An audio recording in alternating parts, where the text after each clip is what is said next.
Hey people, what's going on? What's up, Daniel? What's up? What's up? What's up? I need to get something on the record, chat. And it's one thing I am looking for. I think it was from ABC. I can't find it because guess what I did? I messed up my little queue, messing around with this mess. I think it's from ABC.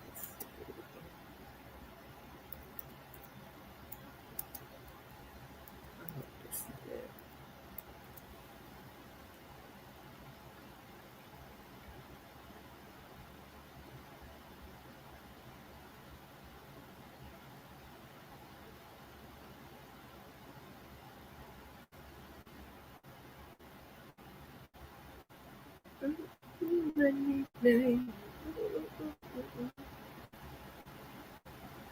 There it is, right there. That's exactly what I need.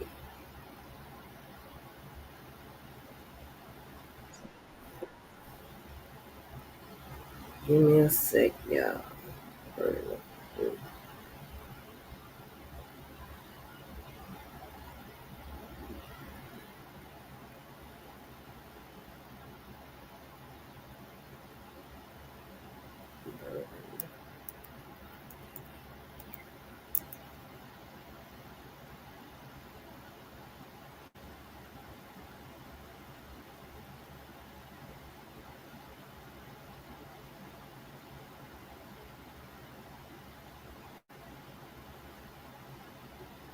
I know that's it.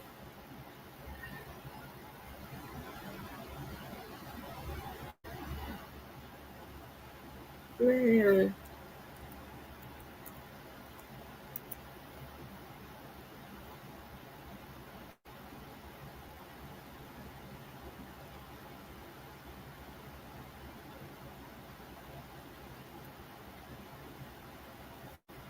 hold on, I'm coming.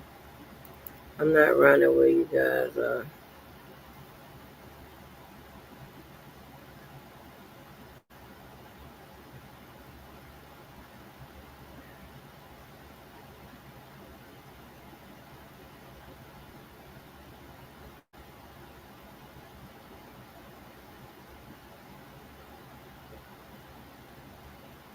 Man, it's mad.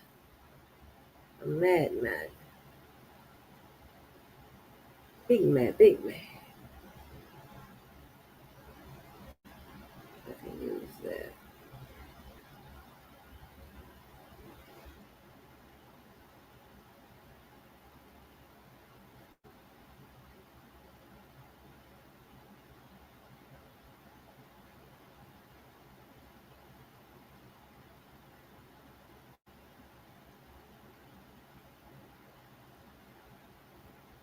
Okay, where is this?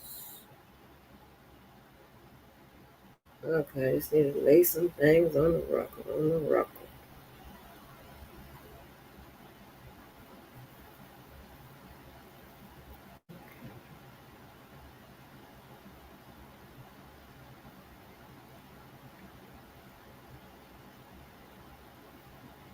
Okay, hey, Purple, what's good with it? Oh, thank you, ma'am. Hey, Sarah Miguel, not quite. What's good with it? What is good with it? I appreciate that, ma'am. Y'all so nice to me. I swear. So, I need to put some stuff on the record, right? What I do have is they are reporting that this is the complete cross examination today. I will put that on the record. Hold on.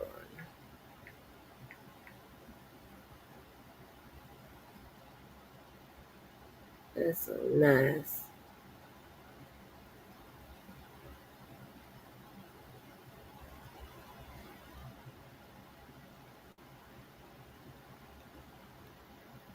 day. Okay. So I'm going to put this on the record, right? And of course, I'm not familiar with this particular YouTuber. So I don't know if they will strike me if I put it up on the wall, but it's nothing but the what we be reading from when y'all be hearing me reading, and then it seems very very basic, and then I have to go somewhere else for context. They're gonna read the very basic part for me, and then I'm going to use the videos and other information to fill in context and some legal analysis, right? And if I catch it, I will. Hmm,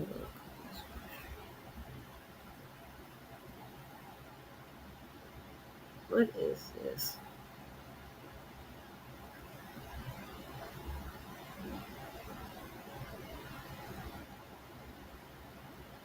Why it's not saying it's public?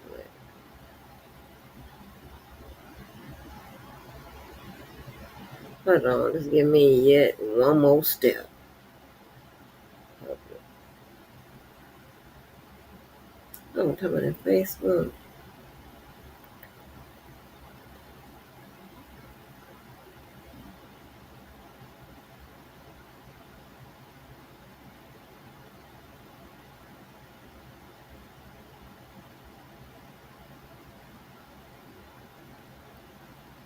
I'll get to that.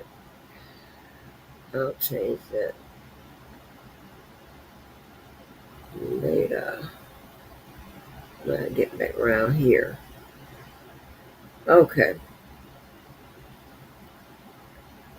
so I just want to make sure I don't miss a day without having something on the record with regards to this case, right?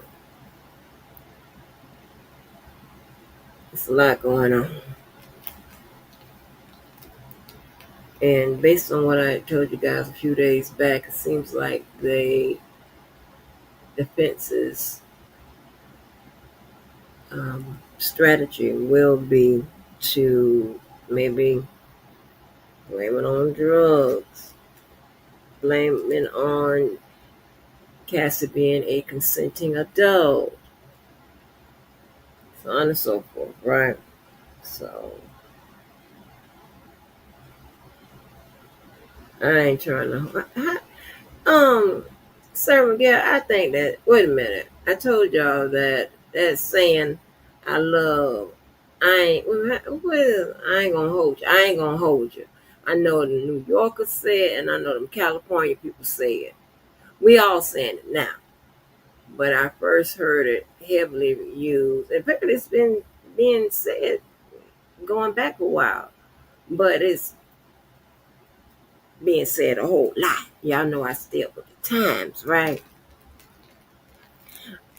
I'm actually 20 years younger than what my birth certificate said I am, right? So I'll be up with the times and the talk and the so on and so forth, right? So what I gonna say is I ain't gonna hold you. I ain't gonna even hold. I ain't gonna hold you. Yeah. So that's how I go. I still can't get that thing right, but anyway. So let me put this on the record, and let me see what y'all want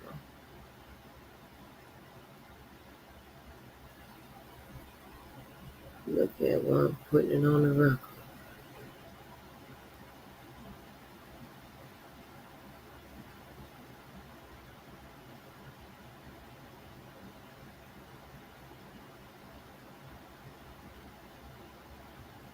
Okay, so I will switch it.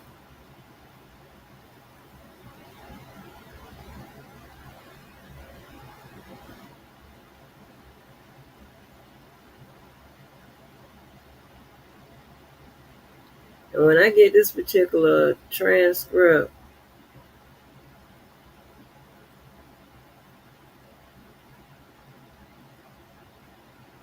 this one, I'm going to try to make sure I read it. I don't know, maybe a weekend thing or something.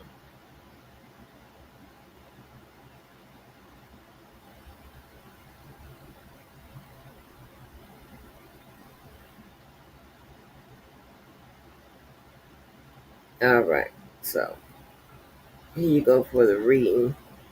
It's not going to, it says it's like 20 minutes. So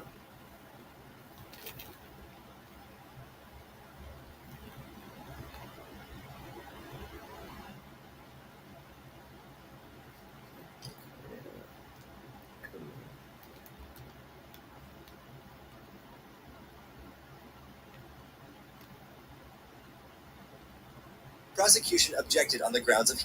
Before we begin, please be advised that viewer discretion is strongly recommended.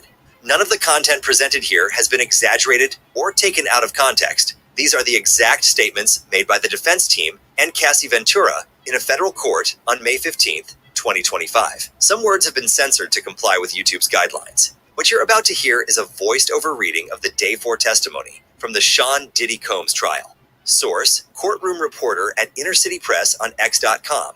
All parties are presumed innocent until proven guilty. Listen at your own discretion. What you're about to hear is the full cross-examination testimony given by Cassie Ventura today from beginning to end. Ms. Ventura, you loved Mr. Combs, correct? I did. For 11 years, you took care of him. In some ways, You called him larger than life. I did. Others called him Diddy or Puff Daddy, but you called him Sean, right? Yes. You knew a version of him the rest of the world couldn't see, right? At this moment, the prosecution objected, but was overruled. In ways. You kept coming back to him for 11 years? I wouldn't say coming back. You believed he loved you too. I did believe he loved me too. So when he cheated on you, it hurt. Not every time. At this moment, the defense said, Bring up this defense exhibit. but the prosecution objected and said it was not in evidence, and the judge agreed that it was not in evidence. Then they continued. Ms. Ventura, read this just to yourself. Why did you send this message? To let him know I was going to dinner. What was going on when these messages were sent? I'm not sure. What was going on in your relationship then? It was early. We were loving. I offer it. At this moment, the prosecution objected on the grounds of being offered the truth, but was overruled. Please read. I wrote, I love you, smiley face. I'll fly anywhere for you. I love you, Cass. This 2009 email. At this moment, the prosecution objected on the grounds of hearsay, and the judge told the defense to ask more questions. From BlackBerry. What is BG? Baby girl. What did you write?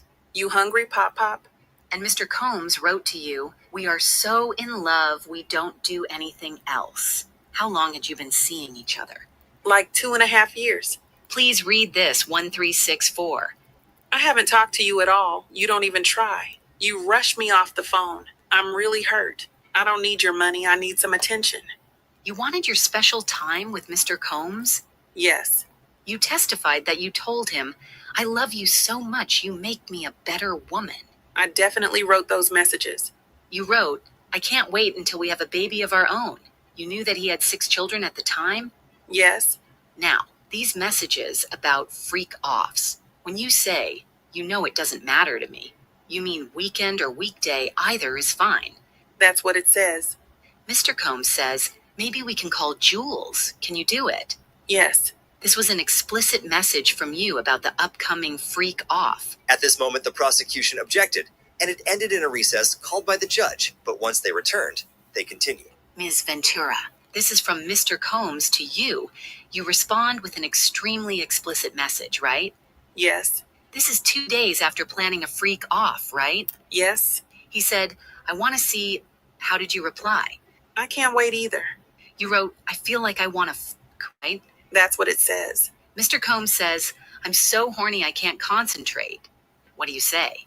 That I'll go to Dwayne Reed for candles and then set up the room. Did you understand that he was going to take another video of you? At this moment, the prosecution objected on grounds of speculation, and the judge told the defense to move on. You ask, any pills on you? Yes. What pills were you taking then? Opiates? You deleted videos on your devices, right? Yes. What did you write?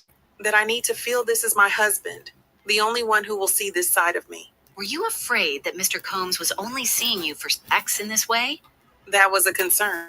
You still were not public in your relationship with him?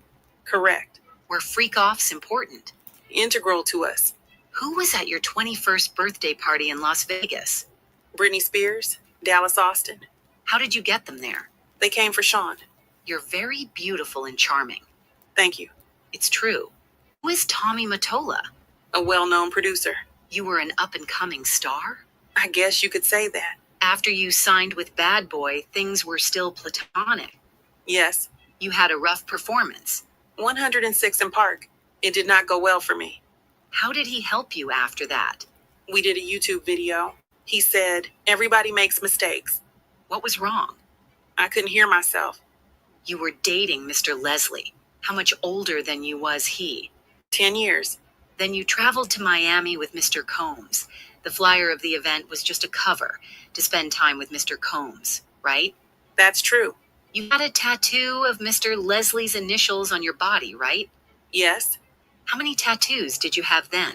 At this moment, the prosecution objected on the grounds of relevance. The judge overruled it and said, but let's keep it moving. 3. The one on your arm? No regrets. Mr. Combs taught you how to do oral sex. He did. Look at this. Tell me when you're ready. Can you read it? You can read it. It's making me laugh. It's from 2007. You wrote, I feel protected. You are sweet. You wrote, I see that Carrie is better fitting for you. I'm hurt that you think I'm malicious. You're very important to me. Cass. What were you trying to convey? It's like a journal entry. You discuss Carrie Morgan. Did you think Mr. Combs was attracted to her? There was a point in the very beginning. Did that complication carry on in your relationship? Not really. Carrie was just always with us. I'd like to start asking about freak-offs. Sometimes you wore a wig and a mask. Yes. The general public did not know. At this moment, the prosecution objected, and the judge told the defense to rephrase the question. No one knew until November 2023 in the public. Yes. Fair to say his career was ruined after your lawsuit? I can understand that. Let's read these messages. Mr. Combs wrote, when are you on your period? No, now. What you be thinking about when you horny? Ms. Ventura, if you don't want to read the answers, I can read them. Thank you. The O has lots of oohs after it, right? Yes. After a freak off, you'd make love with Mr. Combs? Yes. Your period. Mr. Combs is asking when you're on it, right? Yep. He's asking in the context of when to meet up and have sex. Looks like it. Sometimes you watched him with a female? 2 or 3 times. Did you talk with Mr. Combs about the swingers lifestyle? That no one talks about it. Were you keeping freak-off secret from your friends? Yes. His assistants help him? With everything. Would you remember if an assistant came in during one of your sessions with an escort? Not necessarily. I was high. So you don't remember much. I had my privacy invaded a lot during that relationship. This is from July 2012. You say to Mr. Combs, I'm horny and bored. This was after a freak off, right? There are a lot of texts here. At this moment, the prosecution said, I would ask that the witness be allowed to read the entire document. then the judge asked how many pages. The defense said, 8. then the prosecution said, We don't have a copy for the witness. so the defense said, We'll show it on the screen. so it was shown, but not in the public gallery. You said Mr. Combs often put you down, but he also sent you encouragement and called you a queen, right? Yes. At this moment, the judge asked for a sidebar, then continued. What would trigger Mr. Combs' incessant calls to you? Anger. Doubt about where I was. If he suspected you of cheating, he'd call you incessantly That was one of the reasons. because he thought, At this moment, the prosecution objected, and it was sustained. do you believe Mr. Combs has good taste? I think he does. He's had an impact on fashion. People like his style. Sean John. Did you consult with him on your look? Sometimes I got advice I didn't ask for. He still ran his companies even while having all these freak-offs, right? He did. What was he addicted to? Success. What substances? Opiates? Yes, he told me, and I saw it. Did Mr. Combs' mood depend on whether or not he was withdrawing from opiates? He was more irritable, I would say. What other drugs was Mr. Combs addicted to? At this moment, the prosecution objected on the ground of no foundation, but the judge said, I'll ask if I want the grounds, then sustained and said to rephrase it. What was his drug of choice? Ecstasy or MDMA. Opiates daily? When he was doing them. You saw him withdraw. Yes. Let's turn to GX411. At this moment, the prosecution said, It's not in evidence yet. then they continued. So remember I said that they probably was going to say that his behavior was pretty much geared to drugs and things of that nature. You see they're laying the foundation for that. Two, they're trying to establish their facts and their strategy, right? And three, they're trying to lay out a strategy. Okay, so it won't. I'm not saying the whole entire strategy is just going to be about blame it on drugs. I'm not saying that. But that's going to be a part of it, right? Because what they can do is they can craft a defense that's going to be a legal argument as well as an excusable or justifiable um, defense with regards to his behavior, you know? So they got old Bri at the table. So B414, page 3 and 4.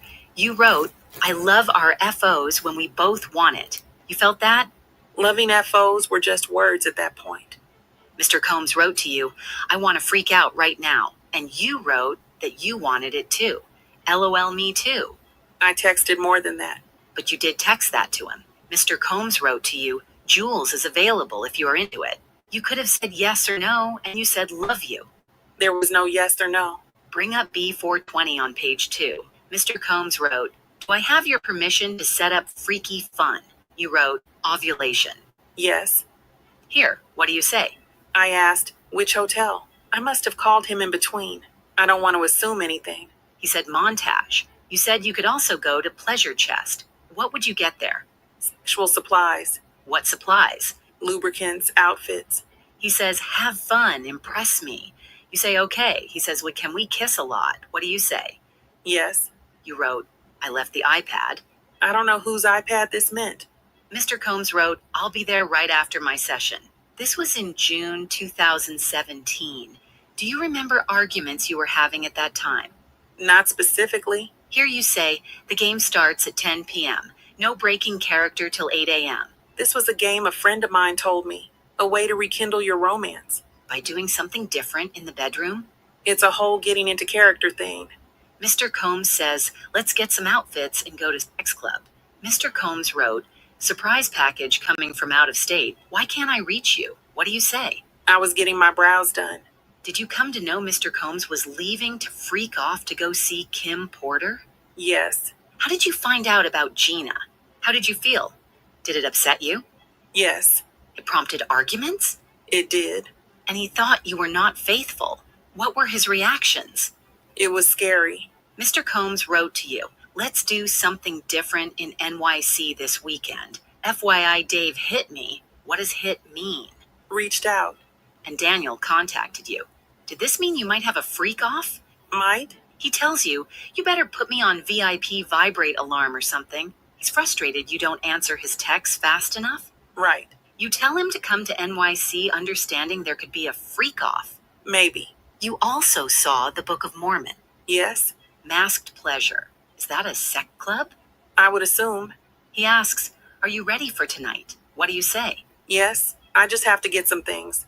This is not about what I felt, right? Because you are skipping over a lot here. What did you write? As much as you think you're Bruce Willis, you're not. Your kids were babies when we started dating. If you saw him on social media on vacation with others, it was heartbreaking? It could be. I was 7 years in. And what about this? About Gina?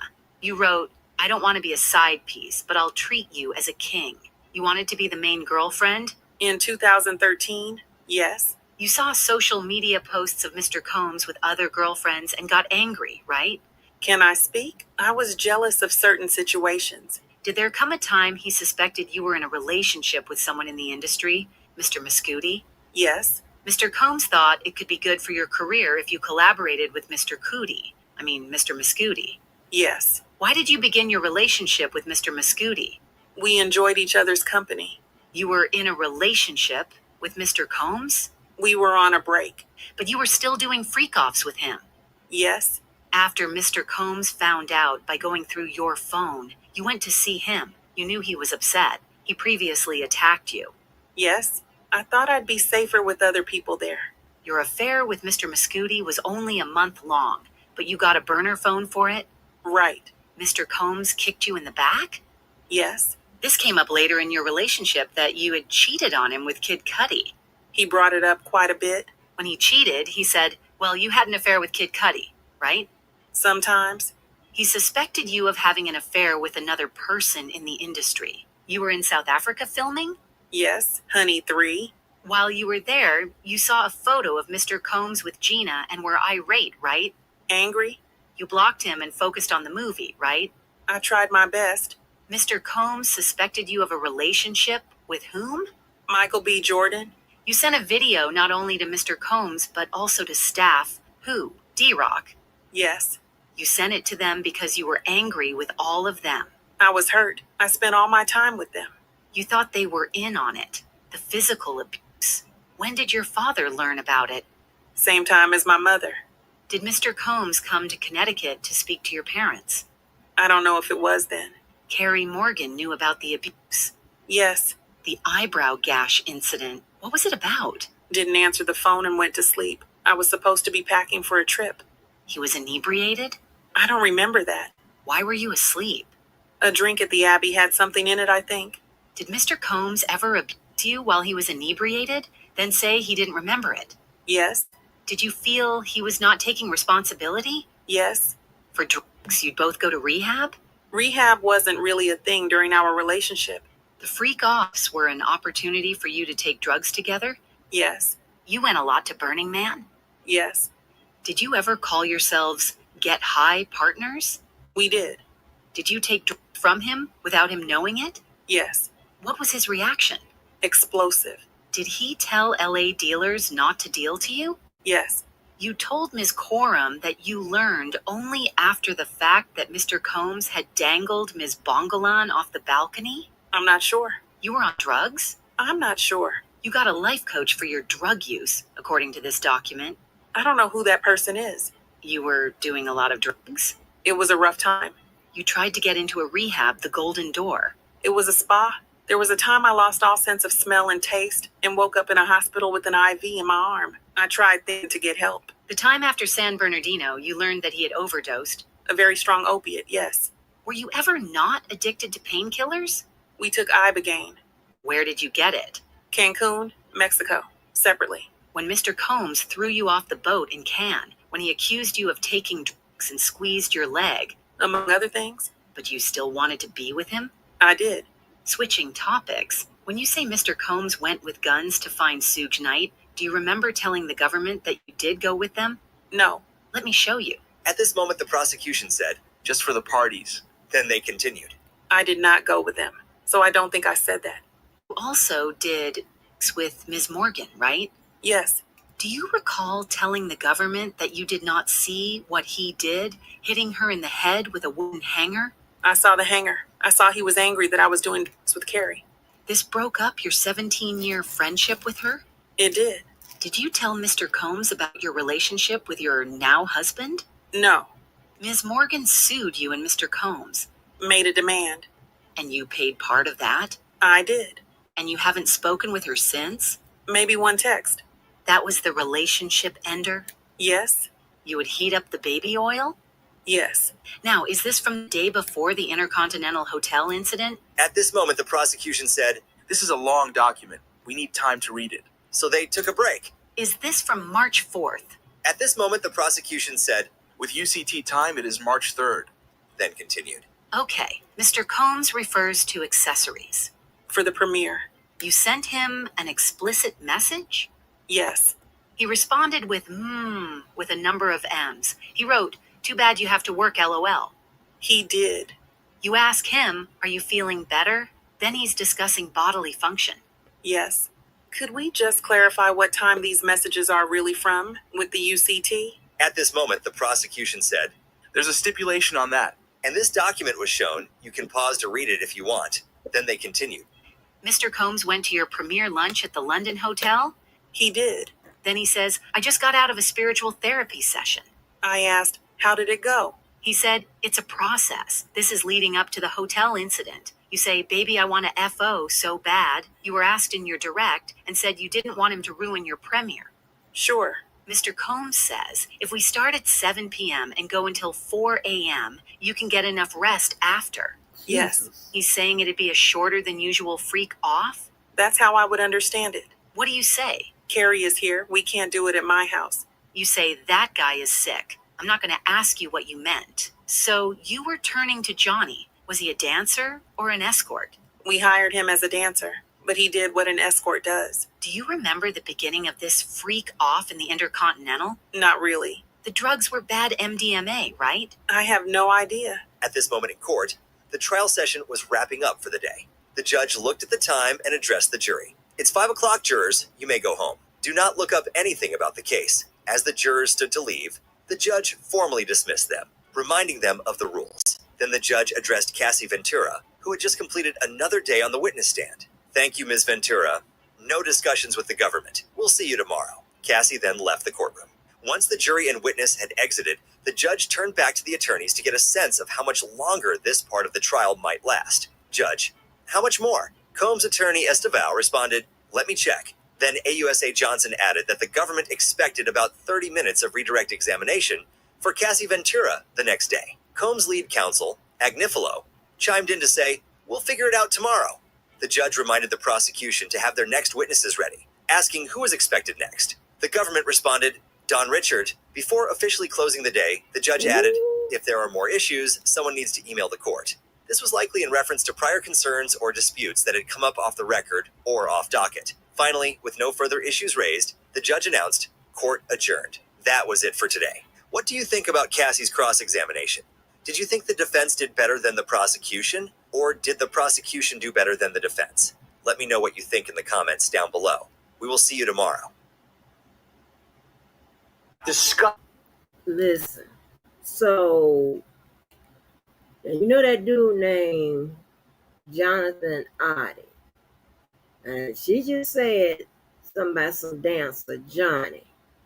Let me see if they call if Jonathan Oddie, do they call him Johnny, and was he a dancer or a straight escort child?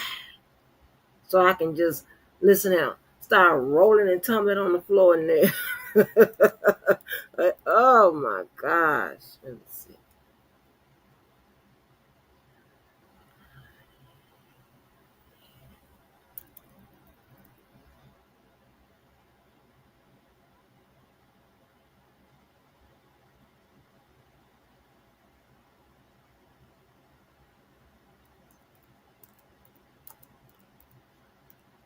Hold on.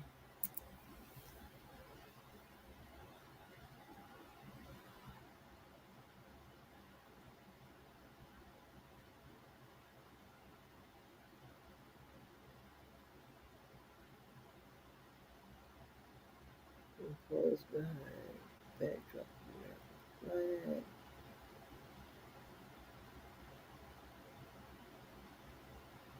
A porn actor and a stripper, y'all. Please don't make me pass out. Please don't make me pass out. Please don't make me pass out, y'all. That doesn't mean that everything he said was true. Doesn't also mean that everything he said was a lie either. But we do know that he's kind of off. Behind, they say he was a stripper, girl. Hold on. Now you know I got to do my homework. Let me throw that on the wall, child. Just give me a second while I key up what's next.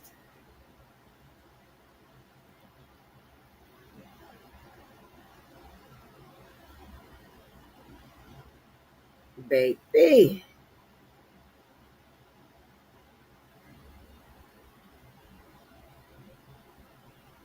Ooh.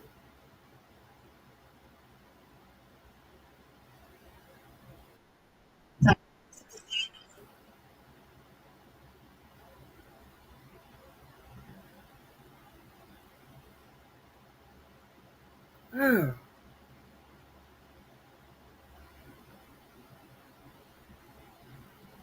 give me a sec, y'all.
Okay, let me shall not. Oh,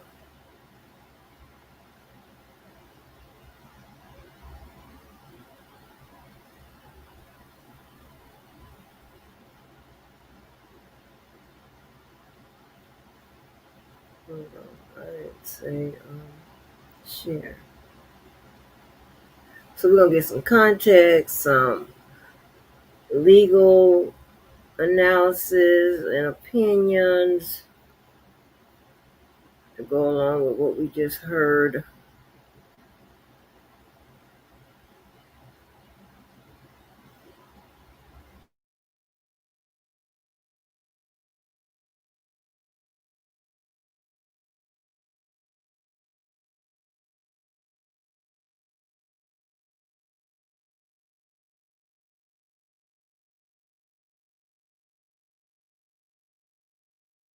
Morning and now to the sex trafficking trial of Sean Diddy Combs.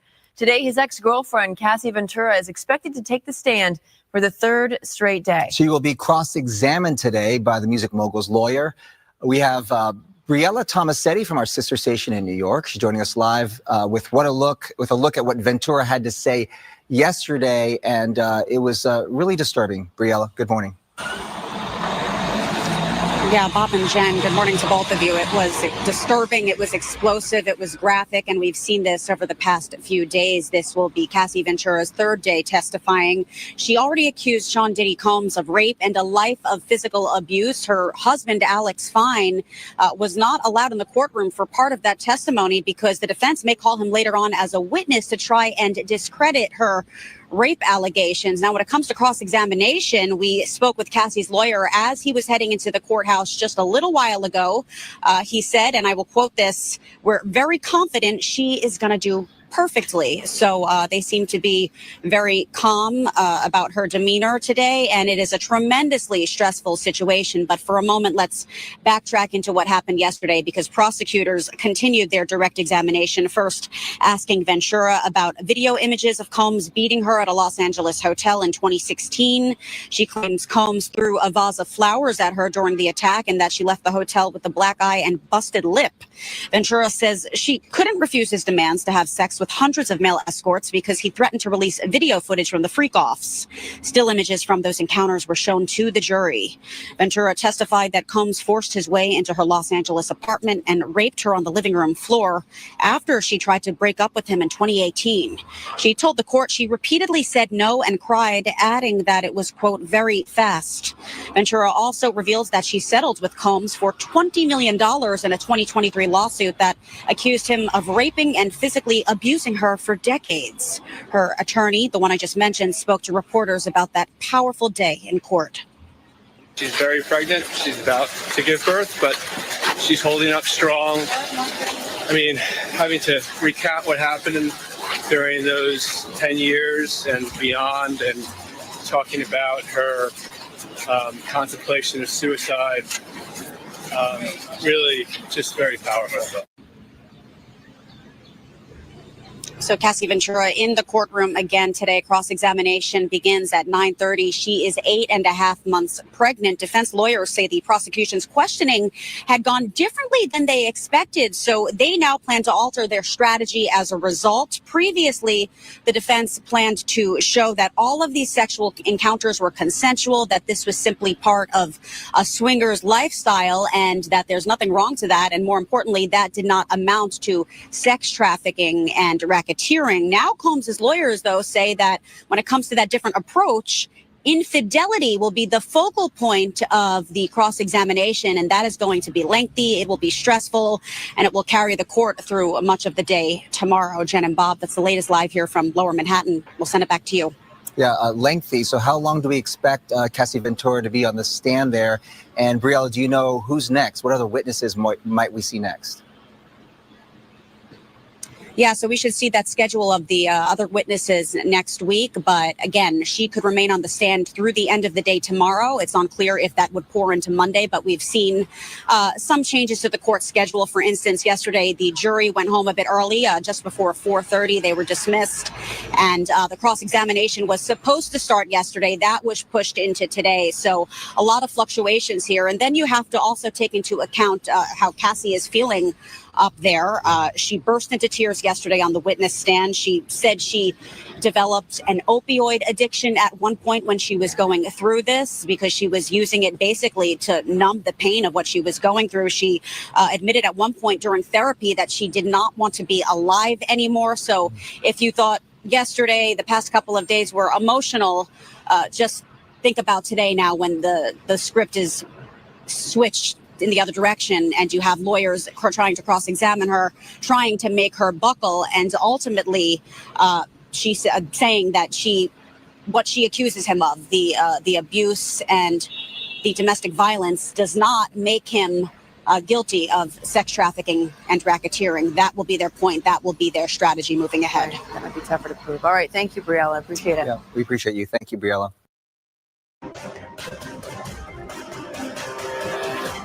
Focusing back now on our breaking coverage of Sean Diddy Combs' racketeering and sex trafficking trial in New York. Right now, the prosecution's star witness, Cassie Ventura, is back on the stand under cross-examination. And moments ago, the judge just weighed in on timing, telling the defense they have until tomorrow's lunch break to continue questioning her, adding that anything after that would be up to his discretion. Combs' defense has been trying to challenge roughly 9 hours of direct testimony that Ventura has already given. She has told jurors that Combs allegedly abused her. And she said that over their 11-year relationship, she felt threatened at times to perform sexual acts with him. With us now is attorney and legal affairs commentator Ariva Martin. Ariva, what is your reaction to how the defense is approaching this so far? So, Brianna, we expected this. We know from the opening statement from the defense, a big part of their case is trying to get this jury to believe that Cassie Ventura was a consenting adult in these sexual acts, these freak-offs that we've heard so much about during her direct testimony. So a lot of what the defense has been doing today during this cross-examination is showing text messages and getting Cassie Ventura to acknowledge that, according to these text messages, she was a willing participant in some of these freak-offs. But one of the things that we haven't done or haven't heard yet, Brianna, is the connection between those text messages in the early stages of the relationship and the violence that we heard so much about during the direct testimony yesterday. And I think when the prosecution gets to redirect, we're going to see them try to link the violence that happened later in the relationship to her participation and make the argument still that she was being coerced into these commercial sex acts with escorts, despite how she may have felt about Sean Diddy Combs in the beginning of their relationship. And Ariva, what do you make of the judge here weighing in on the timing? Because the defense, as our recent reporting indicated, had wanted to go at least through the end of tomorrow evening. I wonder if you think the judge is going to press for them to speed things up here, and that might affect their strategy. Absolutely, Boris. The judge has said from the beginning of this trial that it was going to be an efficient trial, and he was going to do his best to keep it around 6 to 8 weeks. He has said he'll give the defense until tomorrow afternoon with their cross-examination, and any time after that will be at his discretion. Oftentimes, these examinations, Boris, start to become repetitive, and the judge is going to assess whether tomorrow afternoon, if he believes the questioning is indeed repetitive, if he believes enough information, or if the defense has been given ample time to make their case. So it's always that balance between giving each party, each side, an opportunity to make their case, but at the same time, keeping the trial moving so that jurors, that's the big issue here, is keeping these jurors engaged. For what reason would the judge grant going beyond lunchtime tomorrow? I think, Brianna, if he believes that the defense has new material, if there are questions that have not been asked before today or tomorrow morning, if the judge believes that the defense makes a credible argument as to why they need more time. Judges are often persuaded by arguments from the lawyers that there's a particular area of questioning that they want to go into that they haven't gone into before, and that is essential to them making their case. And when it comes to some of these text messages exchanged between the two of them, Ariva, I wonder what you make of them highlighting moments where there was some emotion exchange between the two of them. Cassie talking about how much she loved Combs, that she wanted more time with him, more intimacy together, and Combs apparently at times reciprocating that. Well, we know from Cassie's testimony yesterday that she said she was in love with him, that she had really strong feelings for him. And a big part of what the defense, again, is trying to make the case for is that these text messages are evidence of a couple that were in love, that chose to bring third parties into their sexual relationship, and that at all times Cassie was a willing participant. But again, trials are marathons. So good day for the prosecution yesterday. Some may say a good day for the defense so far today, because they are establishing that at least in the early stages of the relationship, there appears to have been some form of consent. But we still haven't gotten to that point where we know that Cassie was saying to Sean Diddy Combs, I no longer want to participate in these freak-offs, that I'm threatened, I'm concerned about blackmail, I'm concerned about physical violence if I refuse to participate in them. And these issues of consent, Boris, are very complicated sometimes. Obviously, someone can consent to something at one point in time, and they can withdraw that consent at a later point in time. So I think we're going to see that concept played out during redirect by the prosecution. I want to get to some of the latest details that we've gotten from the courtroom, specifically some of the text messages that have been exchanged between Cassie Ventura and Combs, and specifically the defense asking Cassie Ventura about a conversation in March 2017 when Ventura told Combs to essentially stop playing the victim, saying that she loves freak-offs when we both want them. And then she was asked about that text message. She said, I would say that loving freak-offs were just words at that point. Dave, I wonder what you make of the defense going through these text messages, trying to paint a picture of cohesiveness and even agreement over these sexual encounters that the prosecution is saying were coerced. I definitely think the defense has won some points, because although the prosecution tried to take the sting out of some of this by showing that she may have texted Diddy that she liked freak-offs, but at some point this was force, fraud, or coercion, that it was against her will, and she was just trying to please a man she loved, an unrequited love. But still, jurors are human beings. And when they see this, they're going to cast some doubts, have some doubts in their minds over whether this was consensual. Now, the prosecution gets a chance to rehabilitate the witness later, and that's when Cassie can say, I said what I said, but you can see by my actions, by his actions, that this wasn't consensual. I mean, he beat me up. He forced me to do things against my will. Even if I was into it at the beginning just to please him, it doesn't mean that I consented the whole way through. But, jurors are going to come at this from their own life experiences with freak-offs or something foreign, unique, weird. And if they think that Cassie at some point was part of it willingly, yeah, that's going to be really bad for the prosecution. Richard, when she says that I love our freak-offs when we both want it, when we both want it, inherent in that is that sometimes she didn't. And I wonder what the jury might think about that. Well, I think what the defense is really trying to do right now is to establish Cassie as her own agency. In other words, all of this really leads up to them establishing she is independent. She's making her own decisions. She's communicating with Sean about the relationship. She's talking in a very independent way. So they're trying to not just establish that sometimes she actually participated willingly in this, i.e. consensually, but also that she's her own person. In other words, she could have walked away at various points and not have participated. Jurors are going to be fundamentally confronted with these two different versions, these two different character portrayals of who Cassie Ventura is, and ultimately decide what it is. The complication of the relationship is a key point for the defense.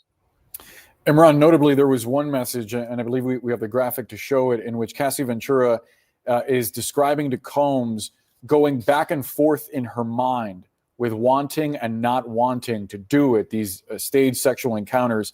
She said the last time was a mistake and since has made me feel a little dirty and grimy as opposed to sexual and spontaneous. It seems like jurors could see this as her perhaps initially wanting to do something with him and eventually finding out that it was not what she signed up for, right?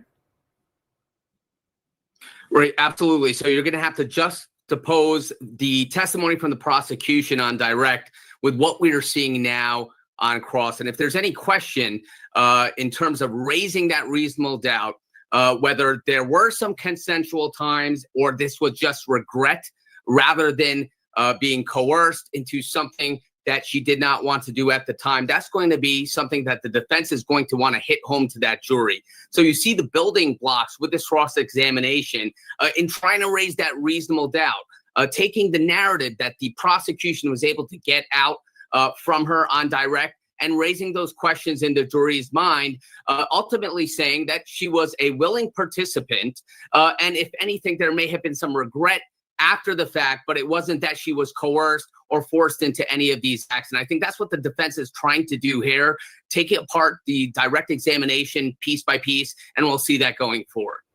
Ariva, we knew that there was a settlement, right?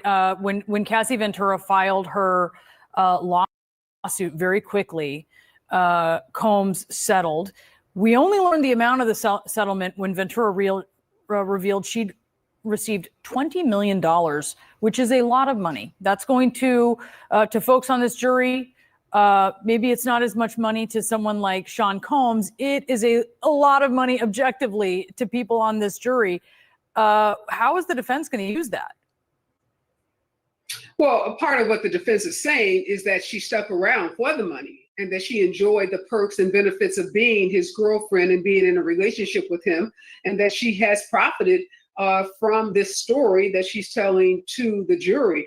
But I think jurors are smart enough to appreciate the difference in a civil lawsuit. And some people will feel like the violence that she was subjected to, the $20 million, was not nearly enough. There are people who are shocked at how little $20 million is when you think about the amount of wealth that he has and the violence that she endured in this relationship.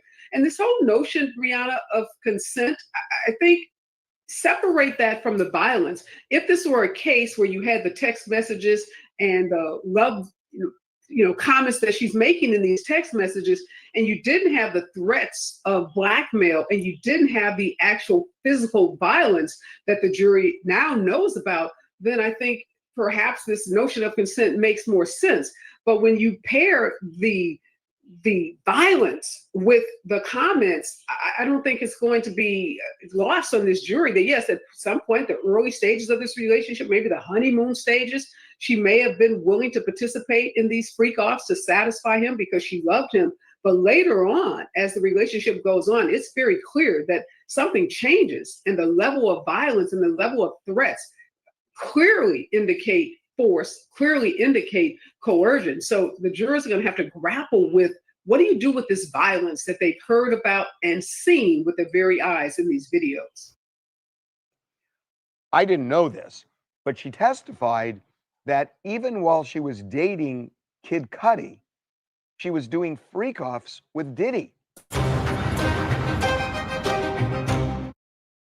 Well, it is to be expected that the defense scored points today. So in that sense, they won the day because they did cross-examination all day and they were trying to make a number of points.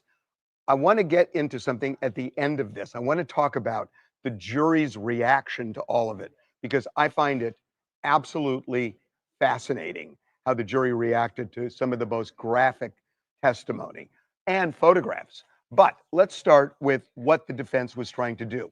What they're trying to do is show that everything done was consensual and it was done without coercion or force. For at least one of the charges, that's the ball game. That's why Cassie is primarily there. It's about, did she consent to these freak offs?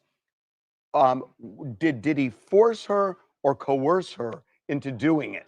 So we told you yesterday that the prosecution didn't fully close the loop, that there was a lot of her saying, I didn't want to do it, but she almost never communicated even obliquely that to Diddy.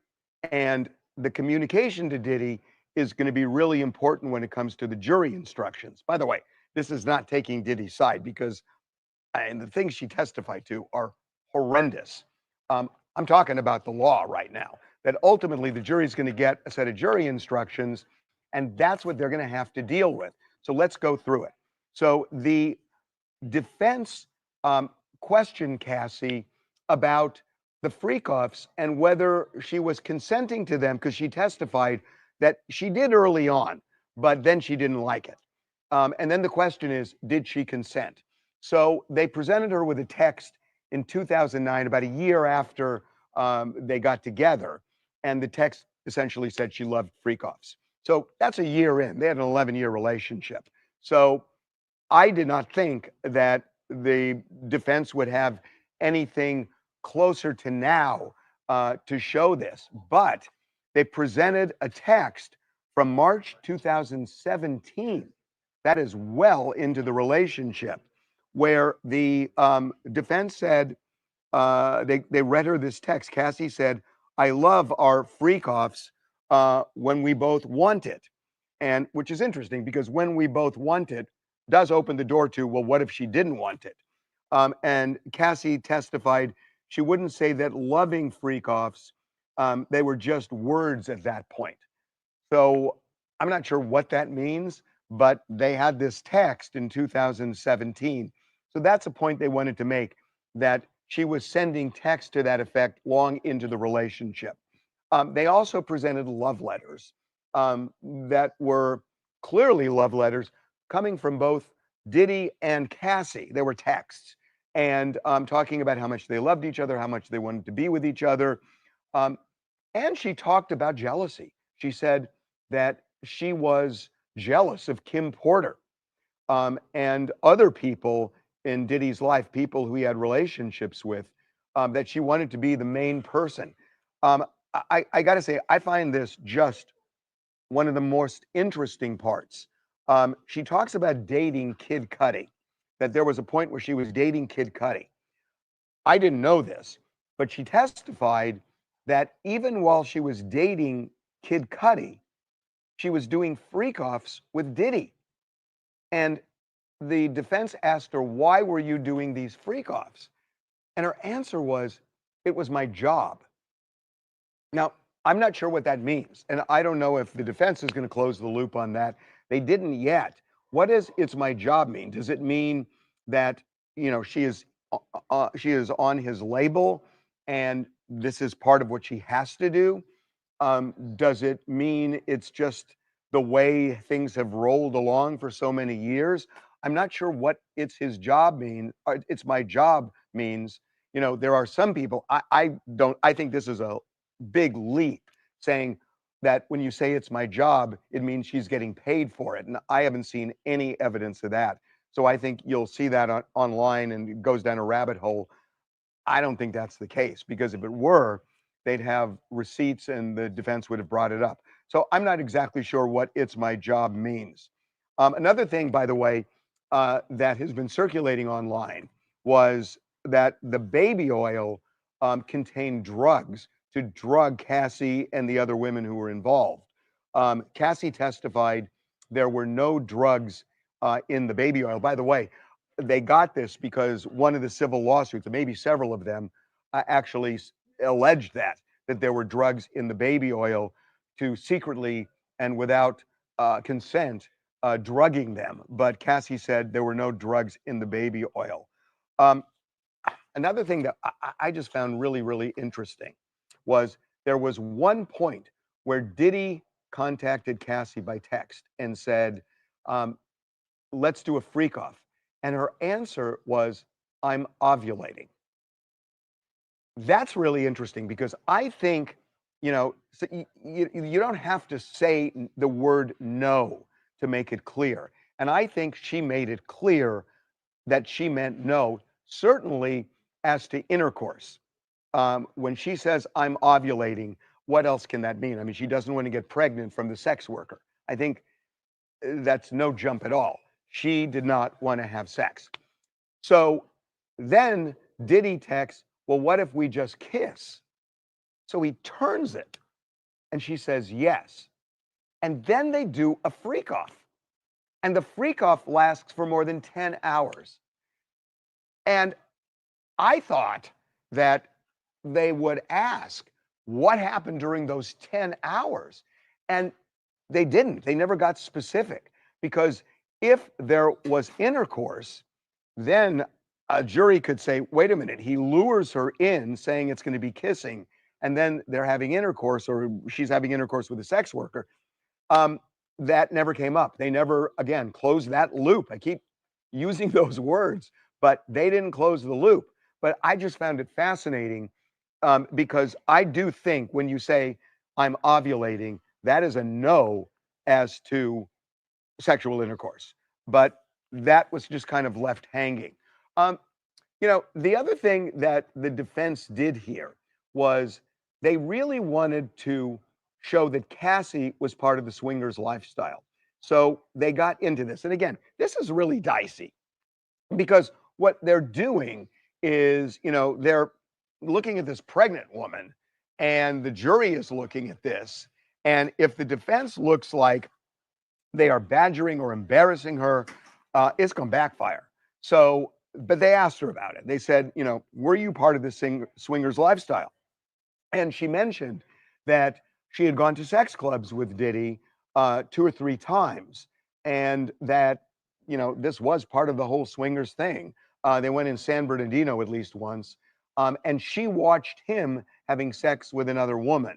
So she wasn't walking away from it. I mean, I got to say, and I'm not there. I mean, I am not there. And so much of the testimony that somebody gives is kind of wrapped in how they say it, and gestures and eye contact and whatnot.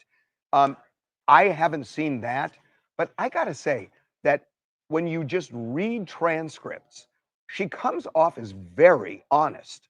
That she's not sugarcoating things, she is not overstating things. She comes off as very honest. And when she talks about how she felt, she doesn't necessarily ascribe it to Diddy that, I didn't want to do it. She doesn't say Diddy still said you have to. I mean, she never took those jumps. And to me, that shows an honest witness. So I got to say, when I've read this over the last couple of days, I think she comes off as incredibly believable. That said, the defense was trying to paint a picture of a relationship that was loving at times, and that where she consented to a lot of these freak-offs, even liked and loved them over a period of time by showing these texts. And the other thing that I thought was really fascinating was, we told you that the prosecution admitted into evidence, or the judge did, the unedited 2016 Intercontinental Hotel tape where Diddy beat her up so badly. And, that's something that the defense is going to have to figure out how to overcome. They tried it today. I don't think this works. They were suggesting to Cassie that as that event was going down, for the day before and that day, he was struggling with drug withdrawal. And I don't know how else to cut this. It seems like what they were doing is they were saying that it was some kind of an excuse that he was going through drug withdrawal, and that he wasn't in his right mind. I don't know that that's going to sit well with the jury. She actually said, she didn't know anything about drug withdrawal. She said he was sick at the time. But again, even trying to make a defense out of what people see on that video, I think is just a huge mistake. Frankly, I'm surprised that the defense raised that. I don't see them gaining any points. I actually see them losing points by it. And I also want to say that I think that if there is benefit of the doubt, where a jury kind of thinks Cassie's right, but they're not positive Cassie's right, I think they are going to give her the benefit of the doubt because, at least in my mind, she appears so honest in what she's saying. I want to go over something else, which I think is really interesting. That when the jury was picked during voir dire, the jury selection process, they were asked about, whether they were squeamish hearing about these lurid details, which they did hear about. And the jurors that were picked said they could handle it. You never know until you know, right? You never know until you see it. Well, late yesterday, the jury was shown screen grabs of some of the freak-offs, and they were really vivid. That jury was stoic. That jury didn't flinch. Their jaws didn't drop. I mean, this jury all along has been really, really stoic. And I got to say, it really surprises me because I've seen juries that are just animated when they're hearing testimony and they show disgust and all. Jury was just calm, even, and it seemed like nothing was shocking them. Although today, our producer, who's in the courtroom this afternoon, said that they seemed a little bored by the defense, that the defense seemed to be rambling on. So I think that's something that is kind of interesting. One of the things I want to talk about is racketeering, which we haven't talked about yet. That one of the charges is that Diddy ran a criminal organization. He's the only one charged. Usually, this is reserved for organized crime, like the mafia. And here they're saying this individual was running an organized crime ring. Well, the freak-offs are not really an organized crime. I suppose they could say he had his assistant book the hotel room and everything else. I don't know. The jury's going to look at that as organized crime. But they did get into Kid Cudi because she was dating Kid Cudi at one point. And, there are all sorts of stories that Kid Cudi's car blew up, and it was Diddy that had one of his goons go out and blow it up. And they got into this and they talked about it. She never delivered the knockout blow and said, and Diddy told me that he did it. But they reference blowing up Kid Cudi's car, but she never says he did it. I have a feeling that there are going to be other witnesses who come along and may try and wrap that in a bow for the prosecution. We haven't seen it yet, but this was the first really direct case of racketeering, at least that I've seen in the transcript. So it seems like they're setting that up. So just talking broadly here, everybody talked about Cassie as the witness, where it will be signed, sealed, and delivered a guilty verdict for Diddy. I don't think She is that. I think she has given them an enormous amount of material, but there are going to be other witnesses. And remember, the prosecution is going to go 6 weeks. So we have only just begun this case. And I think there are going to be other witnesses that are going to try to tie things up for the prosecution. I don't think that, maybe some of it was tied up here. There was a point where she said she didn't want to do a freak off, but she kind of told him gently because she didn't want to anger him. And they never really got into what the word gently means and what she specifically said. But, that could be really damning for Diddy because that was one instance where at least she said no. But all of the other things, that when she says she was raped by Diddy, when she was dating her now husband, Alex Fine, before they got married, and he went into her house and raped her, that is clearly, if true, a state crime. But it's not connected to this charge. So the short story here is I don't think Cassie is the be all and end all when she walks down from the stand. But, her testimony was impactful. It certainly sets the scene of what Diddy is like. And that does kind of lead to the last thing, which is she so dirtied him up that, some juries just look at that and say, I really can't look at much more. I've already made my decision. And, the Cassie video alone, where she's beaten brutally in that hotel lobby, in that hotel hallway, that may do it for a lot of jurors just right there, even though it doesn't necessarily prove the case. Because remember, the defense is saying that the beating had nothing to do with the freak off. It had to do with the cell phone that Cassie had seen and that she was holding Diddy's cell phone when he attacked her. That's not an excuse. That's domestic violence. He is a lucky man he didn't get prosecuted for it. I just don't know that this was the be all and end all in the strict legal sense. Whether a jury listens to it and says he is just a monster and we're going to put him away, that is possible. So bottom line here is this jury, and this is what I wanted to get into when we started at the beginning. I've been in court many times where I've seen juries and I could read them like a book and you could just tell whose side they were on. This jury is so stoic, emotionless when it comes to almost all of this testimony, and it's not going to get more graphic than it's gotten, that if you start reading that somebody looked at the tea leaves and said the jury is leaning toward the defense or the jury is leaning toward the prosecutors, I don't think you can say that. I don't think the jury, frankly, has made up their mind on anything yet. I don't think, because they know this trial has a long way to go. But don't believe it. I've seen plenty of juries that are completely misread. So to be continued.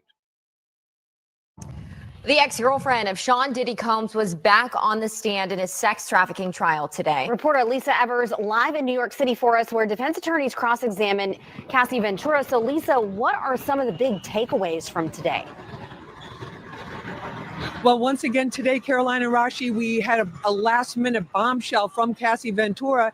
She told the court that Diddy overdosed on opioids, painkillers to be more specific, in 2012, and that she actually ended up driving him to the hospital. There was a lot of talk about drug use and drug abuse today because it's part of the defense's strategy to try to portray the relationship as troubled, where they were both suffering from substance abuse issues, and that this was really a domestic violence situation, everything that brought them to this point, not a sex trafficking case that could land Diddy behind bars for the rest of his life. Caroline and Rashi. Well, attorneys also asked Cassie about the baby oil that we've all heard so much about. They did ask about that. There was a lot of talk about the baby oil this entire week. And I think that just to come back to one of the other points that was really big in court today were these text messages between Combs and Cassie. Now, there was a certain picture portrayed yesterday where she was talking about the abuse she suffered. We saw photos of the bruises that she said were at the hand of Sean Diddy Combs, the abusiveness that she went through, the trauma of these freak-offs. So what the defense presented today were text messages between her and Combs where she was saying, I love the FOs, which was the short for freak offs, and I love the way we make love after the freak offs, which portrayed a very different picture on that. So I think that what the defense is trying to do is chip away at this very powerful image of her that started earlier in the week on Tuesday when she took the stand, and basically say that, listen, they had a lot of problems. This may not be everybody's cup of tea. There was a lot of sex, but this was not anything that rose to the level of a federal RICO sex trafficking case. So the baby oil, we heard so much about baby oil this week, about the baby oil being used, that this was an integral part of it all. And it was just they were really trying to say this may not be what people would expect. There was a lot of jealousy in the relationships between Cassie cheating and Diddy cheating, and that this stirred their anger and fueled the breakups and then the reunions that would go on for nearly 11 years. So at times the jurors seemed kind of bored. It dragged on at various points, but they have a strategy, and we're starting to see more of what the defense strategy is. Now, she will be back on the stand tomorrow. So this will be tomorrow, Friday will be her fourth straight day on the witness stand under oath. And the judge was pretty clear that he wants to have the cross-examination of her wrapped up by tomorrow evening. And, seeing her in court, she's extremely pregnant, like 8 or 8.5 months, or maybe even a little further along than that. But they don't want to take any chances with all the stress that she's been under. She maintained her composure again today and handled everything very, very smoothly. But back to you in the studio. All right. Thank you for that live report. Very interesting. I'm Mike Marzo with a recap of day 4 of the Sean Diddy Combs trial, and the prosecution's star witness, Cassie Ventura, facing a long day of cross-examination. Combs' team introducing hundreds of messages between the pair, many of them explicit. The defense hoping these messages will convince jurors that Ventura enthusiastically participated in these marathon sex sessions, dubbed freak-offs. We're going to spend time talking about today's testimony with the ABC legal analyst, Shauna Lloyd. That's in just a moment. But first up, Eyewitness News reporter Kimberly Richardson with a recap of what happened inside court. A relationship where jealousy, infidelity, and violence went both ways. That's how the defense sums up Sean Combs and Cassie Ventura's relationship. Today is Ventura's first day of cross-examination. The defense has thousands of messages the couple sent to each other. Many Ventura read out loud. Early on in their relationship, Ventura told Combs, quote, "I love you so much, it consumes my life." We saw the bad and the ugly through the prosecution, but now the defense is showing the good parts. Ventura testified things eventually went south. A central point of contention, she maintains, so-called freak-offs, sex and drug-fueled encounters that involved escorts. She insisted she did not want to take part, but defense attorney Ana Estevo introduced this exchange. Ventura, quote, "I'm always ready to freak off. Combs, I can't wait to watch you. I want you to get real hot." She replies, quote, "Me too. I just want to be uncontrollable." But when the defense tried to frame things a certain way, Ventura wasn't having it.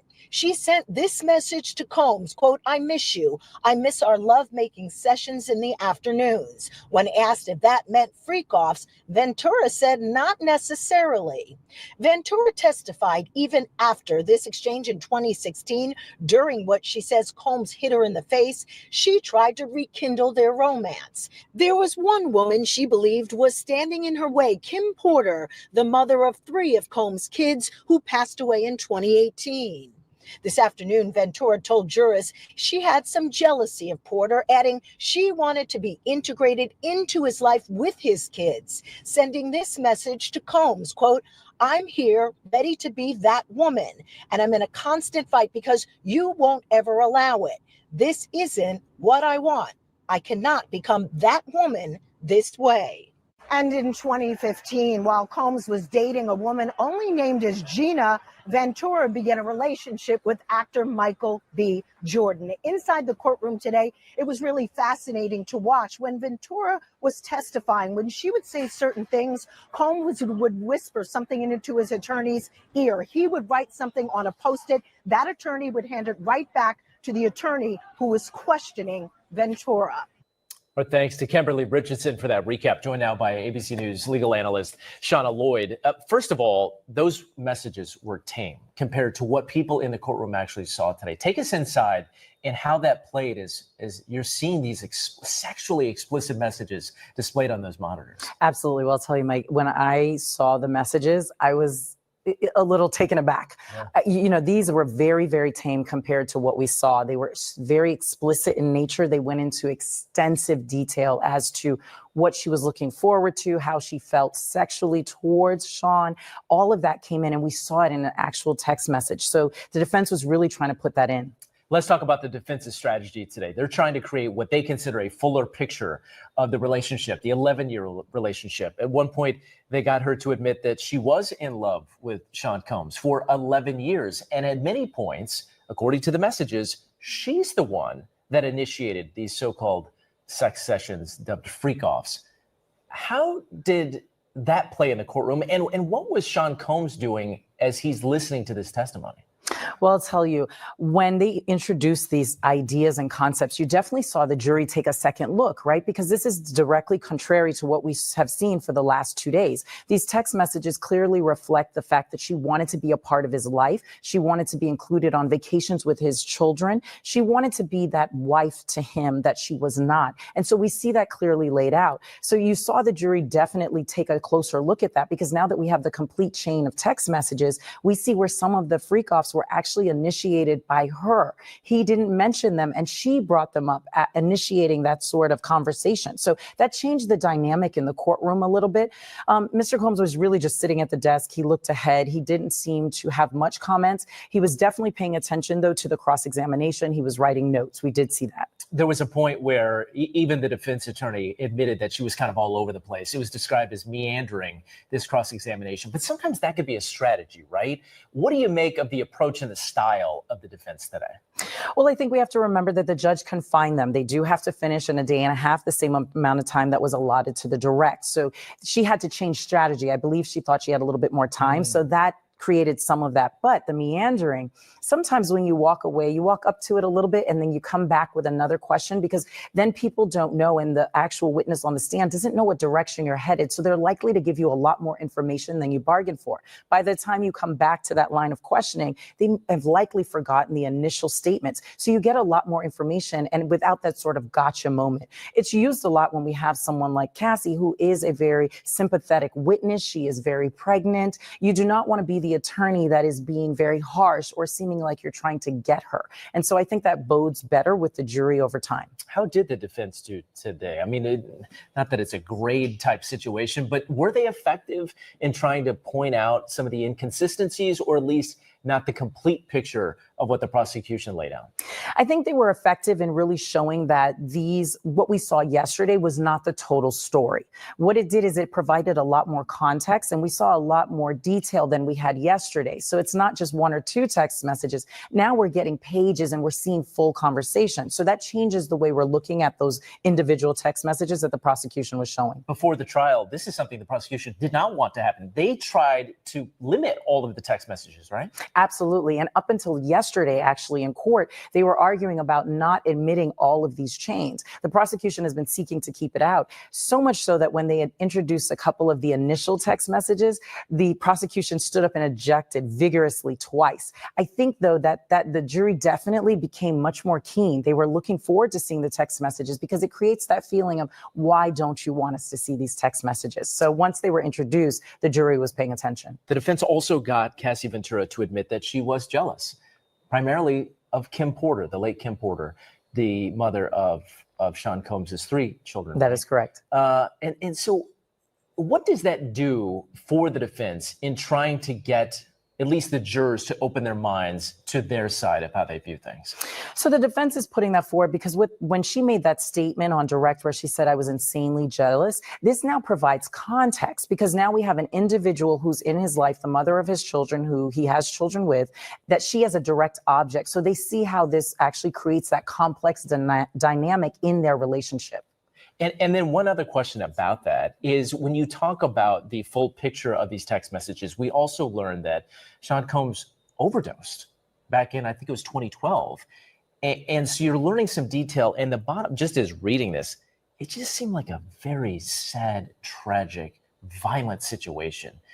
And so how does a jury read all of that as we are just a few days into what we expect to be a couple of months of trial? Absolutely. The overdose was a very big portion of today. They talked a lot about the drug use, and it was excessive drug use. I mean, we're talking about everything from mushrooms to cocaine to GHB to ketamine. These are significant drugs that the average person is not necessarily is going to be surprised when they hear about these cocktails. So I think, that also factors into the overdose and how they went from, using drugs very, very often and very regularly to then trying to rehab. So that adds to that dynamic. Now, as far as the jury listening to all of this, I think it just is something that they're listening to the full story. And then when they have all the pieces, they're really going to look at it more thoroughly. Much more to come. I mentioned weeks ahead, but let's talk about in the hours ahead. What do we expect to happen next? Because the cross-examination is not finished. Correct. And then the prosecution has an opportunity to do what? A redirect, right? Absolutely. We're going to see the defense finish their cross. They have half a day. And then we have to remember we are going to see the redirect. The purpose of the redirect is that the prosecution is going to rehabilitate anything they feel was damaging on cross-examination. So we'll see them go back to the video. We'll see them go back to how did you feel? You did not want to participate. They want to end on that note, and that is likely what we'll see Friday afternoon. All right, Shauna Lloyd, always appreciate your perspective. Thanks so much. Thanks. Another big day of testimony continues tomorrow. As we mentioned, Cassie's cross-examination will continue. And stay with Eyewitness News and ABC 7NY all day. We have a real-time blog running so you can get updates wherever you are. And then we'll have details coming out of the courtroom as the Diddy trial continues. Now to the trial of Sean Diddy Combs. Today, his former girlfriend, Cassie Ventura, was cross-examined. The rapper's team trying to show there was no coercion in their relationship, especially regarding sexual encounters with other men. NBC4's Ted Chen is live in our News Operations Center with how today's focus was different than earlier this week. Ted. Annabelle, during their questioning earlier this week, the prosecution had Cassie Ventura talking about how she says she was being beaten and blackmailed by Sean Combs. The defense today blamed drugs and jealousy for the violence and had Ventura talking about her love for him. As for the so-called freak-offs, the defense argued she was not forced to do anything. A warning, the details are graphic and disturbing. Under cross-examination, Cassie Ventura said she and ex-boyfriend Sean Diddy Combs were allegedly both dependent on drugs for much of their relationship, and she says he overdosed on opiates in 2012. The defense suggesting that drugs and jealousy fueled much of the violence by Combs against Ventura, both having dated other people while they were together. Ventura read text messages and emails from early in their relationship. One read, quote, "I never felt so loved, safe, and empowered since we've come together." Another read, quote, "I miss you so much, and I'd fly wherever you needed me, whenever."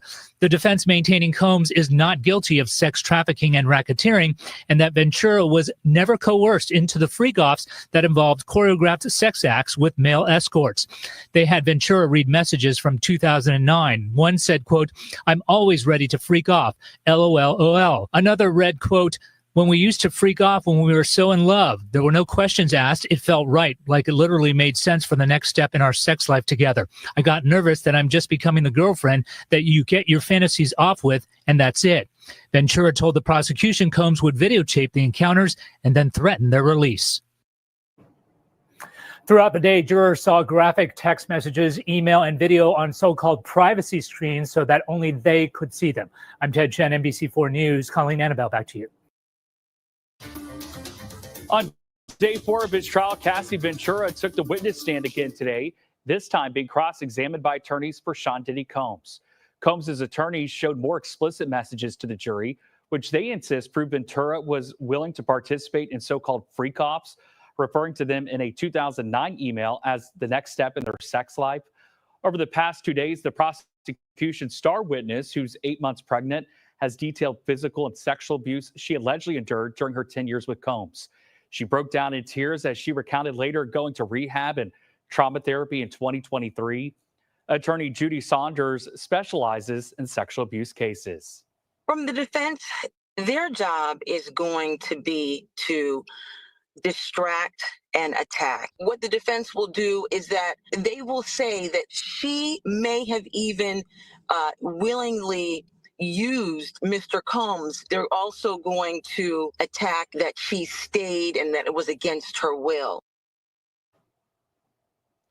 Ventura is just the first of at least 3 women expected to testify against Combs, who stands accused of sex trafficking, racketeering, conspiracy, and transportation to engage in prostitution.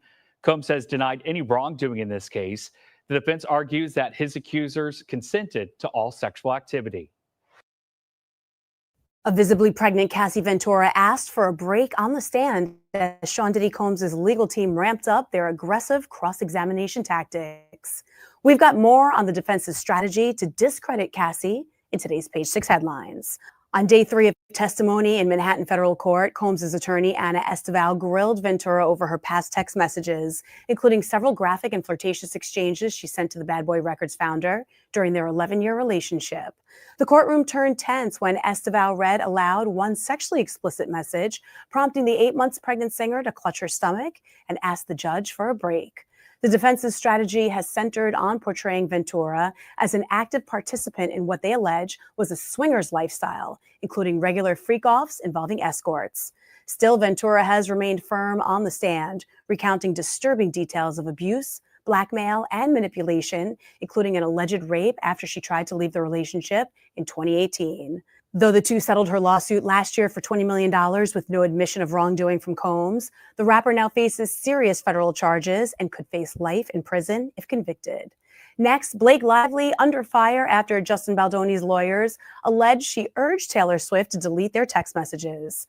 According to newly filed court documents, Baldoni's legal team claims an anonymous Sean Diddy Combs' attorneys cross-examined his ex-girlfriend Cassie Ventura on day 4 of the hip-hop mogul's federal sex trafficking and racketeering trial. And we want to warn you, some may find the details in this report disturbing. The defense focused on text messages between Ventura and Combs. The 38-year-old singer also talked about the couple's drug use during their time together. The judges told the defense to wrap up its cross-examination by Friday afternoon because Ventura's attorneys are concerned she may give birth. Combs has pleaded not guilty in this case and faces up to life in prison if convicted. CBS News national correspondent Jerika Duncan was inside the courtroom in New York City. Jerika? Yeah, the defense opened their questioning by saying you and Sean Combs were in love for 11 years and you believed he needed someone to take care of him. Is that correct? At which point Ventura said, at times, yes, I did. Most of the testimony today was spent rehashing previous testimony, but also putting in exhibits that show Cassie Ventura was a participating person in these freak-offs. Many times the defense would ask her if she wrote these text messages or emails, which she did confirm. And it showed sort of times where she was getting supplies for the freak-offs or saying she was excited about them. There were also several explicit messages, which we can't even share with you, but essentially she described saying things like, I can't wait to do certain things with certain people outside of Sean Combs. There was a number of there were other things that were mentioned, I should say, about drug use, both of them admitting that there was an addiction problem. And when I say both of them, I mean Sean Combs, I saw a lot of times nodding his head to this idea that they used painkillers and that was part of their relationship. It'll be interesting to see what happens moving forward, because a lot of what the prosecution said is that Cassie Ventura was forced into these situations and that Sean Combs essentially controlled everything. But the defense was trying to contradict that by laying out a number of texts and emails that show she was a willing participant many times. Of course, Cassie Ventura expected to take the stand tomorrow and will be finished, according to attorneys, hopefully by Friday. Back to you. Jerika Duncan, thank you. For more, let's bring in celebrity lawyer Chris Melcher. He's also a former sex crimes defense attorney. Chris, thanks for being here. Help us understand the defense strategy on focusing between consent and coercion. Well, the defense was effective in showing that she was a willing participant, at least apparently, according to her own messages to Diddy, with some of these freak-offs. And now the question for the jury is that was she really acting voluntarily? But the prosecutor did a good job in opening and getting ahead of this by saying that she had to pretend to enjoy these things or else she would be attacked by him.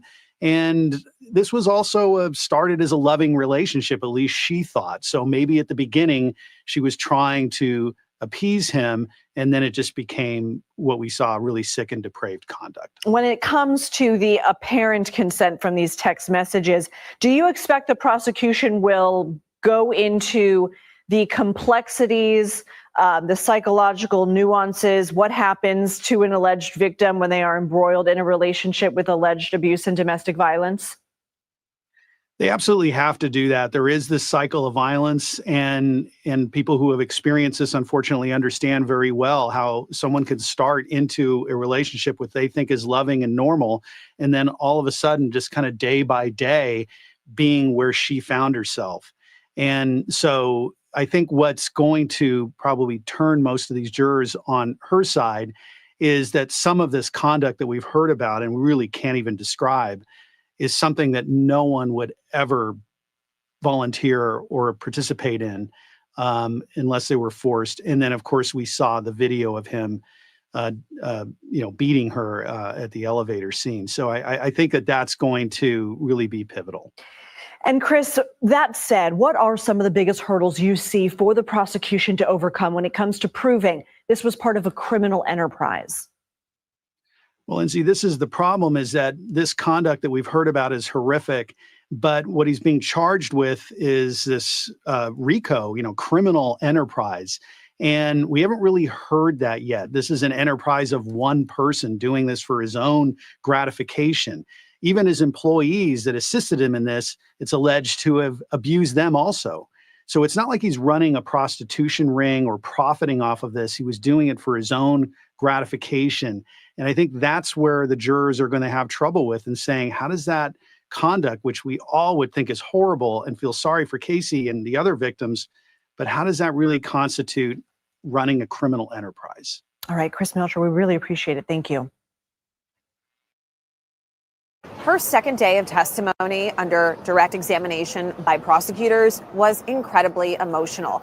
We heard about how she claims that Sean Combs raped her after they had already broken up, and she had already begun seeing her now husband, Alex Fine. She also talked about how they had breaks in their volatile relationship where she dated other individuals, one being Kid Cudi. And she said that Combs blew up Kid Cudi's car because he was so jealous that Cassie and Kid Cudi were dating. And again, we don't know if there is proof of that. And we also know that Kid Cudi had previously told the New York Times that his car did in fact blow up. So we might actually see Kid Cudi on the witness stand at some point. So let me just juxtapose Cassie and Combs. Cassie's on the witness stand. It was incredibly emotional. She was crying. I mean, you could hear a pin drop. It was completely silent in the courtroom. The jurors were intently looking at her. Combs is remaining stoic. He's not crying. He's not smiling. He is paying very close attention. You can also see him looking over at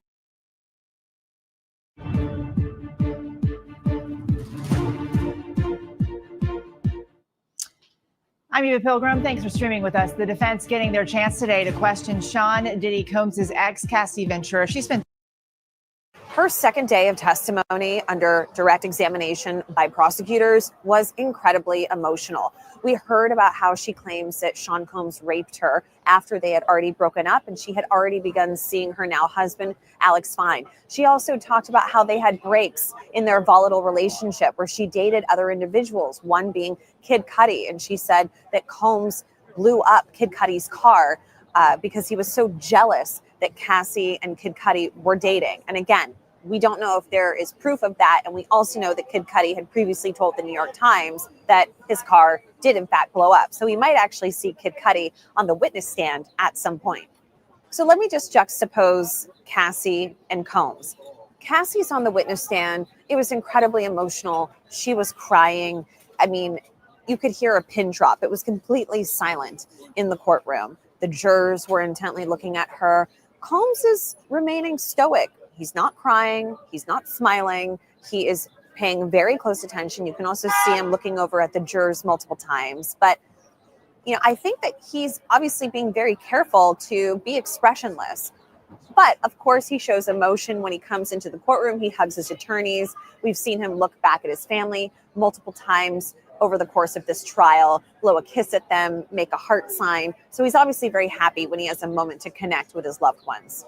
So 7 still images from those freak-offs were shown to the jurors. But although they have been admitted into evidence and the jury can see it, the lawyers can see it, the prosecutors, the judge, the general public and the media can't. And that is something that journalists are fighting for over the course of this trial. Some outlets have even hired an attorney to represent them under a First Amendment right. But the thing is that both prosecutors and defense attorneys agree on this point. They don't want these images or even videos getting out to the public because they could wind up on social media.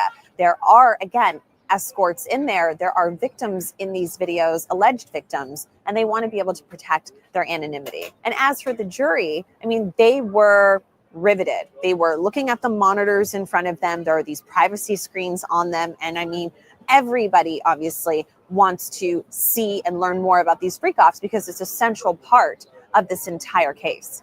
This is a pivotal moment for Sean Combs's legal team because this is their first time that they are getting to potentially poke holes in Cassie Ventura's testimony. They are showing her text messages that date back as early as 2007 when she and Combs first started dating. But I do want to point out, right, Cassie is very pregnant, and you never want to look like you are badgering a witness, badgering an alleged victim. And so Combs has one of his female attorneys doing this cross-examination, and she is being very kind. At one point, she actually said, "You're charming, you're beautiful." And in the overflow room where I was with media and members of the public, a lot of people kind of started laughing, and you saw Cassie sort of like giggle and I believe thank her for saying that. So that's almost like one extreme there, that the attorney is doing that. She certainly didn't have to say that. But when Cassie isn't really giving yes or no answers and she's saying like, "I think so, that might be so," sort of like maybe answers, the attorney's not forcing her to give a yes or no answer. So I would say things are going very smoothly overall. It's hard to say how well the prosecution or the defense is doing at this point because we're less than a week into the trial. And this is going to be 2 months, and we have no idea what else the prosecution is going to bring forward, what other evidence and witnesses, and what the defense has potentially up their sleeve. But so far, the prosecution, they have been able to show that Sean Combs and Cassie participated in these freak-offs, that they took place in various cities, even countries, that Cassie, at the directive of Combs on occasion, would hire these escorts. But again, to prove sex trafficking, you have to do many things and prove coercion and all sorts of different like fine bullet points on all of these different charges. And the burden of proof is on prosecutors to really meet that. They have to really hammer this home for the jury. It's so hard to say which way the jury is leaning at this point because, again, Cassie's testimony so far has been incredibly emotional and sad to hear about all of the physical violence that she experienced with Combs. She talked about being thrown into the side of a bed and having a gash on the side of her head because Combs got so angry at her one day that she had to go to a plastic surgeon. She talked about having bruises all over her body and having to show her mother one day bruises on her body, and that she was so worried that the world and people and friends and her family would find out that she was taking part in these freak-offs. And she talked about taking drugs and ketamine to disassociate during those freak-offs and that she got addicted to opiates. And I think that's something that a lot of people were talking about just in general as we walked out of the courthouse yesterday was about the fact that towards the end of her testimony yesterday, Cassie talked about how at one point she was suicidal, that this was after she and Combs had broken up, after she claims he raped her, that she just didn't want to live anymore. She has her 2 small children. She was married to Alex Fine at this point, and she actually wanted to walk into traffic and kill herself, and that her husband stopped her. So she actually, she talked a lot about the civil suit in 2023 that she filed, that she first had written a book, or at least the beginnings of a book with her mother, and she had given it to Combs because she wanted him to know how much trauma she suffered, and that she doesn't believe he ever read it, and he wouldn't pay her for her not releasing the book. She requested $30 million, and that's when she filed the civil suit. And then for the first time, we learned how much they settled for. That has always been a big secret, and we now know it was $20 million that Combs paid her. cross-examination has just begun. They just broke for lunch, and that is expected to go a full day today and a full day tomorrow. But then once you do cross-examination, the prosecutors, they get a chance to now do something called redirect. So again, this means that Cassie could be on the stand for 3 more days. Prosecutors are not happy about this because they say she could give birth this weekend. I mean, she is very pregnant. We don't know exactly how many weeks, but we know she's in her 3rd trimester. So they're concerned if this doesn't finish, what does it mean for the trial? And the judge even said, I did not want this to go into next week. And Sean Combs' attorney, Mark Agnifilo, said today, Your Honor, we're doing the best we can, but they have every right to cross-examine her for as long as they want to. I think the main thing that Combs' defense team is doing right now is that they're bringing up text messages that were already introduced during her testimony, but they're showing more of the text messages. We're not just focused on like 1 or 2 exchanges. They're showing pages and pages. So we're getting a fuller context. And some of these text messages are loving, where Combs is calling her a queen and telling her to be her best self. But she had originally testified that he would tear her down. There's also a text message where he asks her if she's menstruating, and she said no. And that may seem to go against some of her testimony, in which she said that Combs forced her to participate in freak-offs when she was on her period, right? So that's a text message of Combs asking, when is her period, right? And so basically they wouldn't have sex if she was on her period. So they're trying to juxtapose and poke holes in things that she said with more context of these text messages. Now, are they winning over the jury? I mean, the prosecutors have done a good job. The defense is doing a good job. I mean, these prosecutors, they're incredibly smart.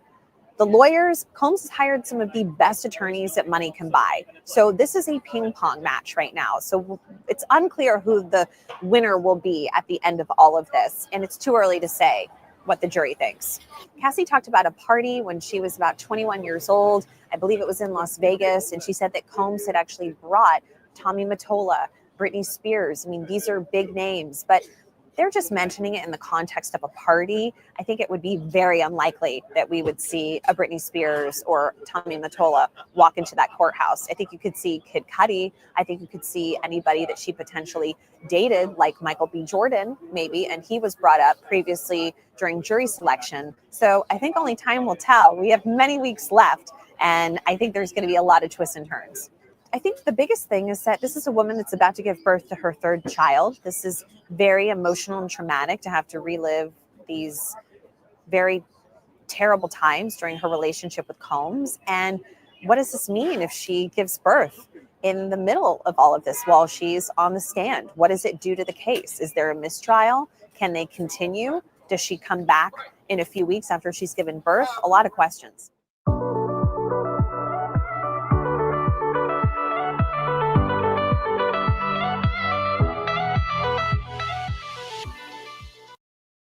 Sean Diddy Combs' federal sex trafficking trial continues, with his ex-girlfriend Cassie Ventura returning to the stand today. This time, defense attorneys questioned her about text exchanges during their relationship. We want to warn you, the testimony and some of the video is disturbing. Here's Fox News' CB Cotton. The ex-girlfriend of disgraced music mogul Sean Diddy Combs returning to the stand in his federal sex trafficking trial. Under cross-examination, defense attorneys read sexually explicit messages between Cassie Ventura and Combs as part of their argument that Cassie willingly participated in the rapper's so-called freak-offs, though she testified that their relationship was complicated. They have a couple different angles that they can go with, the defense, right? They can say that she was jealous. They can say that she was, this was consensual, that she was essentially willing to subject herself to this for a lavish lifestyle. On Wednesday, Cassie told prosecutors that she underwent therapy and even considered taking her own life when the relationship ended. Jurors have seen disturbing surveillance video of Combs assaulting Cassie in 2016 during what she says was a drug-fueled sex party and leaving her with a black eye. Diddy apologized when part of that video was released last year. Prosecutors claim Combs ran a criminal enterprise through his business empire, where he and his associates engaged in sex trafficking and forced labor. He pleaded not guilty to the charges. His defense attorneys say while there was domestic violence in Diddy's relationships, any sexual acts were consensual. They can't minimize that for fear of alienating the jury. But they have to take this and distinguish it from RICO and racketeering cases and conspiracy for prostitution, crossing state lines for the purpose of prostitution. Combs' trial is expected to last anywhere from 8 to 10 weeks. In New York, CB Cotton, Fox News. Speeds right here up to 100 miles an hour, erratic driving, even bumping into another car. CHP pursuing a robbery suspect driving a car stolen from Bakersfield in a chase that covered multiple freeways. The pursuit ended on the 10 in West LA when a front tire shredded. The driver had to pull over. Apparently, he hit a spike strip at some point. Authorities report they found an AR-15 inside the car. The robbery and stolen car suspect likely to face multiple charges. Testimony continued today in Sean Diddy Combs' federal sex trafficking trial. The music mogul's ex-girlfriend, Cassie Ventura, back on the stand detailing years of alleged abuse, blackmail, and her declining health. The National News Desk, Jeff Harris, joins us. So Ventura was on the stand all day today after 5 hours on Tuesday. Jeff, tell us more about what she said. Ventura started her testimony today, Didi, with more detail about the alleged abuse by Combs, saying he gave her a black eye and fat lip after the 2016 hotel altercation. She also testified about ongoing blackmail, health issues, and his reaction to her dating another entertainer. Ventura getting back on the stand Wednesday, recalling more details from the 2016 hotel altercation. Jurors being displayed text messages from that day instructing Combs to stay away. I think if people didn't believe her in the first 2 days, they probably do now. Jurors were shown photos from the freak-off videos, which Ventura claims Combs would regularly threaten to publicize, saying she felt trapped. Day 4 of Sean Diddy Combs' sex trafficking trial. Today, the defense spent the day cross-examining ex-girlfriend Cassie Ventura, sharing private messages to try to prove she was a willing participant in their sexual encounters. Reporter Kimberly Richardson from our New York sister station has more from court today. A relationship where jealousy, infidelity, and violence went both ways. That's how the defense sums up Sean Combs and Cassie Ventura's relationship. Today is Ventura's first day of cross-examination. The defense has thousands of messages the couple sent to each other. Many Ventura read out loud. Early on in their relationship, Ventura told Combs, quote, "I love you so much, it consumes my life." We saw the bad and the ugly through the prosecution, but now the defense is showing the good parts. Ventura testified things eventually went south. A central point of contention, she maintains, so-called freak-offs, sex and drug-fueled encounters that involved escorts. She insisted she did not want to take part, but defense attorney Ana Estevo introduced this exchange. Ventura, quote, "I'm always ready to freak off. Combs, I can't wait to watch you. I want you to get real hot." She replies, quote, "Me too. I just want to be uncontrollable." But when the defense tried to frame things a certain way, Ventura wasn't having it. She sent this message to Combs, quote, "I miss you. I miss our love-making sessions in the afternoons." When asked if that meant freak-offs, Ventura said not necessarily.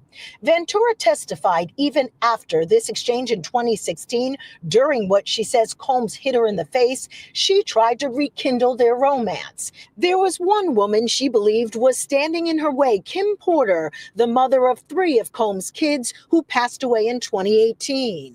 This afternoon, Ventura told jurors she had some jealousy of Porter, adding she wanted to be integrated into his life with his kids, sending this message to Combs, quote, "I'm here ready to be that woman, and I'm in a constant fight because you won't ever allow it. This isn't what I want. I cannot become that woman this way." In 2015, when Combs was dating a woman only named as Gina, Ventura began a relationship with actor Michael B. Jordan. Inside the courtroom, it was fascinating to watch as Ventura testified. When she said certain things, Combs would whisper into his attorney's ear. The attorney would write something on a Post-it and then hand it right back to the attorney who was questioning Ventura. In Lower Manhattan, Kimberly Richardson, ABC 7 Eyewitness News.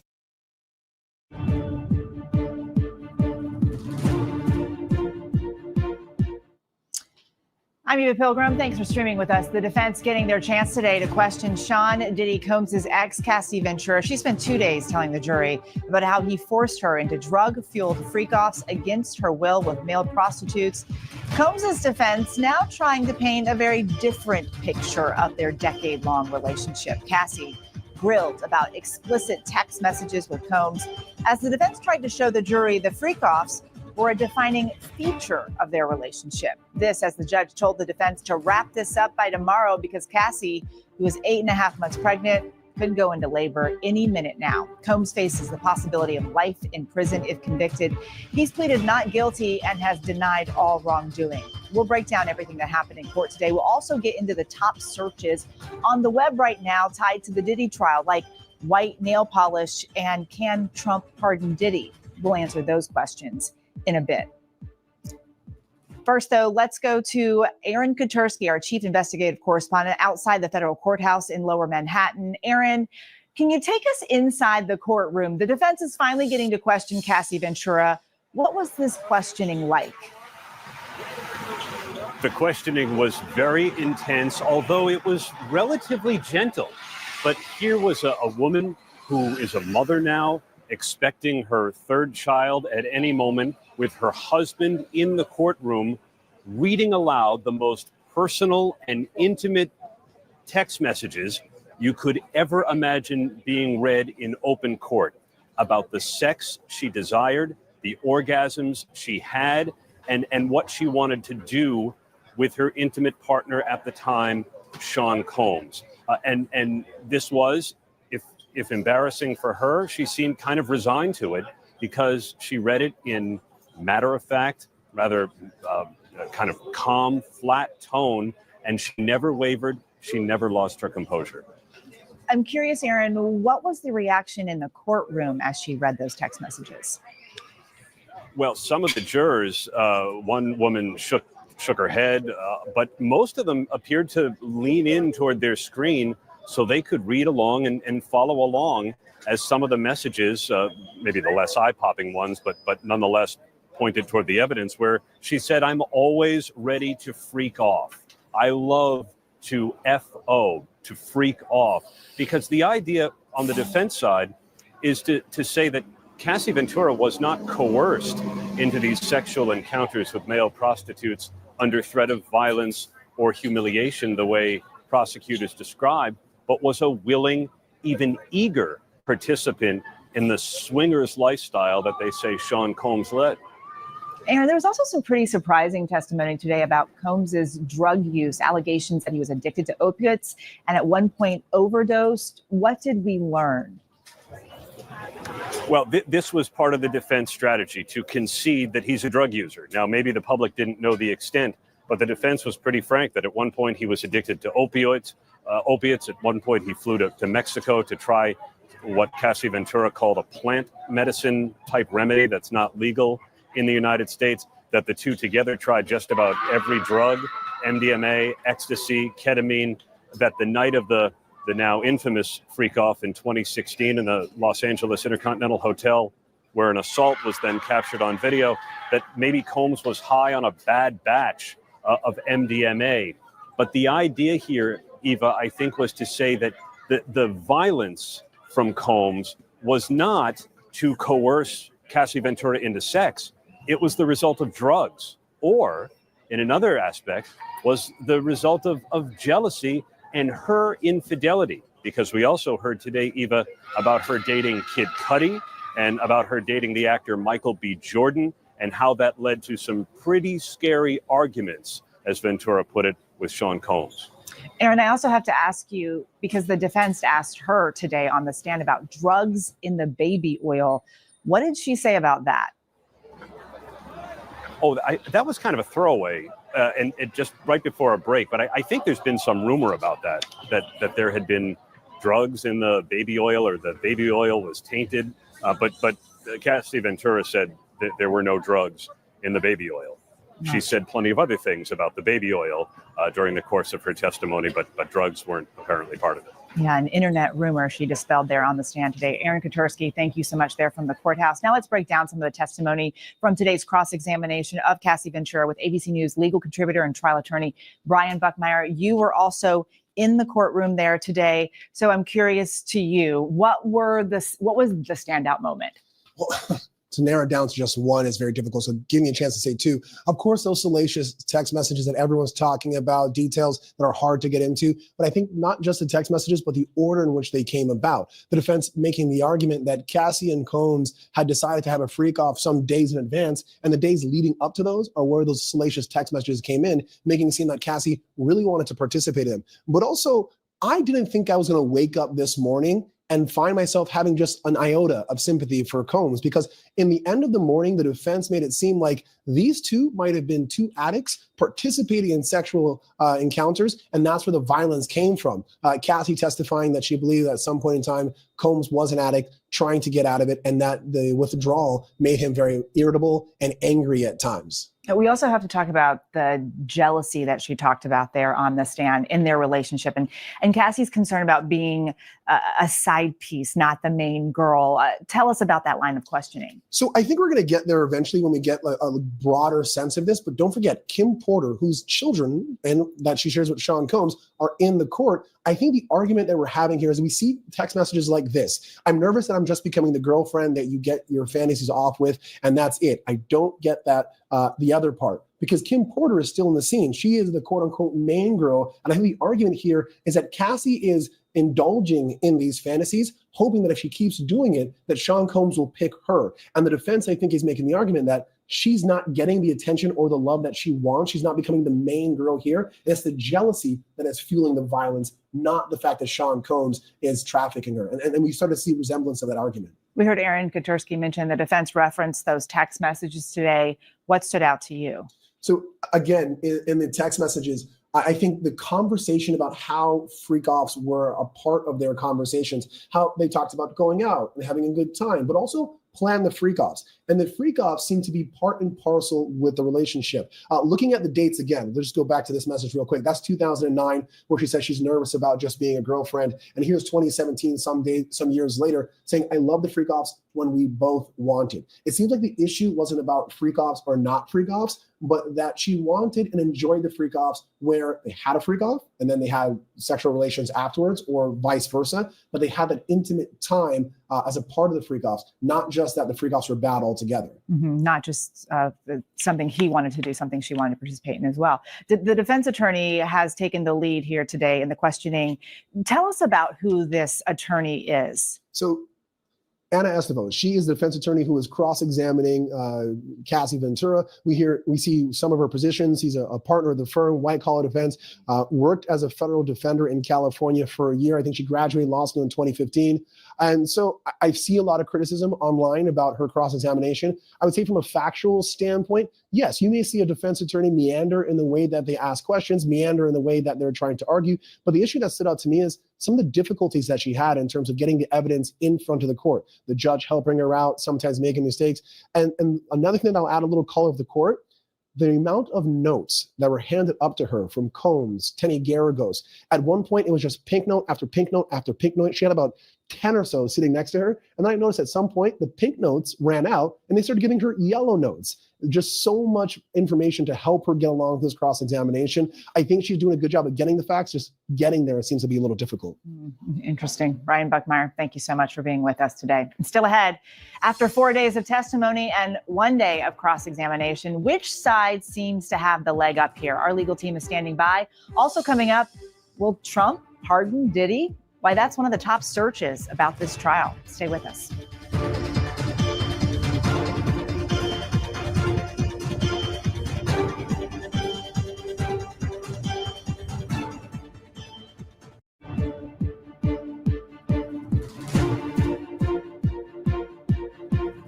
Welcome back to ABC News Live. Day 4 of testimony has wrapped up, the first day of Cassie Ventura's cross-examination. The defense peppering her with questions about infidelity and jealousy in their relationship, showing the jury sexually explicit evidence concealed by privacy screens from the rest of the court. It's time to break down these legal arguments that we've seen today. We've got Brian Buckmeyer playing the defense today and Bernarda Villalona playing prosecutor. Brian, I'm going to start with you since the defense is doing the cross at the moment. Is the defense punching holes in this case? I think to some degree they are, but as I'm listening to this testimony and seeing this cross-examination, I don't think it's so much that they're punching holes. It's more so that they're creating a separate narrative altogether. And I don't think that they're actually winning so much, and I think that the prosecution isn't winning because they're creating a separate narrative that is reasonable, that does create doubt, and that's what a defense attorney does. I'm left after the morning, especially when I was sitting there in court and reading the transcript as we continue, is this trafficking? Or is this two individuals who are addicted to drugs, violently and aggressively interacting with each other? Is this domestic violence or is this trafficking? I'm still having that question mark, but I don't think this witness is going to bring us all the way there. I think we still have to wait for the trial to continue.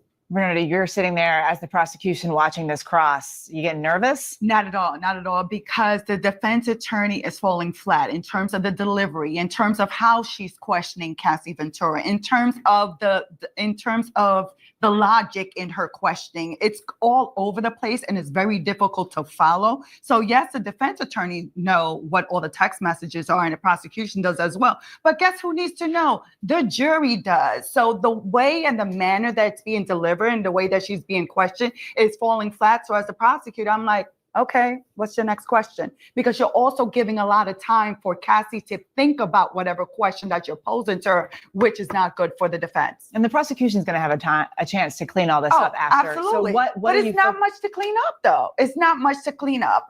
The prosecutor is aware of these text messages because guess what? The prosecutor was the one who turned it over to the defense. So they're ready for it. But I'll say this, though. I think the defense did a good job in the sense of, and again, this isn't the defense winning so much as the prosecution not so much. The prosecution gave us this much in terms of text message, and the defense got to have the opportunity, which I love doing when I'm a defense attorney, to say, hey, it's their burden. They're supposed to prove this case, but they gave you 5% of this conversation. I'm the one who's giving you 100% of it. This is the real context of it. And I think when you read all these text messages, it made it seem like the prosecution was somewhat disingenuous and not giving them everything. So even if the government comes up and rehabilitates, I would still be like, well, you never gave us the whole thing to begin with. But I have to disagree because what's coming out through the defense is that the defense is bringing the lovey-dovey part of the relationship, right? He's on trial, not for the lovey-dovey part. He's on trial for the criminal part. So the prosecutor came out with the criminal part having to deal with the text messages and with the testimony that makes this case a criminal case, not the lovey-dovey part. In fact, the prosecution can clean that out. Like, yes, I told you in opening that they had a complicated relationship. At times they loved each other. They probably loved each other during the entire relationship.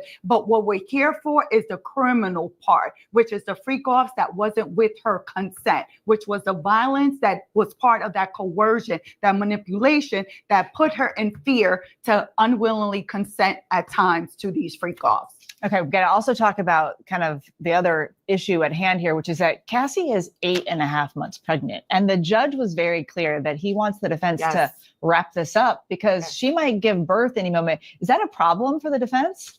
I mean, it depends on how you want to operate. I'm not going to say that I have done this. I'm not going to say that people I know have done this. But if you know a witness is on the clock and then they have to end their testimony, the defense could be bumbling, dragging their feet to some degree, because if they finish their cross-examination late into Friday afternoon, it limits the amount of time that Bernarda is talking about to rehabilitate this witness. Because if they end at 3 o'clock on Friday and they know they only have 2 hours to do a redirect, it hurts their opportunity to try to make their case better. So maybe there's some strategy that her having to leave at a certain time actually helps the defense. So you think they're using the strategy? I'm not saying that any defense attorney has ever done this, nor have I said that I have done this. I'm just saying theoretically, it could be possible. Okay, I have to ask you also, both of you, who do you think has the leg up here right now? Bernarda, you go first. Well, we're still dealing with just the first main witness, right? So I can't say that anybody has the leg up that's going to carry out the entire trial. But I would say that based on the direct examination and the cross-examination so far, that the prosecution still has the leg up, because whatever little damage, minor damage that was done today, I think can still be explained. And you also have the other witnesses that have to testify, so. I think at this point it's 50-50, and as a defense attorney, 50-50 means there's reasonable doubt, and that means the defense wins. But I do think this: Cassie is not the star witness as we've all been talking about. She is the star victim. I don't think she would know herself if she was trafficked or abuse because she was so into this. I think what has to happen, the star witness, would be someone inside of Sean Combs' inner circle to say, this wasn't a drug-fueled relationship. We all knew she was being trafficked. Combs told me this. This person knew it. That person knew it. She was just so wrapped in it, she didn't know she was being trafficked. So until that person comes and testifies and they get that information, I don't think we know who's winning this case so far. As a prosecution, is that a hard, bridge to build?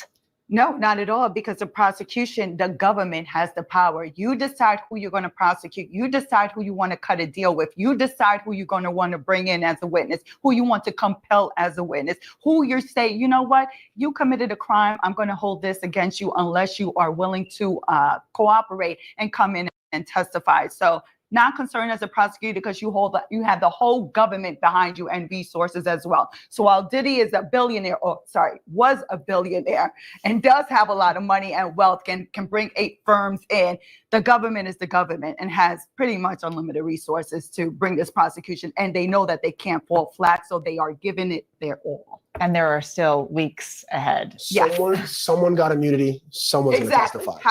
We'll have to wait and see. Thank you both so much for being with us. And coming up, Michael B. Jordan. And what does white nail polish mean? 2 topics a lot of people are searching online when it comes to this Diddy trial.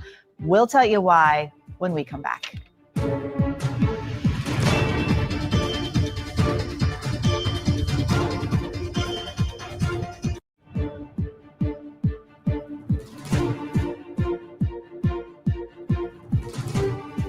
Welcome back. We are following the latest in the sex trafficking and racketeering conspiracy trial of Sean Diddy Combs. But first, let's get you up to speed on some of the other big court cases happening right now. In Idaho today, a pretrial hearing for Brian Kohberger. The judge went over the basic rules for his upcoming capital murder trial and left the door open to possibly sequestering the jury. Kohberger's lawyers insist he had nothing to do with the deadly stabbings of 4 college students. His trial is set for August. The Menendez brothers possibly one step closer to being released from prison. Multiple sources telling ABC News the hearing initiated by Governor Newsom next month to explore a path to clemency for the two, now being turned into a regular parole board hearing. The move could expedite the brothers' path to freedom. However, if they're granted immediate parole, and that is not a given, it could be months or even years before they are actually released. In the Karen Reed murder retrial just outside of Boston, the medical examiner taking the stand saying John O'Keefe died from blunt impact injuries of the head and hypothermia, but she couldn't determine how those injuries happened. Reed has denied allegations she hit her then boyfriend, a Boston police officer, with her car and left him to die in the cold. Back now to the trial against Sean Diddy Combs. People can't seem to get enough of it online, and that's where our segment Searched comes into play, where we break down some of the day's biggest searches tied to this case. Today's biggest search terms related to the trial include, will Trump pardon Diddy? And just to give you an idea of how interested people are in this case, take a look at this. People camping out in tents in the rain outside court for just a chance to get inside. Kelly Carter joins us now. She covers entertainment and pop culture for us. Kelly, okay, so based on our ABC web search data, nearly all the people in the Diddy Cassie world mentioned during the trial have seen a bump in searches. So, like who?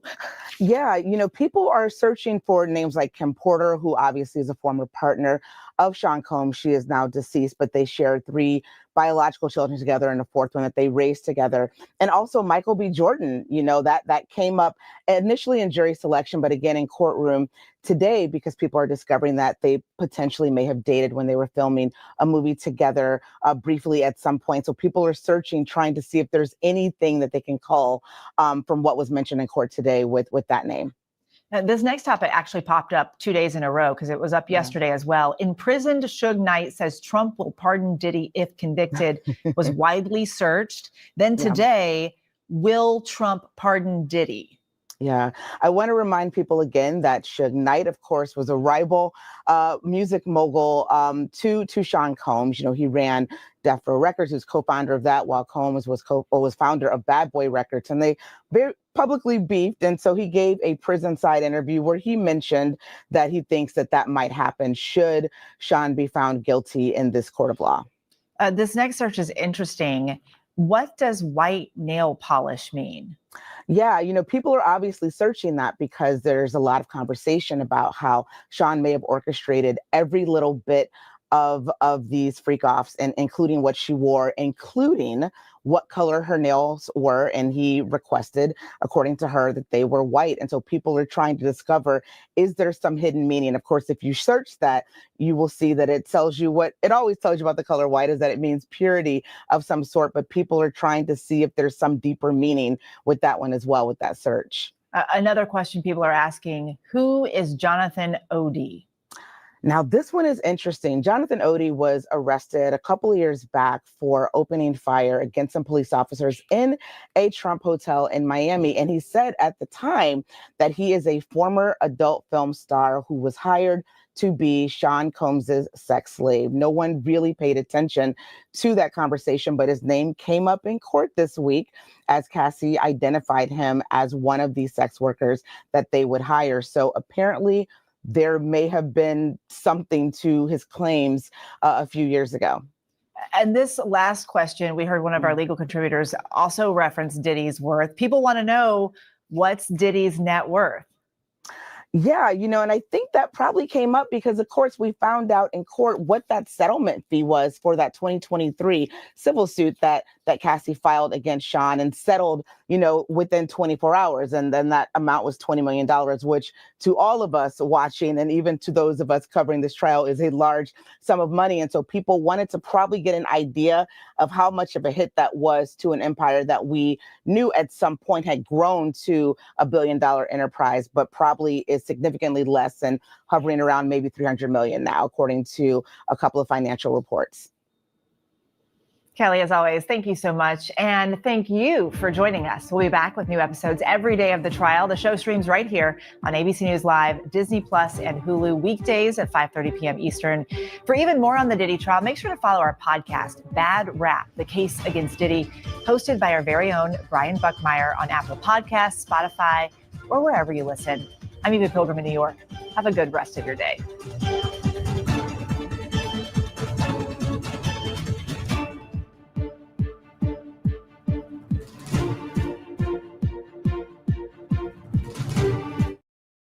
We're outside a federal court in Manhattan where day 4 of testimony in the criminal case against Sean Combs is wrapping up. We've had several hours of intense cross-examination by defense attorneys for Mr. Combs. Today, Cassie testified. There was a March 2017 message where she told Diddy, "I love our freak offs when we both want it." There was also a 2017 message sent by Combs that told her if she was not into it to let him know. Defense attorneys for Combs noted that she did not say no as these arrangements were made. And she also told Combs in one message, quote, "I'm too excited." This was before a freak off in 2017. Ventura acknowledged that Diddy had told her to say stop if there were issues. This is part of the defense's strategy to make their case to the jury that Ventura was willing and able and also had multiple opportunities to say that she was not interested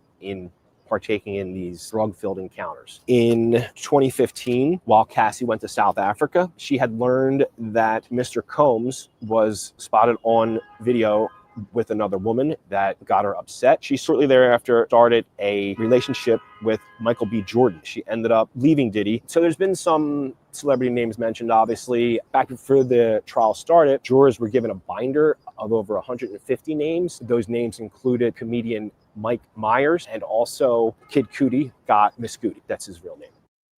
Today, Diddy's legal team trying to make it look like Cassie wanted to participate in these drug-fueled orgies. And what they're doing is they're showing emails, text messages from the course of Ventura and Combs' relationship. One of those text messages from 2009 shows Ventura saying to Combs, "I'm always ready for a freak off." Why show a message like that? What they're trying to do is poke holes in the allegations that she made in an effort to cast doubt on her credibility, because all it could take is just some doubt for a few of the jurors for potentially them not to agree on a verdict, and then you could have a mistrial, or then you could have a hung jury. They want her off the stand by Friday afternoon. Why? Because they think that she could actually go into labor this weekend. If that happens in the middle of her testimony, it's a huge problem. Cassie Ventura back on the witness stand today, this time facing cross-examination from Sean Combs' lawyers. His defense team fighting back against testimony that Ventura was forced to participate in drug-fueled sexual encounters known as freak-offs.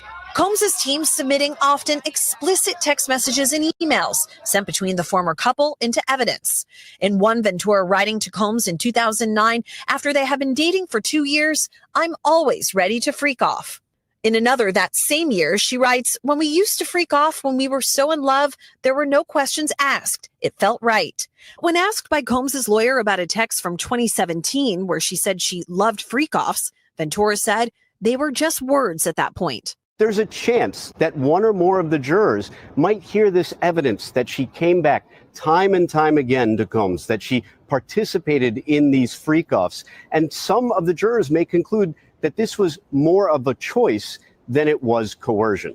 The defense team also asking about the couple's infidelity on both sides, seeming to paint the relationship as deeply troubled but consensual. Cassie said Combs kicked her in the back after finding out she cheated on him with rapper Kid Cudi, also admitting that she was jealous of a relationship Combs was having with another woman. She also spoke about the couple's extensive drug use and revealed Combs overdosed on painkillers in 2012. She said drug dependence influenced some of the rapper's mood swings and also spoke again about her own drug addiction. Ventura's cross-examination comes after 2 days of emotional testimony in which she said Combs subjected her to years of physical and psychological abuse, testifying that Combs blackmailed her with recordings from sexual encounters to silence her and keep her in the relationship. Combs has pleaded not guilty and says the freak-offs were consensual. Chloe, there's been some heated back and forth about the length of this cross-examination. Do we expect to see Ventura again? Yes, Lester, we expect for Ventura to be back on the stand tomorrow, and we anticipate that she's going to testify more about the days leading up to that violent incident at the Intercontinental Hotel in 2016 with Combs. But the defense has been given only 5 more hours to finish their cross-examination because Ventura could go into labor as early as this weekend. Thanks for watching. Stay updated about breaking news and top stories on the NBC News app or follow us on social media.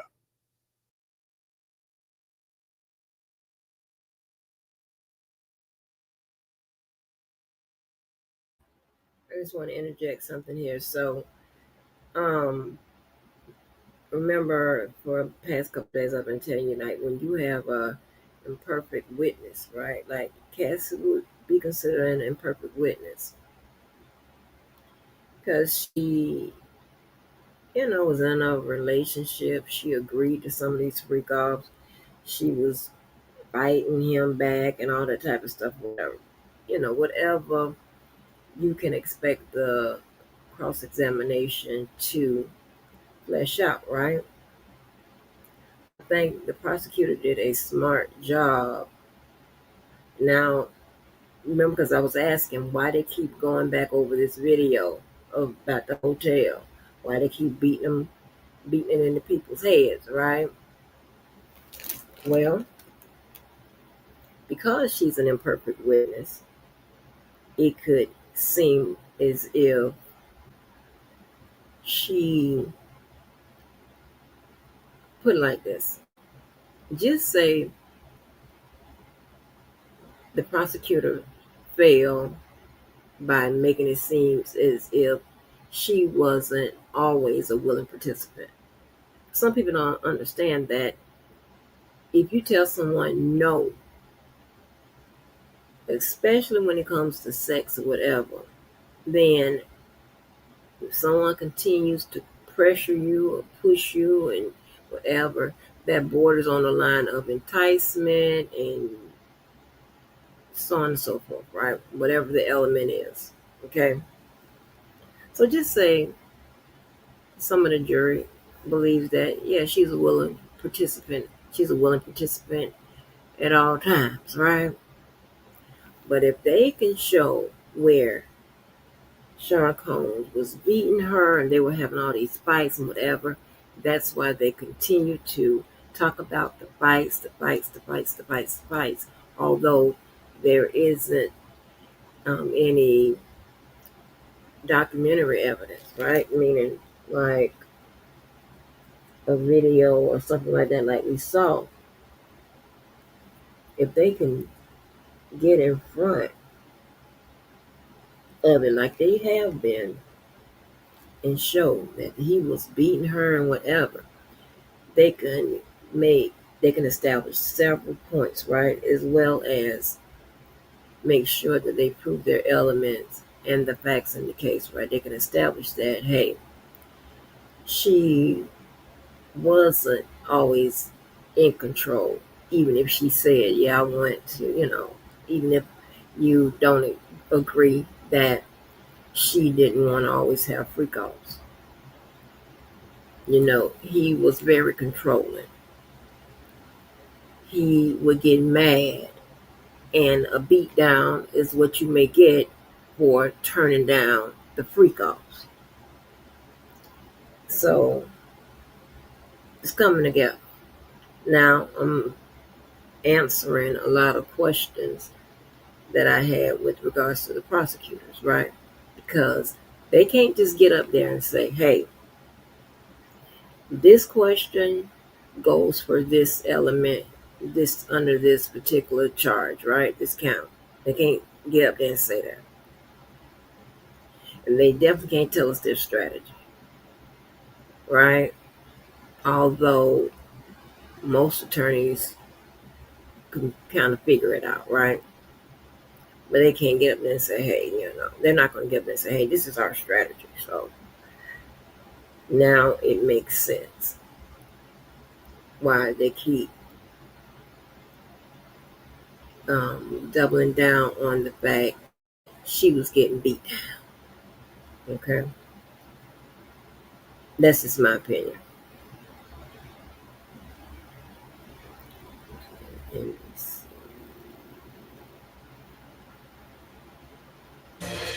Hey guys, it's Scotty Schwartz, and tonight a full half-hour special on Sean Combs' federal sex trafficking and racketeering trial. And back on the stand today, the prosecutor's star witness, the singer known as Cassie Ventura, and this time being questioned by Sean Combs' defense team, who introduced hundreds of messages between the two, many of them extremely graphic and explicit, with the hope that they would portray her as a loving partner and a willing participant in those drug-fueled sex sessions with prostitutes that Combs called freak-offs. But all this in the shadow of Cassie testifying yesterday to harrowing abuse, including Combs allegedly raping her in 2018. I'm not going to opine on what the jury's thinking, but I think that Cassie's doing a great job on cross-examination. Hey there, we start tonight with Cassie Ventura back on the stand in that sex trafficking trial against Sean Diddy Combs, with the defense trying to paint a much different picture today. Explicit messages between Combs and Cassie were revealed during her cross-examination, and those texts appear to show Cassie a willing participant in those so-called freak-offs. Now, one exchange where Cassie says, quote, "I am always ready to freak off." They also lay out the timeline of their relationship, which started back in 2005 when Cassie was just 19 years old. The defense honing in on how she kept coming back to Combs despite his abusive behavior. One email from her in 2009 said, quote, "That is the only reason I go back and forth in my mind with wanting and not wanting to do it. When we used to freak off, when we were so in love, there were no questions asked. It felt right." And that jaw-dropping video of Combs attacking Cassie at the Intercontinental Hotel here in Los Angeles back in 2016, well, the defense is highlighting some of the messages leading up to that. Cassie telling Combs beforehand, "Baby, I want to F-O so bad. I don't want to F myself up. What am I going to do?" But over the last few days, Cassie has testified that Combs was abusive, controlling, a megalomaniac, even testifying that he raped her. NBC News entertainment correspondent Chloe Malas has more. Cassie Ventura stand today, this time facing cross-examination from Sean Combs' lawyers. His defense team fighting back against testimony that Ventura was forced to participate in drug-fueled sexual encounters known as freak-offs. Combs' team submitting often explicit text messages and emails sent between the former couple into evidence. In one, Ventura writing to Combs in 2009, after they had been dating for 2 years, "I'm always ready to freak off." In another that same year, she writes, "When we used to freak off when we were so in love, there were no questions asked. It felt right." When asked by Combs' lawyer about a text from 2017 where she said she loved freak-offs, Ventura said they were just words at that point. There's a chance that one or more of the jurors might hear this evidence that she came back time and time again to Combs, that she participated in these freak-offs. And some of the jurors may conclude that this was more of a choice than it was coercion. The defense team also asking about the couple's infidelity on both sides, seeming to paint the relationship as deeply troubled but consensual. Cassie said Combs kicked her in the back after finding out she cheated on him with rapper Kid Cudi, also admitting that she was jealous of a relationship Combs was having with another woman. She also spoke about the couple's extensive drug use and revealed Combs overdosed on painkillers in 2012. She said drug dependence influenced some of the rapper's mood swings and also spoke again about her own drug addiction. Ventura's cross-examination comes after 2 days of emotional testimony in which she said Combs subjected her to years of physical and psychological abuse, testifying that Combs blackmailed her with recordings from sexual encounters to silence her and keep her in the relationship. Combs has pleaded not guilty and says the freak-offs were consensual. And let's bring in Chloe Malas, who is outside the courthouse. So, Chloe, a lot of explicit exchanges today, but we're seeing these transcripts and these court pictures. We are not seeing any video that's coming out. Cameras aren't allowed. So how would you describe the defense in their questioning? Was it hostile? Was it methodical? Like, how do you think the jury saw it here? It was slow. And it was not explosive in the sense that they were not badgering her. So this particular attorney, she was very measured, at one point even complimenting Cassie and calling her charming and beautiful as a part of her line of questioning. And it seemed genuine. So, you know, Cassie being so pregnant, the last thing that they would want is to come across as badgering or harassing her. And so actually things were pretty peaceful. And Cassie, although she wasn't giving long answers, she was seemingly pleasant in answering all of the questions today. Pleasant between those two, but it did seem to get pretty testy between the judge and the defense. Like there was a quote that came out that we all just kind of were like, what is going on in there? This one right here, if we can pull it up. Judge, in what universe did you not understand that this was not going to happen? You're not telling me that this was everyone's understanding. Well, what is going on here? Okay, so cross-examination is not over. So Sean Combs's legal team, they need more time to try to poke holes in her testimony from earlier this week. But the judge and the prosecutors are saying, listen, Cassie, she needs to get off the stand. She's about to give birth and she could go into labor as early as this weekend. So the judge saying you have 5 more hours on Friday. That's it. And Mark Agnifilo, who's one of the very famous celebrity attorneys, he also represents Luigi Mangione right now. He said, Your Honor, we'll do our best, but my client has every right to let us cross-examine basically the star witness of this case, and we shouldn't be rushed. He has legal rights. And Kid Cudi, we also saw him mentioned again today, also Michael B. Jordan. What do we know about that there? So Cassie dated both of them at different periods of time over the course of her relationship with Diddy, because she and Diddy, it appears, were in an open relationship. He had relationships with other women. She had relationships with other men. And in this instance, Cassie was recounting a time when she actually cheated on Combs, if you can call it cheating in an open relationship. But Combs found out that she was seeing Kid Cudi. He was very upset, and she claims that he kicked her in the back, and that he was also upset when he found out that she was dating actor Michael B. Jordan. And the big question is, are we going to see these guys, these incredibly famous men, each individually come into the courtroom and testify over these 8 weeks? And I think that there's a chance that we could see at least one of them. Yeah, especially Kid Cudi and what happened or possibly happened to his car there. Very interesting. We also saw a little bit more about what happened around the time of the beating that was caught on camera. A little more context there. What did we learn? So that is where the testimony today ended, or the questioning of Cassie Ventura. It was the days leading up to that incident in 2016 at the Intercontinental Hotel. Like you said, she was brutally, viciously beaten by Combs in the hallway of that elevator bank. And we're hearing about how Cassie seemed to be a willing participant, wanting to take part in this freak-off, that perhaps it was even her idea to do this freak-off before her movie premiere. But we didn't finish that line of questioning today, and that's where we think it's going to start in the morning. But again, they have pages and pages of text messages, Gotti, from the entire relationship. She's reading some of them, the attorney is reading some of them, and will it sway the jurors? Will they think that perhaps she wasn't completely coerced, completely forced into these situations? Yeah, we'll see tomorrow. And Cassie is still testifying tomorrow, right? How long is that going to go on after what we saw, that back and forth between the judge and who's going to follow her testimony? So 5 hours is all they're supposed to get, the defense team. But, I mean, it's really up to the judge. The judge, at his discretion, could allow cross-examination to go on a little bit longer. But we do know that the prosecution plans to have 2 witnesses in the wings. One is Dawn Richard. You might remember her. She was in a very popular band called Danity Kane. She was in the Making the Band show that Diddy executive produced. And so she is expected to take the stand. She is a civil accuser. She's also filed a suit against Sean Combs. And then there's also someone named Yasin Binda. We don't know who that is. Did a quick Google search and couldn't find anything. Could be an escort, could be a friend, a former employee, former personal assistant. We're not sure, but that is expected to happen tomorrow if cross-examination ends. We'll be watching. Chloe Malas, thank you so much. And just moments ago, we heard from both sides as they left the courtroom for the day. First, Cassie's attorney, then Combs's publicist. Let's take a quick listen. She was ready, and I think she's demonstrating that. It's a long day. It's nice to be outside right now.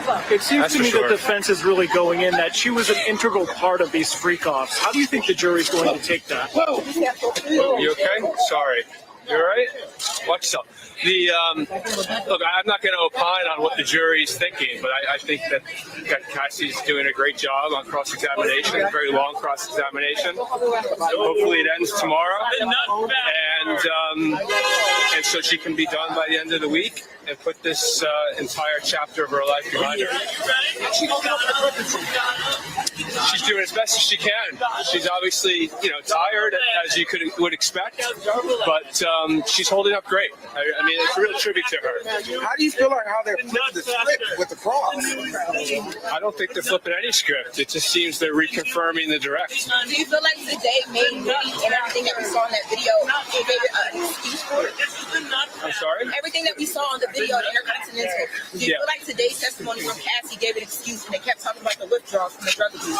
Was she? No, I mean, look, I don't know that. I don't think there's a legal defense to this case based on his drug use. So I'm not really sure what that's all about. Looked a little more excited today, though. Like they had a win today. Oh, well, okay. Well, it's not really up to what Diddy's team thinks. Not up to what I think. Actually, it's what the jury thinks. And Did he feel any shame at all? So I don't know what he's thinking. I saw Cassie touching her back and stretching and drinking lots of water. Do you think that the stress could possibly induce her to go in sooner? I'm not a doctor. I'm just a lawyer. I have no idea. I hope. Does she seem okay when we were speaking to her? Yep, she seems great to me. She seems great. Any word on how her husband is currently feeling?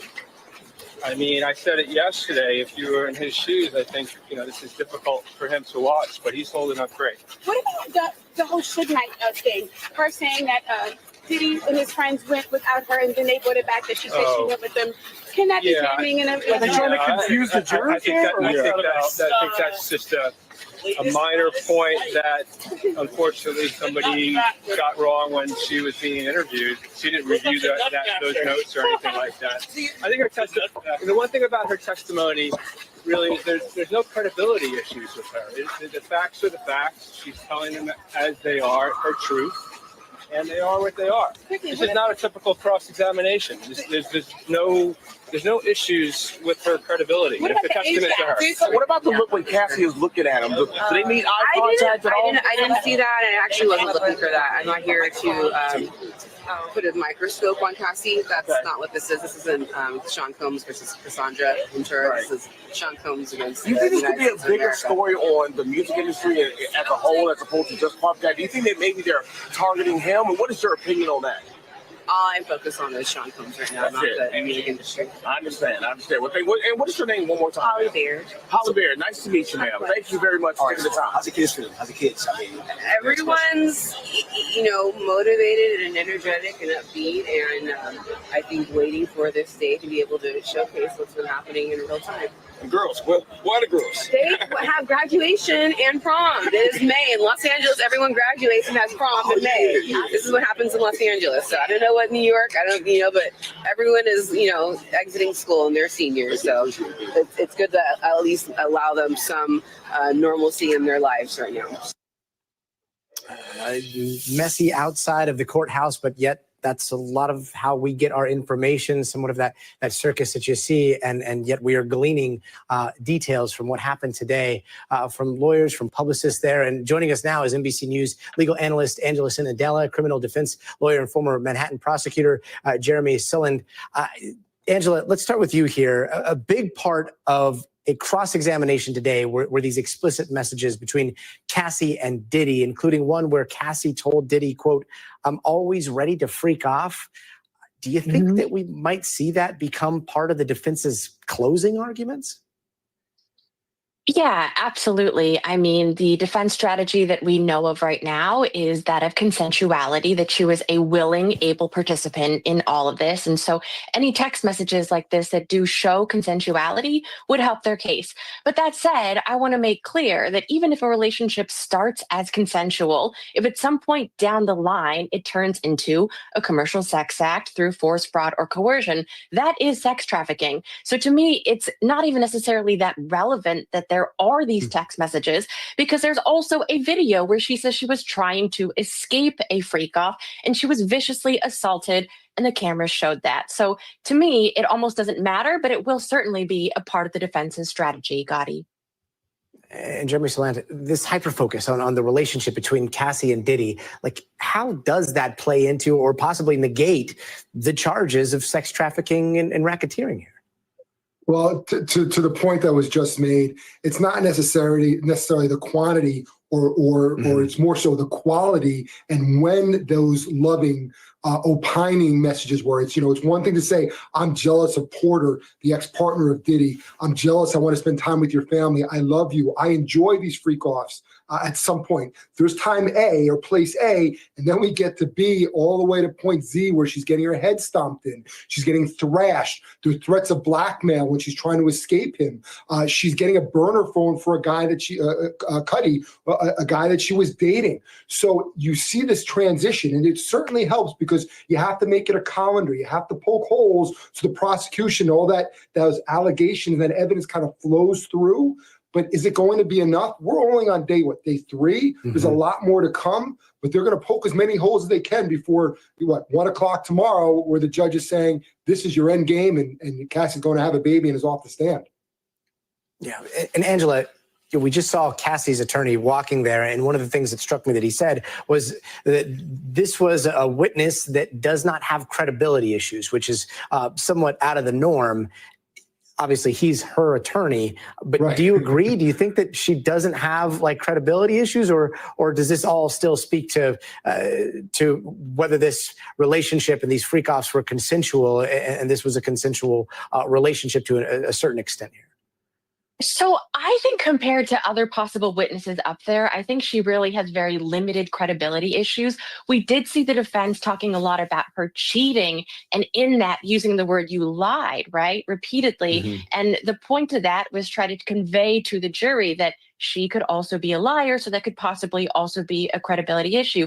I think also the defense, though, is pointing out here that like this could have been such a toxic relationship kind of overall that maybe she's like misremembering things or kind of turning things more like regret afterwards. So I think there's a lot of emotion that's going to be tied into possibly her recollection. But I would generally agree with that attorney that credibility issues here seem limited, Gotti. And Jeremy, Cassie seemed to at times ask the defense to rephrase a question. She used specific terms like "at that time," or she answered very plainly without elaborating at all. Got to ask, like, what goes into preparing a witness for any cross-examination? So any good attorney is going to wear both hats, whether you're defense practicing as the prosecution or the prosecution practicing as the defense. And I think most attorneys will say to their clients, I'm not here to be your friend. I'm not here to just beat you up, but I'm going to treat you as my adversary on that stand and give you every scenario that I can think of. Those things that you may be unclear of, I'm going to try to twist it into something that may seem like a lie or to attack your credibility. I'm going to challenge you and I'm going to take you down that road I want to, knowing full well this is not going to just be, well, in this case, pregnant Cassie that we're all going to feel bad for because she's about to have a baby. You're going to have to be confronted with those things that you said. Mm-hmm. You're going to be confronted with your jealousy. You're going to be confronted with wanting that record deal. You're going to be confronted with the $20 million that you pocketed, which is real money to everyone in this world other than maybe Sean Combs. So that's how you're preparing that witness. You're going to bring it all out in full force. You're not there to be their friend. You're there to be their advocate and prepare them.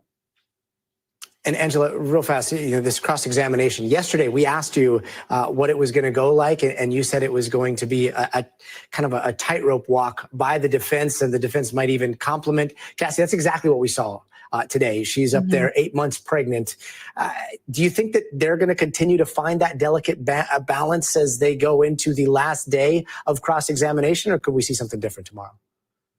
Yeah, look, they have to keep a delicate balance, but that said, they also have to try to get aggressive at some point if they're not getting what they want. We all know that their time frame is extremely limited here. So if they don't feel they are getting the answers they need while acting delicately, they might get a little aggressive. That's also, though, why I said earlier that it would likely be a female attorney. That's what we're seeing here. And often jurors do react better to a female being more aggressive with a female than a male, frankly. Angela Sinadella and Jeremy Saland, we really appreciate your time. We'll check back with you soon. And by most accounts, Sean Diddy Combs played a major role in making hip-hop what it is today, turning unknown artists into household names. He built an empire, not just with music, but with a media company, with a fashion label, even a popular vodka brand. And at one point, he had a net worth of around $1 billion. Also, back in 2003, a former Ford Motor Company showroom in Midtown Manhattan became the headquarters of Bad Boy Records. At the height of Diddy's career, this building was one of the pinnacles of the music industry, and this is what that building looks like today. Possibly a metaphor for what's going on, where his legacy is going, maybe. But here to answer that a little bit more is Variety's senior music writer, Stephen Horowitz. Stephen, thanks so much for being with us. What is this trial going to do to his legacy and to the companies that he started that are still around, like Bad Boy, Revolt? What do you think is going to happen here?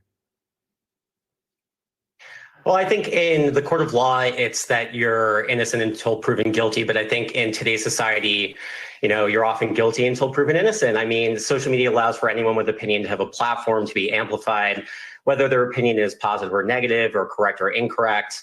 A lot of times once an allegation is made, it can be perceived as permanent, especially in such a high profile case like this. Like take Jay-Z, for instance, who was named in one of Diddy's civil suits.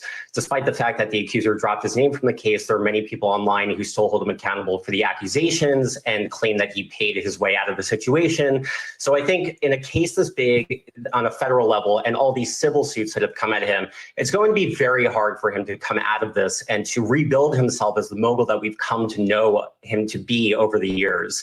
I don't think he's going to be able to reignite his business acumen. His music career has already taken a hit. It's really going to be an uphill battle if he gets out of this, which, we're all waiting to see what happens. We also live in a day and age where, there is such a thing as edgelording, right? And you know, the Bad Boy records, obviously there's a difference in today than 2003 and what Bad Boy means today versus then. But like, do you think that there are going to be people out there that play Diddy's music going forward? Is it possible to separate the art from the artist for those that were huge fans? And do you think that we could see like this, I don't know, like embrace of Diddy just because of the counter that he represents to society, which is what we've seen with some other artists that are out there right now? For sure. I mean, if you take a look, the backlash was pretty instant when he was arrested on these federal charges. His songs were removed from radio playlists. He was removed from Spotify and Apple playlists, allegedly. But after he was arrested, his streams actually increased by 18.3% compared to the week prior. And the following month, his music only increased in popularity on those platforms. I mean, people have this nostalgic attachment to his music. I grew up listening to his music. His music is part of the fabric of my backgrounds, and it is for many people out there. I think separating the art from the artist is an individual opinion, but a lot of people still gravitate towards that music because they have emotional attachments to them. I mean, take a look at someone like Kanye West, for example, who is not the same artist today as we knew him 20 years ago, but people still defend his music and defend the things that he's saying online, however horrible they may be, because they're attached to this idea of who he was and what they provided for them. And I think in the case of Diddy, I think people will still listen to his music and sort of interrogate it in that way and interact with it like that. Yeah, only time will tell. Stephen Horowitz, really appreciate that. Thanks so much for joining us. Thanks for watching. Stay updated about breaking news and top stories on the NBC News app or follow us on social media. A lot of people have an eye on the trial of Sean Diddy Combs, which just entered its fourth day. His former girlfriend, Cassie Ventura, took the witness stand again today, this time to be cross-examined by the defense. Ventura told the court that Combs coerced her to take part in the drug-fueled sex sessions known as freak-offs, and even raped her in 2018. She broke down in tears as she recounted later going to rehab and trauma therapy. Meanwhile, defense attorneys showed the jury explicit messages between Combs and Ventura, which they insist prove that she was a willing participant. From the defense, their job is going to be to distract and attack. They're also going to attack that she stayed and that it was against her will. Ventura is just the first of at least 3 women expected to testify against Combs. The music mogul has denied any wrongdoing in the case. Well, his trial has been putting a spotlight on dating violence and abusive relationships. Those relationships often take a huge toll on a victim's mental health. And on this Mental Health Action Day, we spoke with a doctor from Stanford Health about the signs of an unhealthy relationship. And he says sometimes it's about identifying the cycle. Sometimes we might think about abuse as a situation where one person is just constantly being aggressive and violent, and that is rarely how these things look. Much more common is what we see where there's an explosion of anger or aggression, followed by apologies and promises to change and a kind of honeymoon period where things feel really good in the relationship again. And then there's a simmering of tension that builds up until we finally get to another explosion. And this cycle can be one of the things that really gets folks trapped in abusive patterns. He says that abuse can be physical or psychological, what's known as stonewalling, refusing to communicate, and minimizing your partner's feelings. Dr. Hoffman says if you are a victim, you're not alone. If you don't feel safe, if it doesn't feel right, trust your gut. Find a person you trust and ask them if they'd be open to hearing about what you're experiencing. Make sure you maintain your connections with people outside of your relationship. On this Mental Health Action Day, we ask you to join CBS News Bay Area and MTV by taking action for your friends with what's called ASK. That is acknowledge, support, and keep in touch. Say your friends need you as much as you need them. So learn how to ask at mentalhealthishealth.us. And if you or anyone you know is struggling, help is available 24/7. You can call or text the National Suicide and Crisis Hotline at 988. On your side, you're watching Fox 7 Austin News. Sean Diddy Combs' federal sex trafficking trial continued today with more testimony from his former girlfriend, Cassie Ventura. We do want to warn you, the testimony and some of the video are disturbing. Fox's CB Cotton has more from New York. The ex-girlfriend of disgraced music mogul Sean Diddy Combs returning to the stand in his federal sex trafficking trial. Under cross-examination, defense attorneys read sexually explicit messages between Cassie Ventura and Combs as part of their argument that Cassie willingly participated in the rapper's so-called freak-offs, though she testified that their relationship was complicated. They have a couple different angles that they can go with, the defense, right? They can say that she was jealous. They can say that she was, this was consensual, that she was essentially willing to subject herself to this for a lavish lifestyle. On Wednesday, Cassie told prosecutors that she underwent therapy and even considered taking her own life when the relationship ended. Jurors have seen disturbing surveillance video of Combs assaulting Cassie in 2016 during what she says was a drug-fueled sex party and leaving her with a black eye. Diddy apologized when part of that video was released last year. Prosecutors claim Combs ran a criminal enterprise through his business empire, where he and his associates engaged in sex trafficking and forced labor. He pleaded not guilty to the charges. His defense attorneys say while there was domestic violence in Diddy's relationships, any sexual acts were consensual. They can't minimize that for fear of alienating the jury. But they have to take this and distinguish it from RICO and racketeering cases and conspiracy for prostitution, crossing state lines for the purpose of prostitution. Combs' trial is expected to last anywhere from 8 to 10 weeks. In New York, CB Cotton, Fox News. Sean Diddy Combs' former girlfriend faced defense attorneys today as they cross-examined the prosecution's star witness. The defense had Cassie Ventura read explicit text messages she sent to Combs early in their relationship that suggested she liked to make love to him after their freak-offs. The notion is she was more involved in the parties than she previously testified. My name is Aisha Bagchi. I'm USA Today's Justice Department correspondent. I'm standing outside of the federal courthouse in Manhattan right now, where we just wrapped up day 4 of witness testimony in the criminal trial against Sean Combs.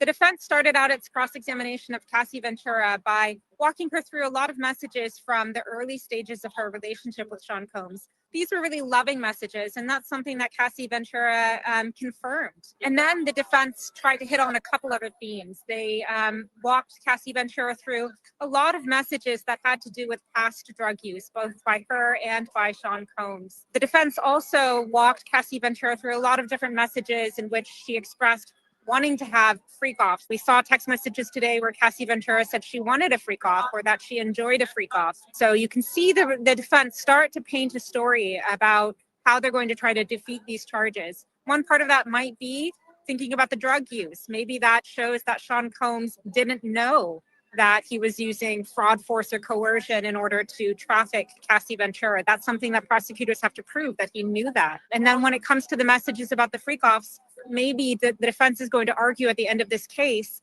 that shows that Cassie Ventura was engaging in this willingly, consensually. So we really got the first bite at what the defense is going to do to try to defeat this case, and we are set for more cross-examination tomorrow. Well, the trial of Sean Diddy Combs is now in its 4th day. Today, the defense cross-examined the prosecution's star witness, Combs' former girlfriend, Cassie Ventura.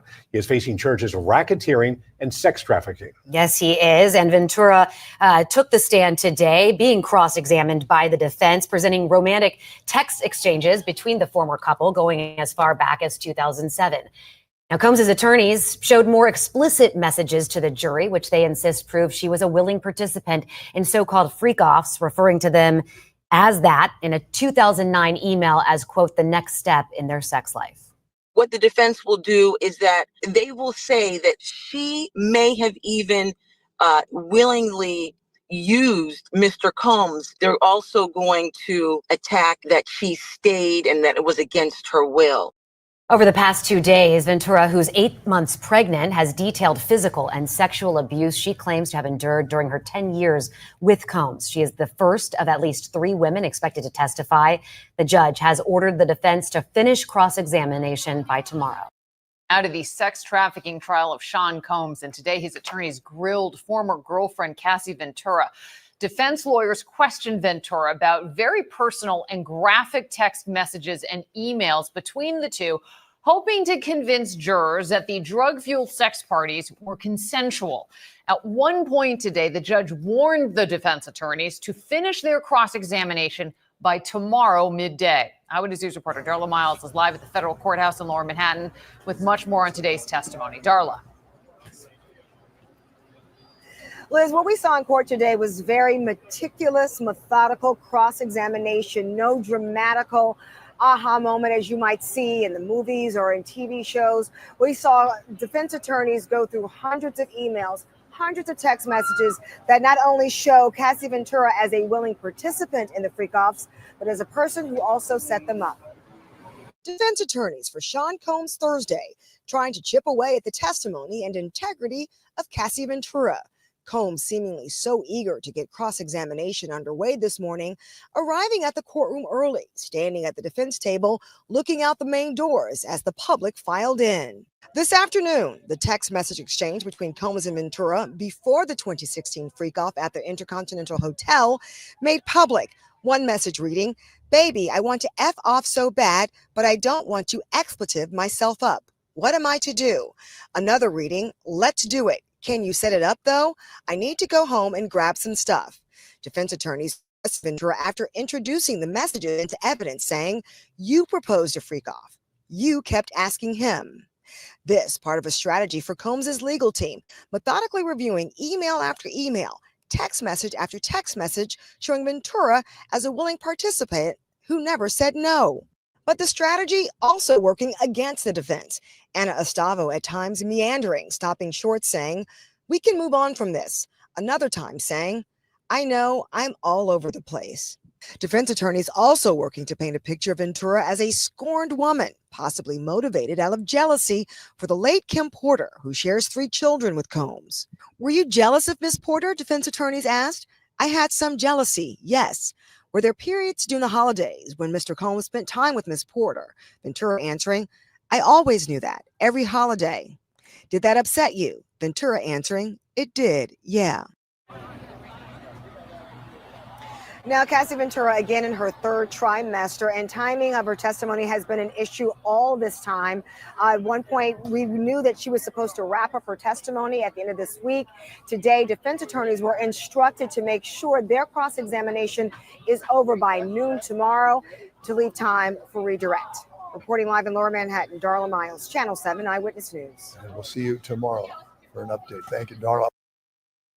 Day 4 of Sean Diddy Combs' sex trafficking and racketeering trial got intense in a hurry as Diddy's ex-girlfriend Cassandra Ventura faced a blistering cross-examination with defense lawyers using old love texts and steamy messages to challenge her claims of horrifying abuse. From freak-offs to jealousy to burner phones, it all came out in court today. And I'm going to be speaking with our very own Elizabeth Milner to get the inside scoop, including a major witness who's set to take the stand next. Welcome to Sidebar, presented by Law and Crime.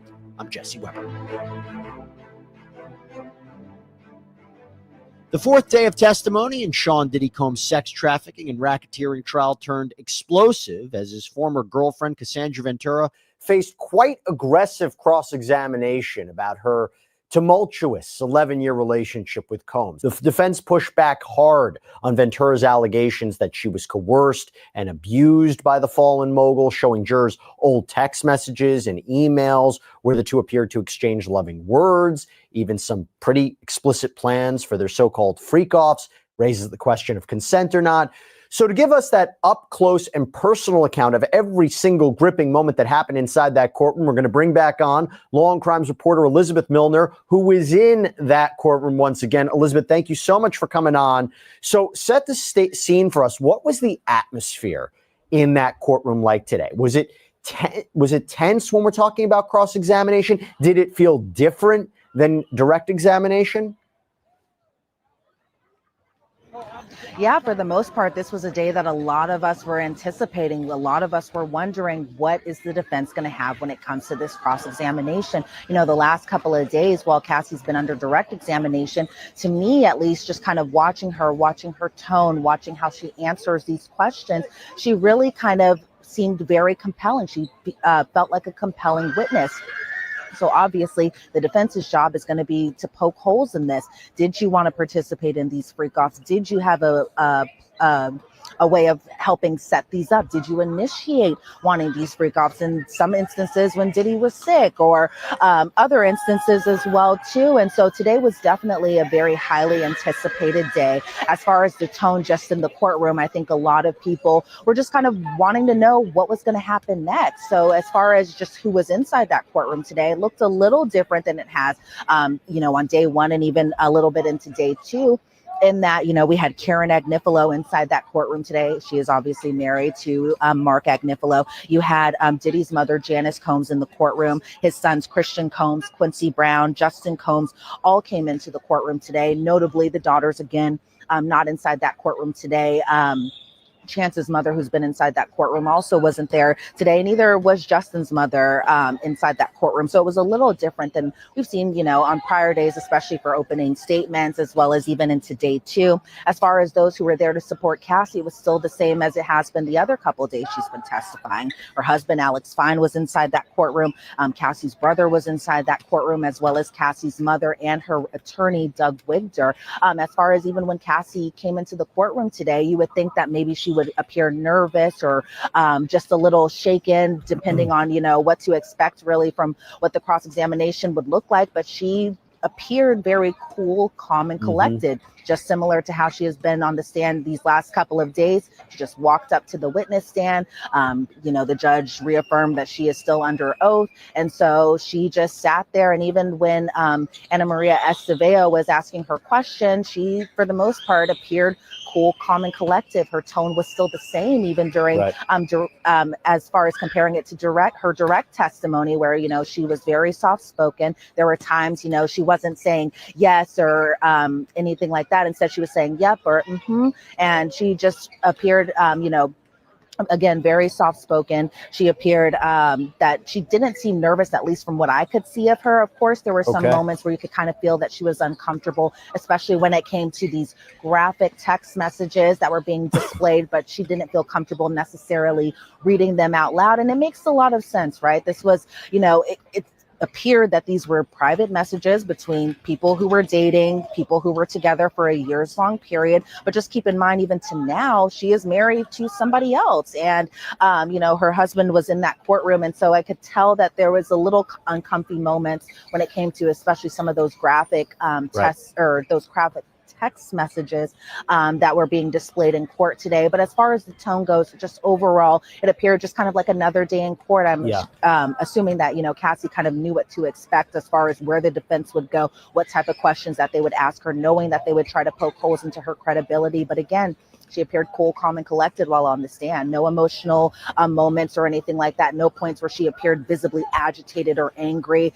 Just, for the most part, asking clarifying questions. Can you repeat that? Can you ask it a different way? Can you talk about what time frame this was? Oh, I don't remember these text messages. And so that was kind of most of the tone throughout most of the cross-examination today. Hey, everybody, this is a law and crime legal alert. Did you know that children are being diagnosed with serious conditions like type 2 diabetes and non-alcoholic fatty liver disease? And the research is potentially linking ultra-processed foods to this? Yeah. Well, Morgan & Morgan is stepping in to fight to hold these food companies accountable. With decades of experience fighting large corporations, they are ready to stand up for the families who deserve justice. So if your child under 21 has been diagnosed with type 2 diabetes or fatty liver disease, then visit www.forthepeople.com/food or scan the QR code on screen to learn more. So before we get into the substance of what the cross-examination was about, there are two other groups of people I was curious about how they were reacting throughout the day. How were the jurors reacting during the cross-examination from what you could see? And how was Diddy reacting during the cross-examination by his defense counsel?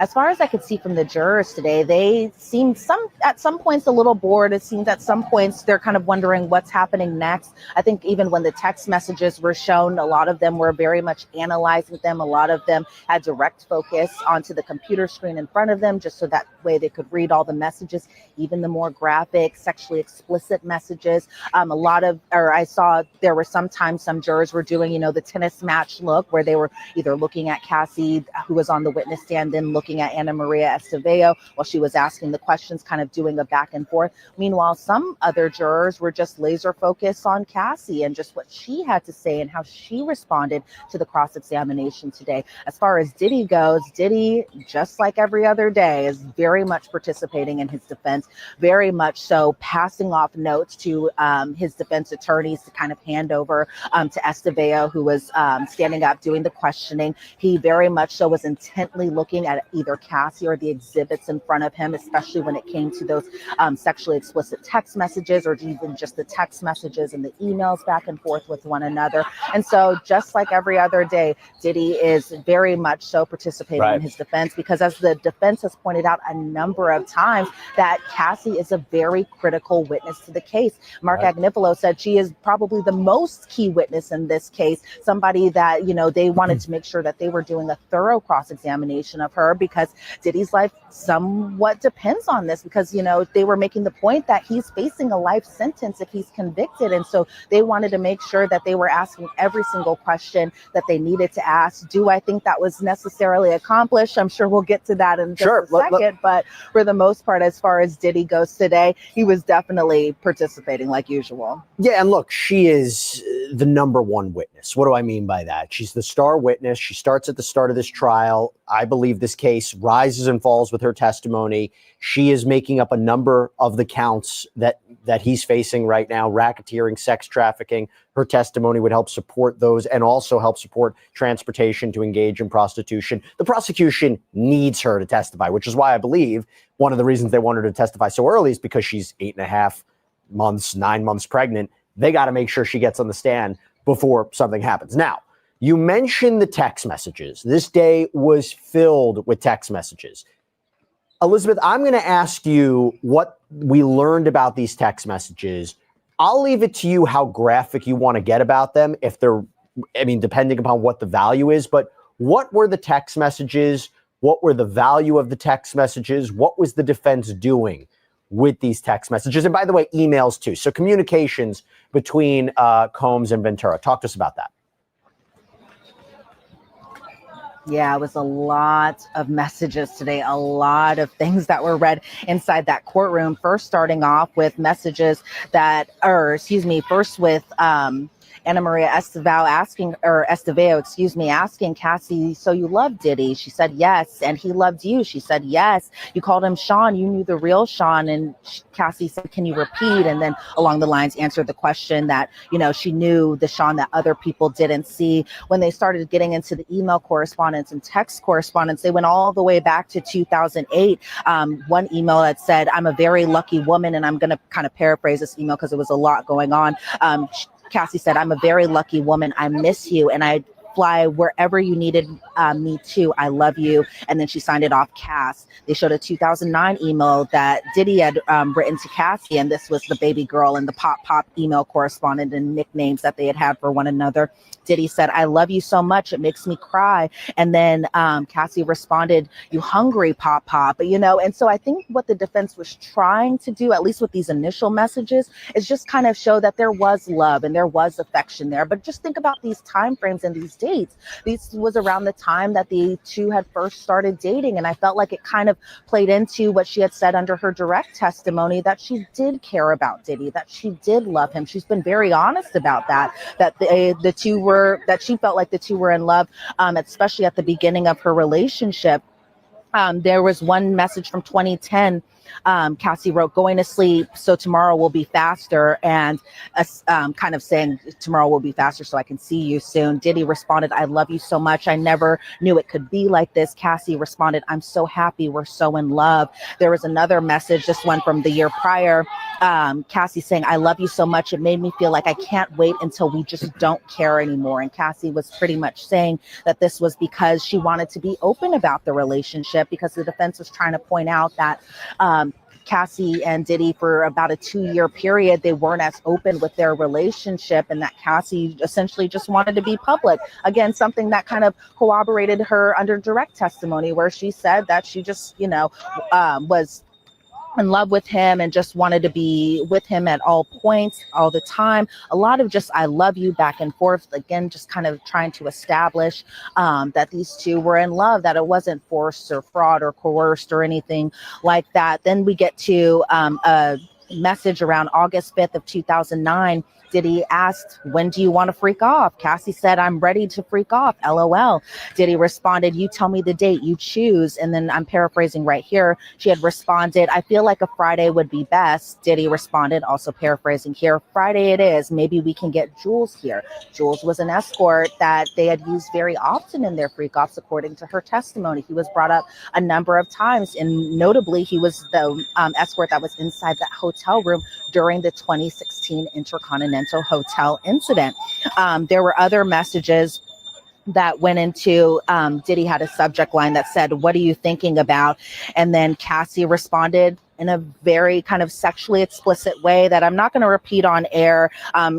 You could definitely feel like I was kind of peeking into what their history was like, especially in those intimate moments, and how the two would correspond about wanting to be with each other in an intimate way. And so a lot of those messages were displayed in front of the jury. The jury saw them. Us in the gallery, we saw these messages as well, too. There was a 2009 email that Diddy had wrote to Cassie saying, I want you to feel safe to let go. And Cassie wrote, I like that. I want to give you the same. In order to be more open with the things that we do in bed, I need to feel safe like home, like this is my husband. And this is the only man that will ever have this aggressive / sexual side of me. I'm nervous. I'm just the girlfriend that you get your fantasies off with, and that I just don't get that other part. And then she wrote ...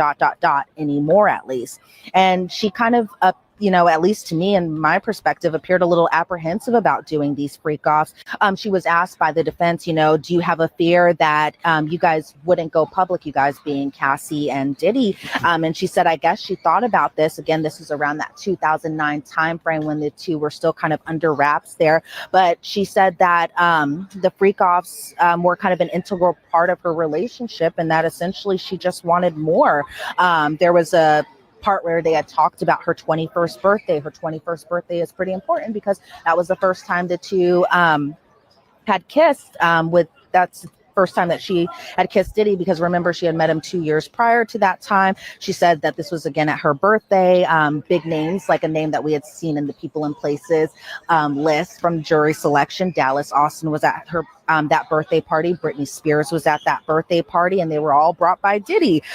She was asked about her financial situation around that time, and she said essentially she was doing well. She was, modeling. She was doing other things. And then they kind of touched base a little bit about her prior relationship even before Diddy, and that was with a producer named Ryan Leslie.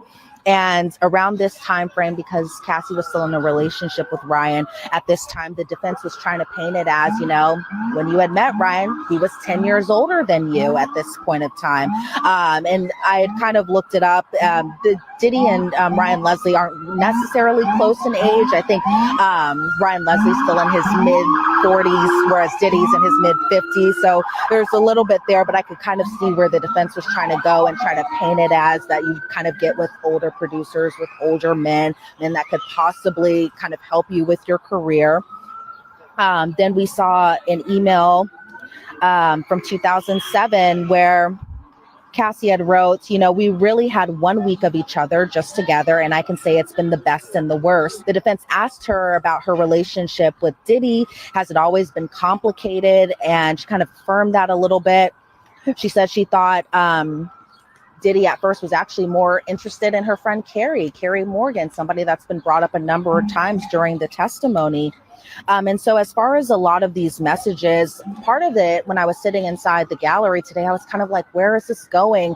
You know, they were just reading text after text after text. It was bunches of pages, to the point I think the judge was kind of like, why are we, we need to find like a better system of getting Cassie to read these messages so that way there's not a holdup, because it was just so much messages, to the point where sometimes you were trying to connect the dots and wondering what's happening. And so the presentation was a little messy on my end, at least from what I could see, that I was just kind of like, where is this going? And there were just so many points that I felt like they could talk about instead of these messages, but it seemed like they wanted to get in front of these messages, provide context that Cassie was actually in love, that at times that she had set up these freak offs even on her own, at times when even Diddy was sick. And so these messages were just all over the place, and at points I was just kind of like, where is this going? Because it really was so much. So I don't know how the jury felt listening to all of these today too. Well, I'll tell you, it seemed to me they were really trying to home in on the idea that she was a willing participant in the freak-offs, and that the jury, are you really going to believe that she was essentially held captive against her will, didn't want to do any of this for years because she was under threat or coercion of Sean Combs, and highlighting messages like, I'm always ready to freak off, LOL, or baby, I want to FO so bad. You know, that's going to help their narrative, and, you know, saying she was the one who tried to set these up, or I believe there was testimony she heated up the baby oil to be used in freak-offs. But there's a part of something that you said that I thought was really interesting, where it seems to me the defense was also trying to portray her as a jealous lover, right? And go to her motivations about why she would be going after Diddy now. Talk to us about what we learned today from the cross-examination about how they tried to portray her, maybe with other interests that she had, other relationships Diddy had. How did they try to portray her as somebody who was jealous and maybe had other motives for coming after, you know, accusing Diddy now? Well, they definitely brought up Kim Porter a couple of times today. Kim Porter is a big name because she is the mother of a few of Diddy's children, including the twins, including Christian. And so Cassie had said that she had learned that Diddy had actually left the freak off to go see Kim Porter. Again, by this time, she was still the mother of his children. She admitted to being a little bit jealous of Diddy's relationship with Kim. And she said especially this kind of happened during the holiday time, because Diddy always spent the holidays with Kim Porter, with his children, something that, you know, surprisingly, Cassie kind of mentioned that Diddy and Cassie didn't spend much time together with his children. Instead, the children were always with Kim Porter. And this was something that she was a little bit jealous of, that she wanted to be around him and see she wanted to be around him, be around his family and get all parts of him. And so, you know, she did admit that she was a little jealous. We learned about Gina today. Gina is another central figure a little bit, and I've done a couple segments about Gina because Gina had previously gone on a podcast and spoken with a blogger talking about how her relationship with Diddy was, where she had alleged that Diddy was physically abusive with Gina. She had alleged that Diddy would refer to Cassie as the good one and Gina was the bad one. So for hearing from Cassie's perspective about the whole Gina situation, Gina was somebody that Gina was somebody that Diddy had seen while he was still with Cassie, somebody that was a focal point of, from her perspective, of the jealousy. And so Cassie had learned that Diddy was seeing Gina. Cassie learned about this because of social media. And she said that Diddy initially denied seeing Gina, but learned that he was still seeing her during a point where she had told him to stop seeing her. And she called Gina actually a main problem in their relationship. And so this was around the 2013 timeframe where Cassie said to Diddy, "You make me feel like a side piece. I'm happy with you no matter what," because Cassie thought she was the main girlfriend. She thought she was the only girlfriend. She didn't realize that he was seeing other people. She said that not even surprisingly, she said that he had actually lost his temper when Diddy thought Cassie was cheating. But then when Cassie confronted Diddy about his cheating, it was like, deny, deny, deny. Another point of contention between their relationship was that, the two were on and off for an 11-year period.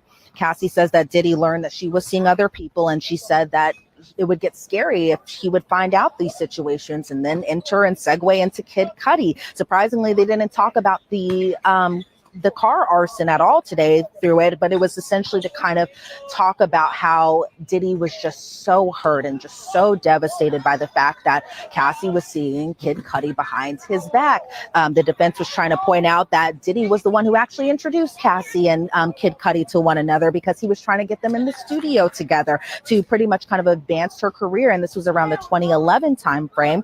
Diddy found out about Cassie and Kid Cudi, and she had said yesterday under direct examination that he had found out while they were in a freak off. Cassie says it was actually her idea to use a burner phone because she didn't want Diddy to find out, again alluding to the fact that she was a little terrified and scared of what he could do, how he would respond.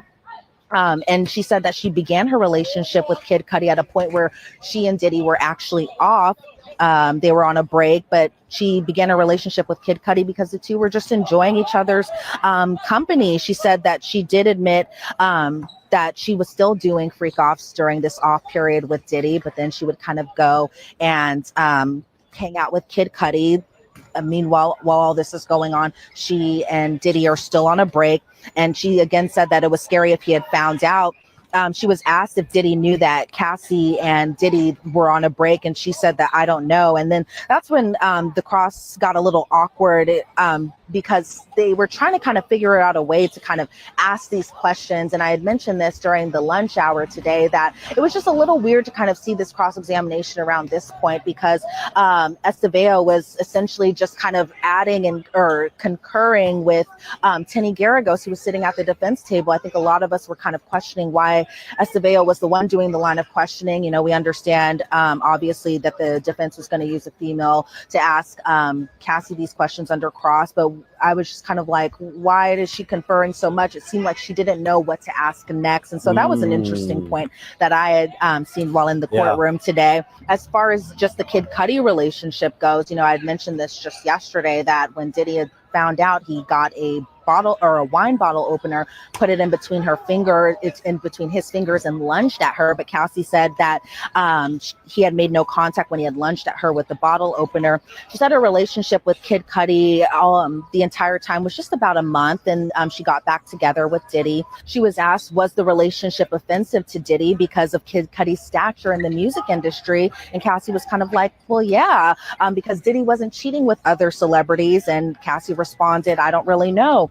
The Kid Cudi relationship hurt Diddy, according to the defense, because Diddy was the one who introduced them, put them in the studio together. And so the defense was saying that Diddy brought up Kid Cudi a lot after they got back together, and especially would become angry over the holidays, recalling the Kid Cudi relationship because this was around the Christmas time frame of 2011. Cassie had mentioned by New Year's, the two being Kid Cudi and Cassie were already broken up. Diddy accused Cassie of having another relationship with another man while shooting a movie, and that movie was Honey 3, and this was in South Africa. I bring back the people and places list that was talked about during jury selection. Why? Because this was when Michael B. Jordan was named, and Diddy was apparently a little annoyed by the relationship that Cassie and Michael B. Jordan were having together while they were shooting this movie. And Cassie had even said around this time that she and Diddy weren't even together when she went off to shot the movie. She broke things off. Why? Because she had seen a picture that he was still with Gina. She was sent a video about that while Diddy and Gina were seen at Revolt Fest together because somebody thought that was actually Cassie. And so Cassie had sent kind of a nasty message to Diddy's entire staff that she thought were family, staff that she had thought had her back. But then when seeing these pictures, knowing that this was a point of contention in their relationship, she said she got upset about it because she thought the staff was her family and thought they were kind of in on this. And so those were a lot of the focus of just the other people who kind of played a role into just the tension that was displayed in the relationship between Cassie and Diddy.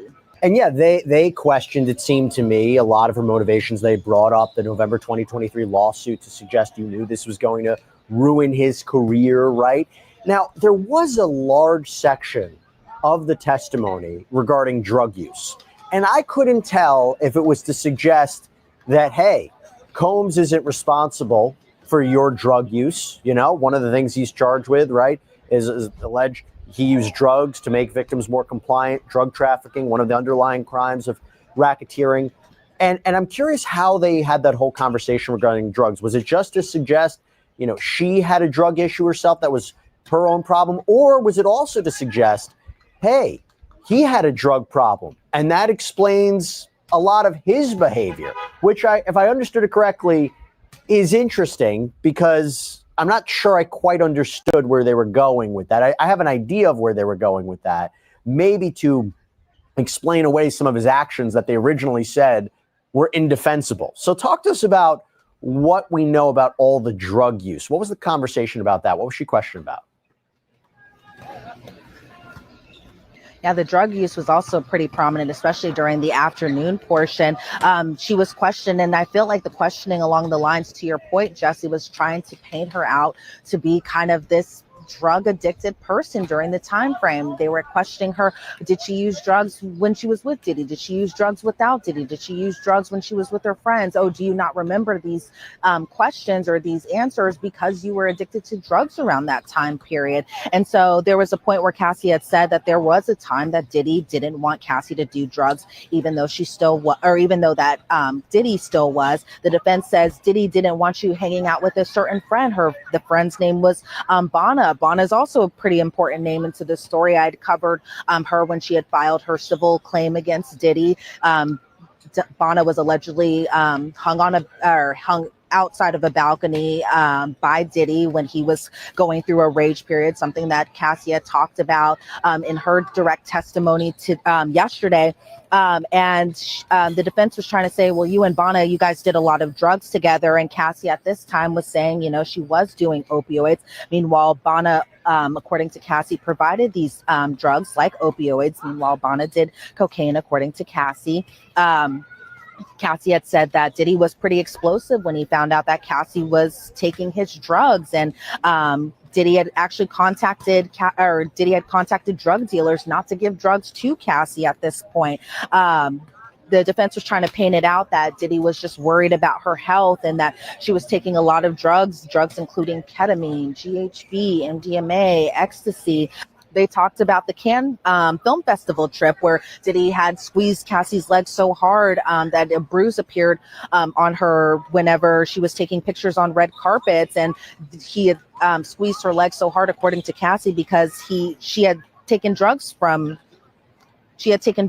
him. And then there was an interesting point that was talked about in 2013, where the defense was saying that Diddy overdosed on drugs after a freak off. Diddy was hosting a party at a Playboy mansion. Cassie had to actually take him into the hospital, and that's when Cassie had learned that he had overdosed. There were a lot of points just throughout her testimony today where, again, the defense was trying to ask, do you remember when this happened? And she would respond, I don't necessarily recall. And then the defense would ask, is it because you were on drugs during this period? And she was very forthcoming. I did have a problem. She did try to seek out help a couple of times, and then she just kind of went back to, again, that same kind of lifestyle. But to her point, during her direct testimony, she was saying that she used these drugs to cope with just having to do these hundreds and hundreds of freak offs, some that would last for days at a time, some that could last for a long period of time. But I thought it was interesting, the whole drug conversation today, mainly because they even discussed withdrawing from drugs, especially because of the amount of drugs that both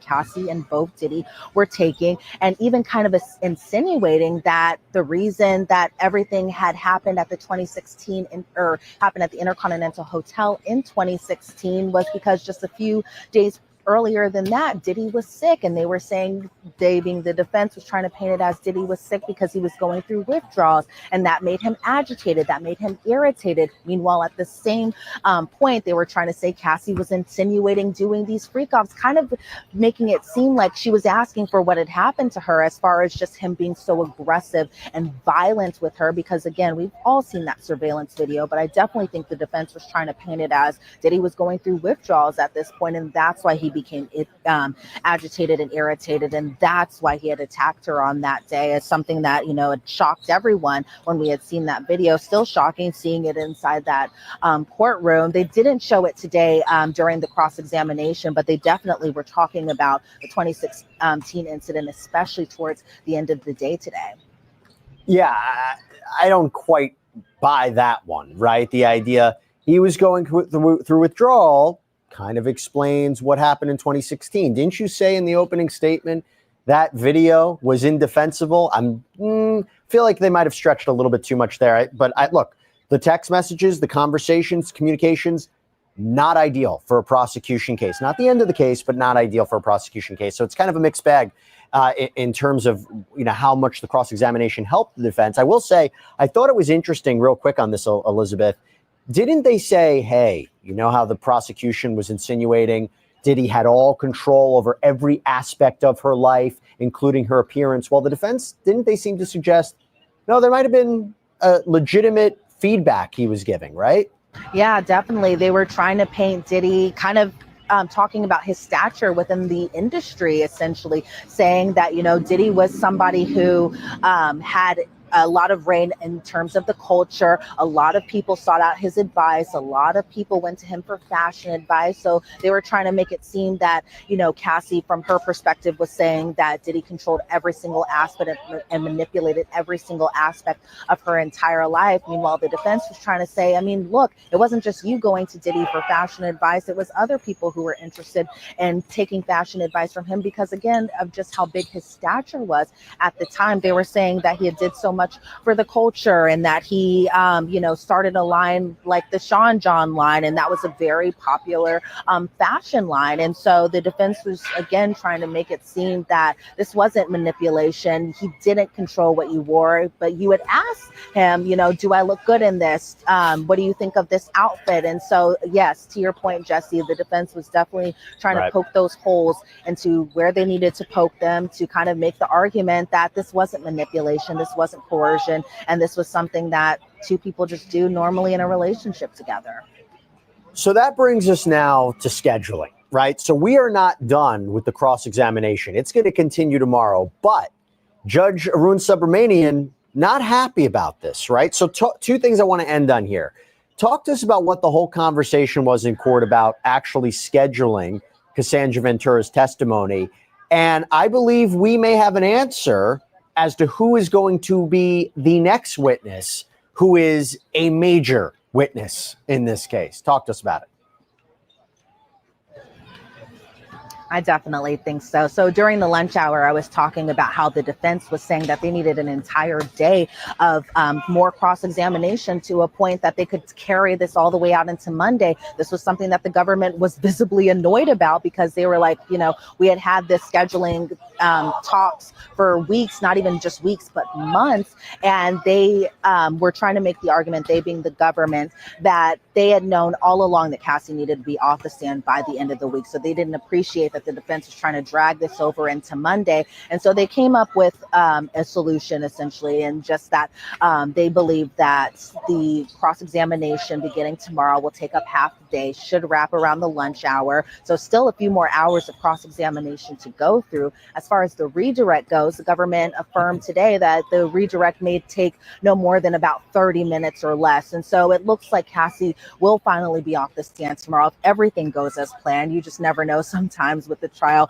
how long that these things can go. But yes, another big witness is being teed up kind of as we speak. And the government asked today, do we even need to bring in other witnesses tomorrow being Friday? And the judge was like, yes, get your other witnesses ready. And one of those big witnesses I can definitely say is going to be Dawn Richard, somebody who had filed civil claims against Diddy, somebody who had worked with Diddy for a number of years.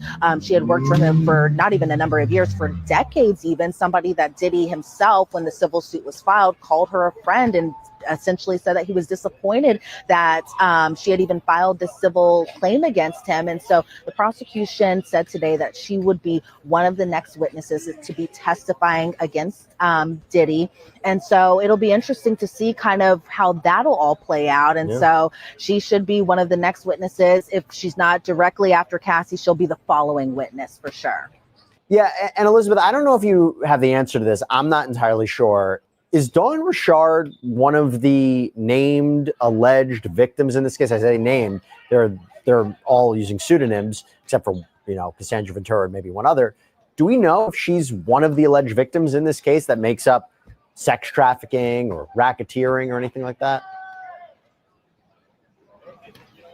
I'm not necessarily sure, and that's mainly because when the prosecution was giving their opening statements, they had talked about the alleged victims, one being Cassie, one being Jane, that we presume to be alleged victim number 2, and then they were even talking about Mia, somebody who had worked for Diddy for a while, somebody that, according to the prosecution, Diddy allegedly sexually assaulted sexually assaulted Mia while the two had worked together because she was somebody on her staff. So I'm not entirely sure if Dawn Richard is one of the victims that have been talked about, especially in the superseding indictment. But I definitely think she'll also be a very key witness in kind of piecing together her decades-long friendship that she had with Diddy, as well as just kind of how he was, even just in a business aspect and a professional aspect as well, too.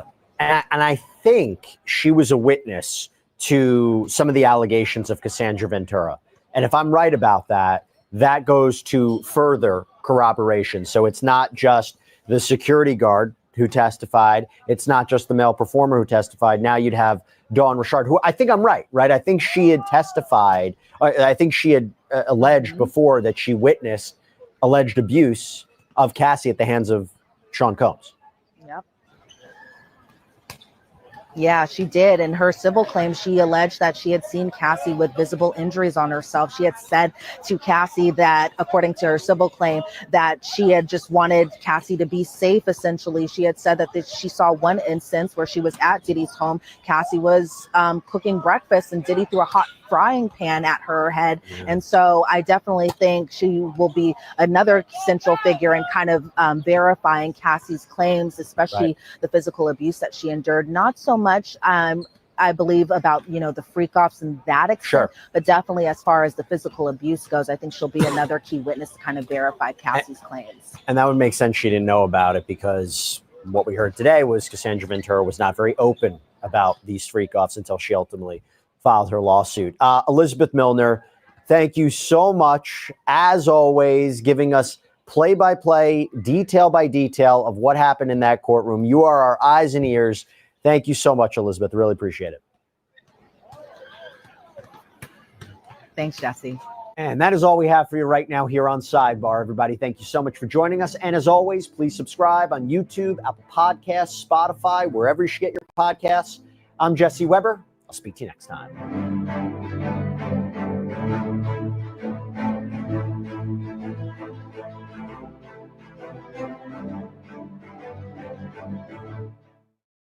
Cassie Ventura returned to the witness stand Thursday for what has so far been a relatively measured, cordial cross-examination by her ex-boyfriend's defense team in his sex trafficking and racketeering conspiracy federal trial. Attorney Anna Estevao methodically attempting to pick apart 2 days' worth of Ventura's direct testimony, during which she portrayed herself as abused, manipulated, and trapped.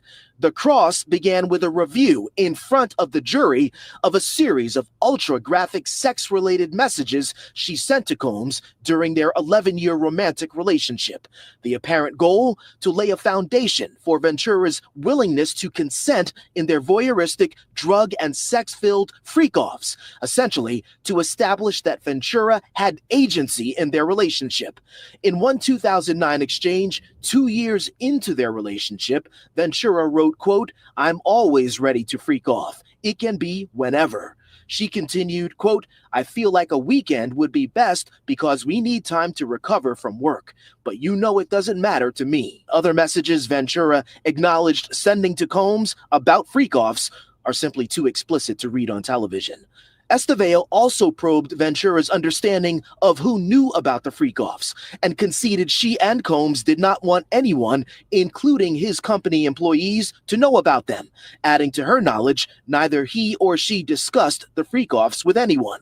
The takeaway? A clear attempt to refute the prosecution's accusation that Combs used his company and employees to engage in a criminal enterprise, a key facet of the racketeering conspiracy charge that could land Combs, if convicted, a life sentence in prison. Just as revealing, Ventura telling the jury under cross-examination that both she and Combs struggled with opioid addiction and painful withdrawal symptoms at various times during their relationship. Estevao, quote, "How did you know?" Ventura responds, "Because he told me." Estevao, Were the worst years of your relationship associated with his drug use? Ventura, quote, yes, you're not productive. That's what happens when you take drugs. There was a lot of drug use. Okay, now we want to get to Sean Diddy Combs' sex trafficking trial. Today in court, the defense attorneys got their turn to cross-examine Cassie Ventura, Combs' ex-girlfriend, also a key witness for the prosecution. News 4's Erica Byfield, live in Lower Manhattan. A lot of people were waiting to see what would happen today. Erica, how'd it go? Well, Natalie, so far, she's actually still on the stand right now. But so far today, she spent a lot of time talking about the various messages that she and Sean Combs exchanged, specifically the ones where she seems to indicate that she was a willing participant in the freak-offs. Sean Combs and Cassie Ventura dated in secret before their romance became public. Back then, the rapper telling her, I love you so much, it makes me want to cry. The trove of messages offering a glimpse also at their sex life. In August of 2009, Combs messaged, when do you want to freak off? She responded, I'm always ready to FO. LOL. The government believes that the freak-offs amount to sex trafficking. They typically involved Combs filming, directing a woman at a male escort. In July of 2012, around the time of a freak-off, she wrote in a message, I love you, had so much fun with you, so happy.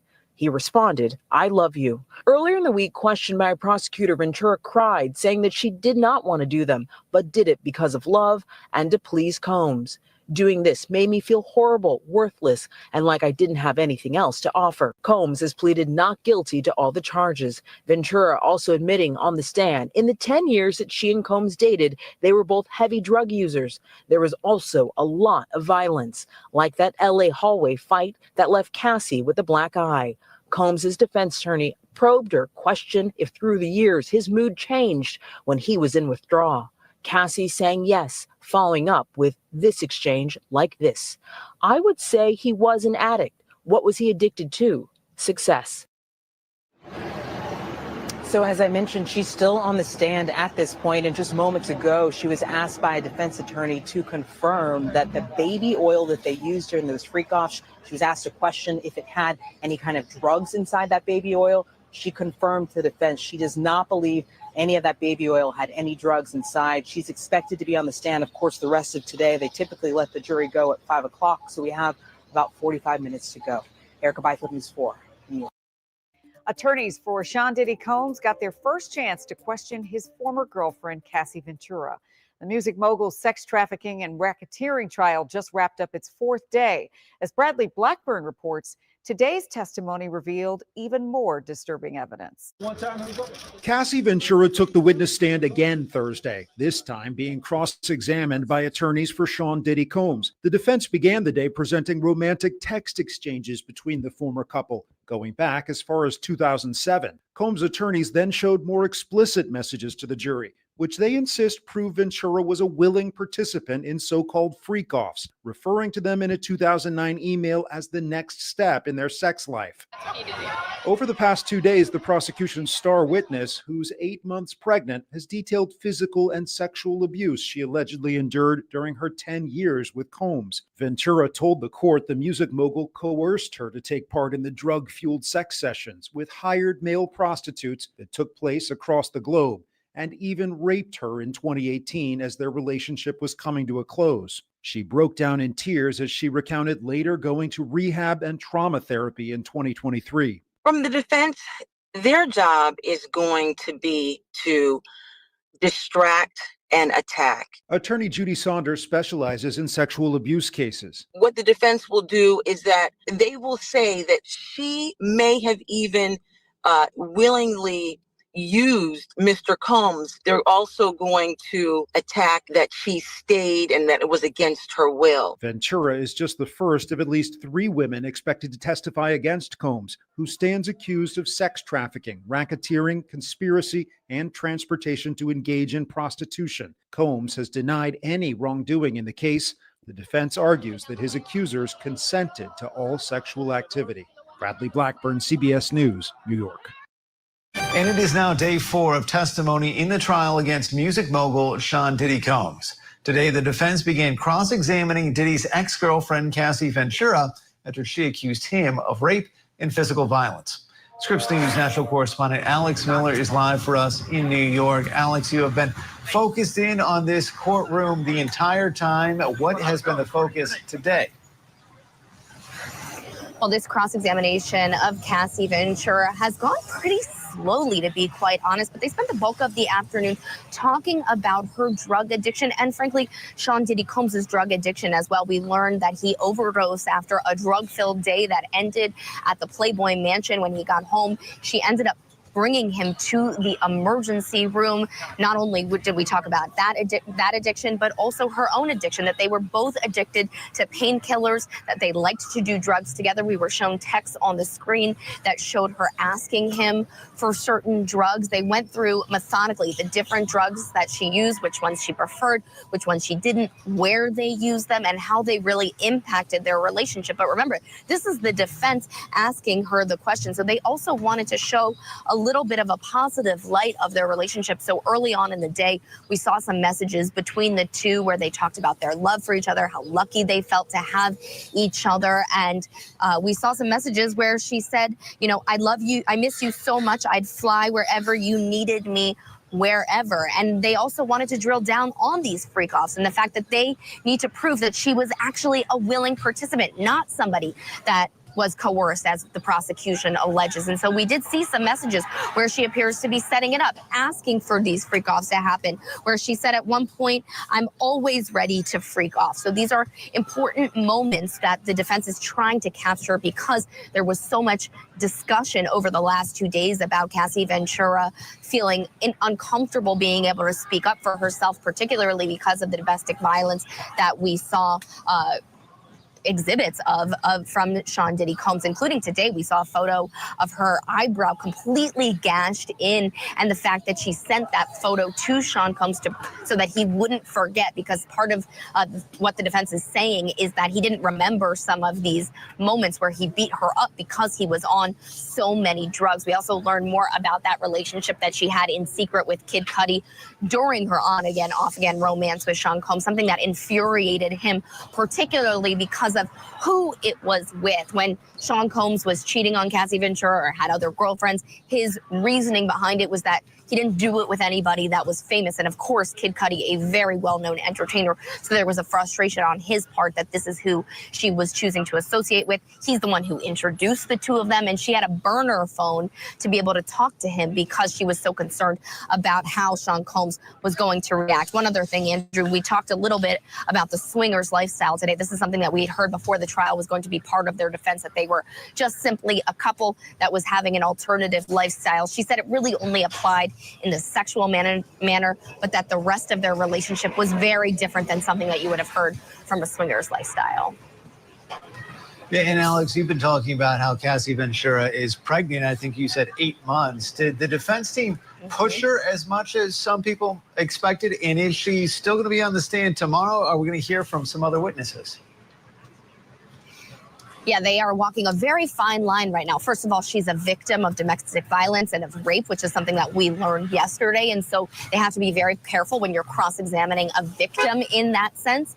And so that's why I think we're hearing a woman cross-examining her. She's not applying a very harsh tone. And they really haven't drilled down as far, I think, as you might have expected into some of these instances. They've talked a lot about the drug use, which is kind of a safe area to talk about in terms of the fact that she's willingly admitted that she had a drug problem, that she tried to go to rehab many times, that she eventually obviously did go and get clean, but that for much of their 11-year relationship, this is really how they interacted. But they haven't really pushed her as much as I think I was expecting them to on how much she enjoyed, quote unquote, the freak-offs that they say that she did enjoy, that she's the one who planned them. All of those things, you know, is a very important part of the defense, and we just haven't heard from it as much. And then in terms of tomorrow, the judge really wanted her off the stand by tomorrow at the latest. Doesn't appear that that's going to be the case. They still have to finish the cross-examination. We'll find out in the next couple of minutes if they did. I don't believe they did.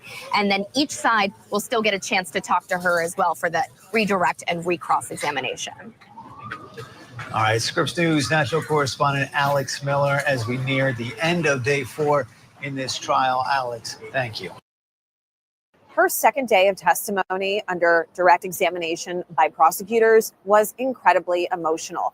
We heard about how she claims that Sean Combs raped her after they had already broken up, and she had already begun seeing her now husband, Alex Fine. She also talked about how they had breaks in their volatile relationship where she dated other individuals, one being Kid Cudi, and she said that Combs.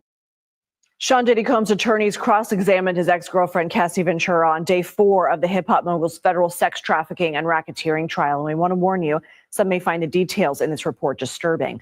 The defense focused on text messages between Ventura and Combs. The 38-year-old singer also talked about the couple's drug use during their time together. The judges told the defense to wrap up its cross-examination by Friday afternoon because Ventura's attorneys are concerned she may give birth. Combs has pleaded not guilty in this case and faces up to life in prison if convicted. CBS News national correspondent Jerika Duncan was inside the courtroom in New York City. Jerika? Yeah, the defense opened their questioning by saying you and Sean Combs were in love for 11 years and you believed he needed someone to take care of him. Is that correct? At which point Ventura said, at times, yes, I did. Most of the testimony today was spent rehashing previous testimony, but also putting in exhibits that show Cassie Ventura was a participating person in these freak-offs. Many times the defense would ask her if she wrote these text messages or emails, which she did confirm. And it showed sort of times where she was getting supplies for the freak-offs or saying she was excited about them. There were also several explicit messages, which we can't even share with you, but essentially she describes saying things like, I can't wait to do certain things with certain people outside of Sean Combs. There were other things that were mentioned, I should say, about drug use, both of them admitting that there was an addiction problem. And when I say both of them, I mean Sean Combs, I saw a lot of times nodding his head to this idea that they used painkillers and that was part of their relationship. It'll be interesting to see what happens moving forward because a lot of what the prosecution said is that Cassie Ventura was forced into these situations and that Sean Combs essentially controlled everything. But the defense was trying to contradict that by laying out a number of texts and emails that show she was a willing participant many times. Of course, Cassie Ventura expected to take the stand tomorrow and will be finished, according to attorneys, hopefully by Friday. Back to you. Jerika Duncan, thank you. For more, let's bring in celebrity lawyer Chris Melcher. He's also a former sex crimes defense attorney. Chris, thanks for being here. Help us understand the defense strategy on focusing between consent and coercion. Well, the defense was effective in showing that she was a willing participant, at least apparently, according to her own messages to Diddy, with some of these freak-offs. And now the question for the jury is that was she really acting voluntarily? But the prosecutor did a good job in opening and getting ahead of this by saying that she had to pretend to enjoy these things or else she would be attacked by him. And this was also started as a loving relationship, at least she thought. So maybe at the beginning, she was trying to appease him, and then it just became what we saw, really sick and depraved conduct. When it comes to the apparent consent from these text messages, do you expect the prosecution will go into the complexities, the psychological nuances, what happens to an alleged victim when they are embroiled in a relationship with alleged abuse and domestic violence? They absolutely have to do that. There is this cycle of violence, and people who have experienced this, unfortunately, understand very well how someone could start into a relationship what they think is loving and normal, and then all of a sudden, just kind of day by day, being where she found herself. And so I think what's going to probably turn most of these jurors on her side is that some of this conduct that we've heard about and we really can't even describe is something that no one would ever volunteer or participate in unless they were forced. And then, of course, we saw the video of him, beating her at the elevator scene. So I think that that's going to really be pivotal. And Chris, that said, what are some of the biggest hurdles you see for the prosecution to overcome when it comes to proving this was part of a criminal enterprise? Well, and see, this is the problem, is that this conduct that we've heard about is horrific, but what he's being charged with is this RICO, criminal enterprise. And we haven't really heard that yet. This is an enterprise of one person doing this for his own gratification. Even his employees that assisted him in this, it's alleged to have abused them also. So it's not like he's running a prostitution ring or profiting off of this. He was doing it for his own gratification. And I think that's where the jurors are going to have trouble with and saying, how does that conduct, which we all would think is horrible and feel sorry for Casey and the other victims, but how does that really constitute running a criminal enterprise? All right, Chris Melcher, we really appreciate it. Thank you.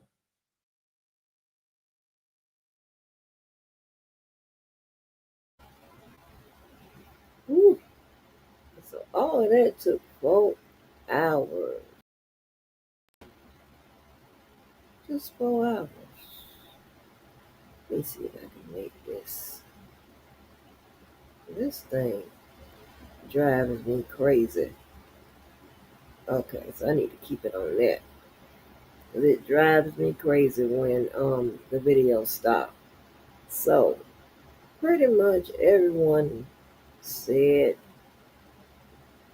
the same thing when it came to the analysis, right?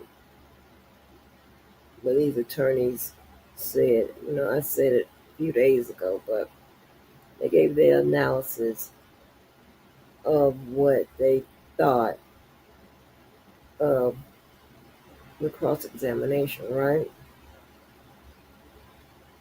We kind of be a little early with it. I just be wanting to see if we can guess, if I can guess, or we can guess collectively together and get it right.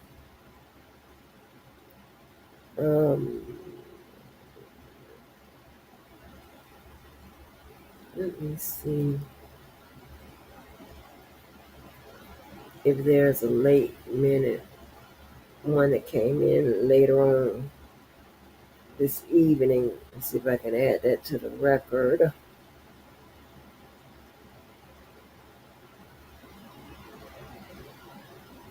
I don't know if this is about cross or not. Let me see.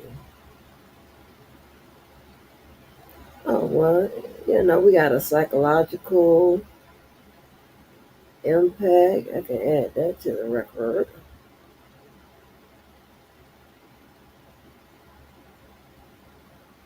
Hold on. Stay right where you guys are. Let me run these two. Hold on.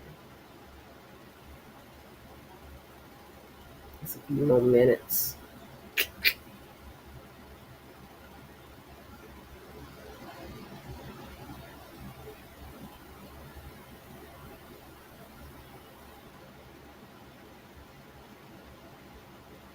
With the cross-examination of, so Phil, you were in court today and the day was taken up with the cross-examination of Cassie Ventura. Can you take us through what happened? Absolutely, Fred. This is the first of 2 scheduled days of her cross-examination. So by the end of the week, it should more or less match the 2 days, close to 2 full days that the government had to get its side of the story. And boy, we're talking about diametrically opposed pictures. Now, often in a cross-examination, we hear the defense attorneys try to attack the credibility of the witness. We didn't really hear that today, but what we did hear was the defense trying to use her and even her credibility, her sincerity, the sympathy that the jurors might have for her to chip away at the government's main case, which is sex trafficking, using prostitutes across interstate lines and using his business in a racketeering conspiracy to enable all of this bad behavior. So first of all, let's start with the picture that Cassie created for the government. A violent, coercive, drugging, sex-based abuser was how they portrayed Sean Diddy Combs.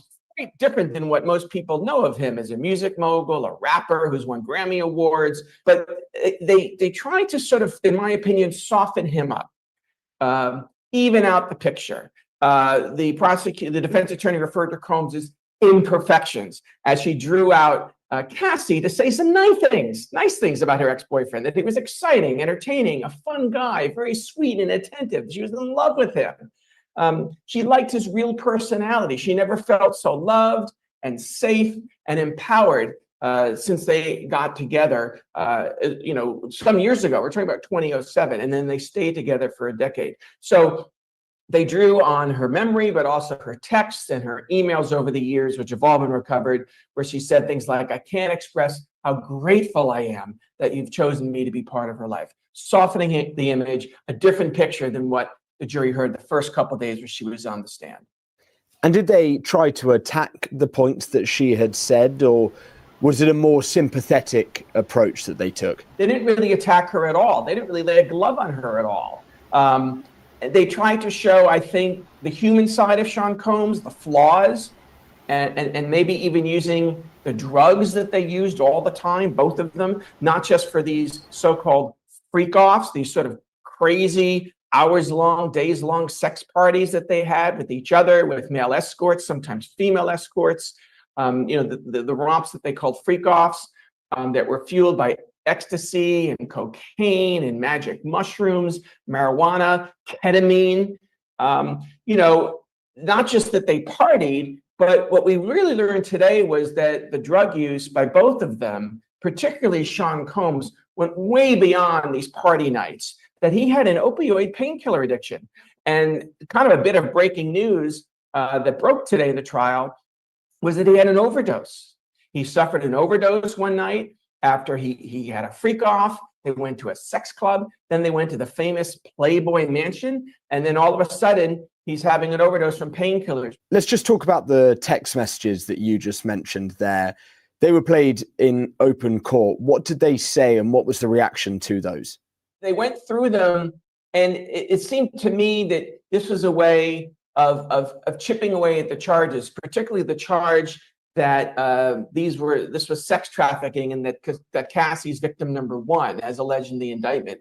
The counter narrative, drawing on the text messages, having Cassie read them and the defense attorney read Sean Combs's parts, was to really pursue their main argument that whatever happened, even if we think it's disgusting or illicit, it was consensual. It was consenting sex between adults, and that's their main defense. So they showed many messages where Cassie is seen and heard arranging these freak offs with Sean Combs. It sounded like the ones they cherry picked, of course, that she was doing so enthusiastically. And we heard messages between 2009 and 2017 saying things like, "I love our FOs," meaning the freak offs. And we also heard her say things like, "I can't wait, for tonight's whatever it was going to be." They're cherry picking to try to show it's consensual. But Cassie did get one little rebuttal in herself today as they went through all this. She said, look, it was a job. And that's how she saw it. Sean Diddy Combs, of course, denies all of these charges and the allegations against him, was in court today. How did he seem as his ex-girlfriend was cross-examined? It's the defendant and the jury are very poker faced throughout all of this.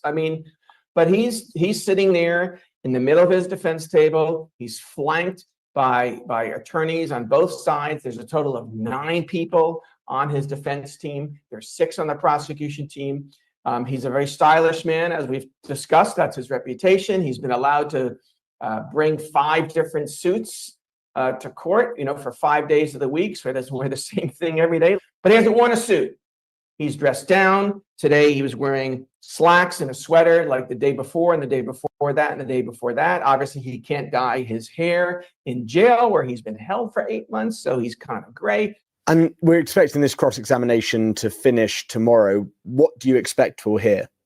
Well, I think we'll hear more examples of where the defense feels it can use Cassie's own storytelling, Cassie's own paper trail, or digital trail, we should say, to chip away at this notion that she was trafficked, that she's just totally a victim.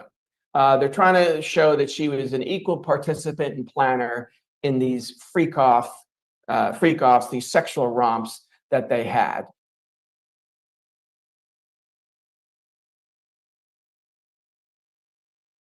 All righty, welcome back to The Factor Uncensored. We've been covering the Sean Diddy Combs sex trafficking trial all week long. Many of the major bombshells have come from one of its star witnesses, singer Cassie Ventura. She has spent time on the stand sharing going into more graphic details about the alleged abuse she endured with her ex Diddy, including how brutal those alleged freak-off sessions with multiple male sex workers were for her. Her husband, Alex Fine, Fine was also in the courtroom to hear all of this. In the past, he's expressed support for her. We wonder, what could it be like for him to hear his wife share this testimony as the world also hears about it? Joining us to talk about it, therapist Dr. Bernadette Smith. You know, Dr. Smith, I don't care how much you love someone. If you hear all of that stuff, it's got to send chills down your spine. May not break you up, may not stop you from loving them, but it's got to be just a whole sack of bricks to hold. Yeah. You know, I think that goes to a couple of things. I think the testament to their relationship and the bond that they've created, but also him and his security as a partner and a man holding space for her so that she can feel safe to even share. Because it's my understanding that she also shared with him prior to all of this coming out and being shared with the public. So this probably isn't the first time that he's hearing this. But he's hearing it in great detail. Yeah. And also he's hearing it while the world is hearing Yeah. it. And you can't help but think he's thinking, what does the world think about me Mm-hmm. now as well? A part of me wonders though, like, yes, maybe he's wondering what is the world thinking about me, but I also wondering if maybe he's thinking more so about the helplessness that might go along with not being able to help and support the person who you love. Right. And so I'm going to make the assumption that he is a very safe person for her because, again, she had already shared with him what had happened. Now, the details to which, and I imagine that they probably prepared him for some of that, you know, anyway, even if she didn't share all the specific And details. typically, would an attorney do that, or maybe someone in the family or a confidant? Okay, look, get ready for this. And it depends, right? And again, so I definitely would hope that a competent attorney would help to provide support and legal advice on what to do as they're going into those testimonies, so that they can show up and show the support that is needed in that time. So what would be your advice to someone who may be in a situation like this when they hear, or, you know, life? You can hear stuff about your loved one, your partner, even without having to go through a criminal case. But you're in a different place now. Yeah. So how do you deal with that personally? Yeah. So there's something called vicarious trauma. And so it's the symptoms of having trauma after hearing somebody else's story. And so that is definitely something very real and very plausible for him or other people who are hearing a loved one's trauma. And so with that is also you seeking out the support so that you can process through those feelings and it's not internalizing and manifesting in a negative way. I think the other thing then becomes, right, like looking at how then are you going to provide support? One of the things that I think becomes important is when somebody is sharing that type of trauma that they experienced, it's important to not make it about you because it's still their story, their experience, and still being able to hold space and support for them. But so you know we're human. Correct. Yeah. We are human, right? But then you also have to think about, okay, I love this person.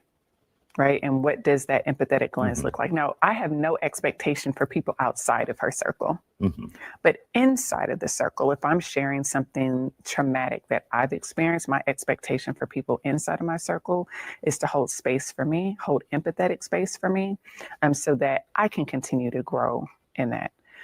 If that then becomes hard for you, right, as a listener, somebody trying to hold support, I think it becomes important to be able to identify that and then look at how you might need to shift hearing that information or how you want to show up for that person. And in the last 30 seconds that we have, once testimony in this case or a regular person, they hear something, how important is that you continue to treat that loved one the same? Absolutely. Absolutely. The trauma. I know strange look like, I know what you did. But again, we also have to, I'm looking at it from a lens of this is, she was 19 when she started dating him, right? And so there's a lot of, intimate partner violence at play that goes into that, and just understanding that, yes, we all have a past. Yes, we all make mistakes, but who is this person now? I'm not, the past does not have to define who I am. It contributes to who I am, but it's not who I am. All right, Dr. Smith, always good to see you. Thank you for your great advice. All righty, welcome back to the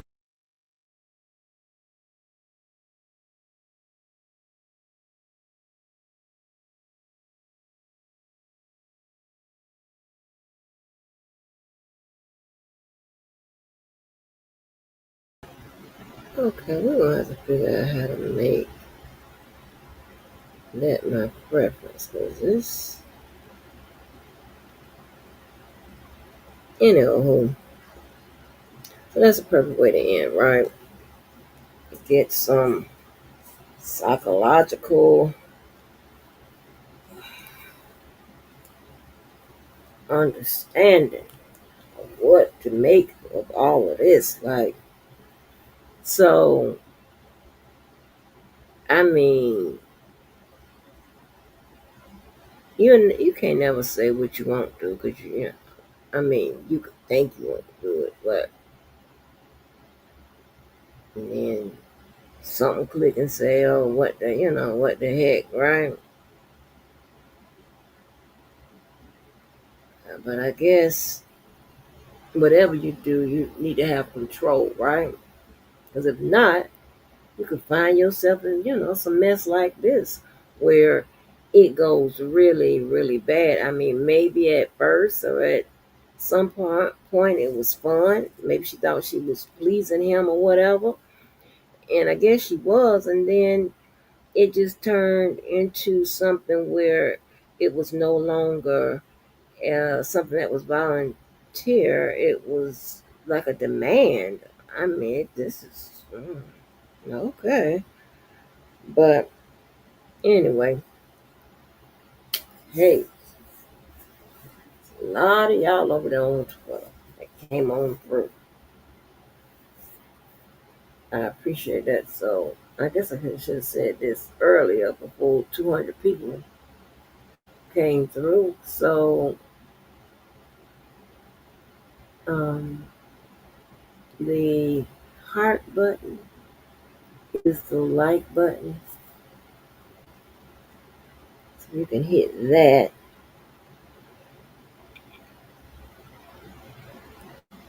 And on YouTube and Facebook, you know what the like buttons are. Anyway, hopefully I can sneak on and get back into it earlier on tomorrow. If not, it will be the evening, morning, also known as third shift show, where we will be putting what we have on the record. With that being said, hey, make sure you do something good for yourself and someone else. Make today a good day and tomorrow even better day. And I am out of here, and so are you. Peace out. Be safe.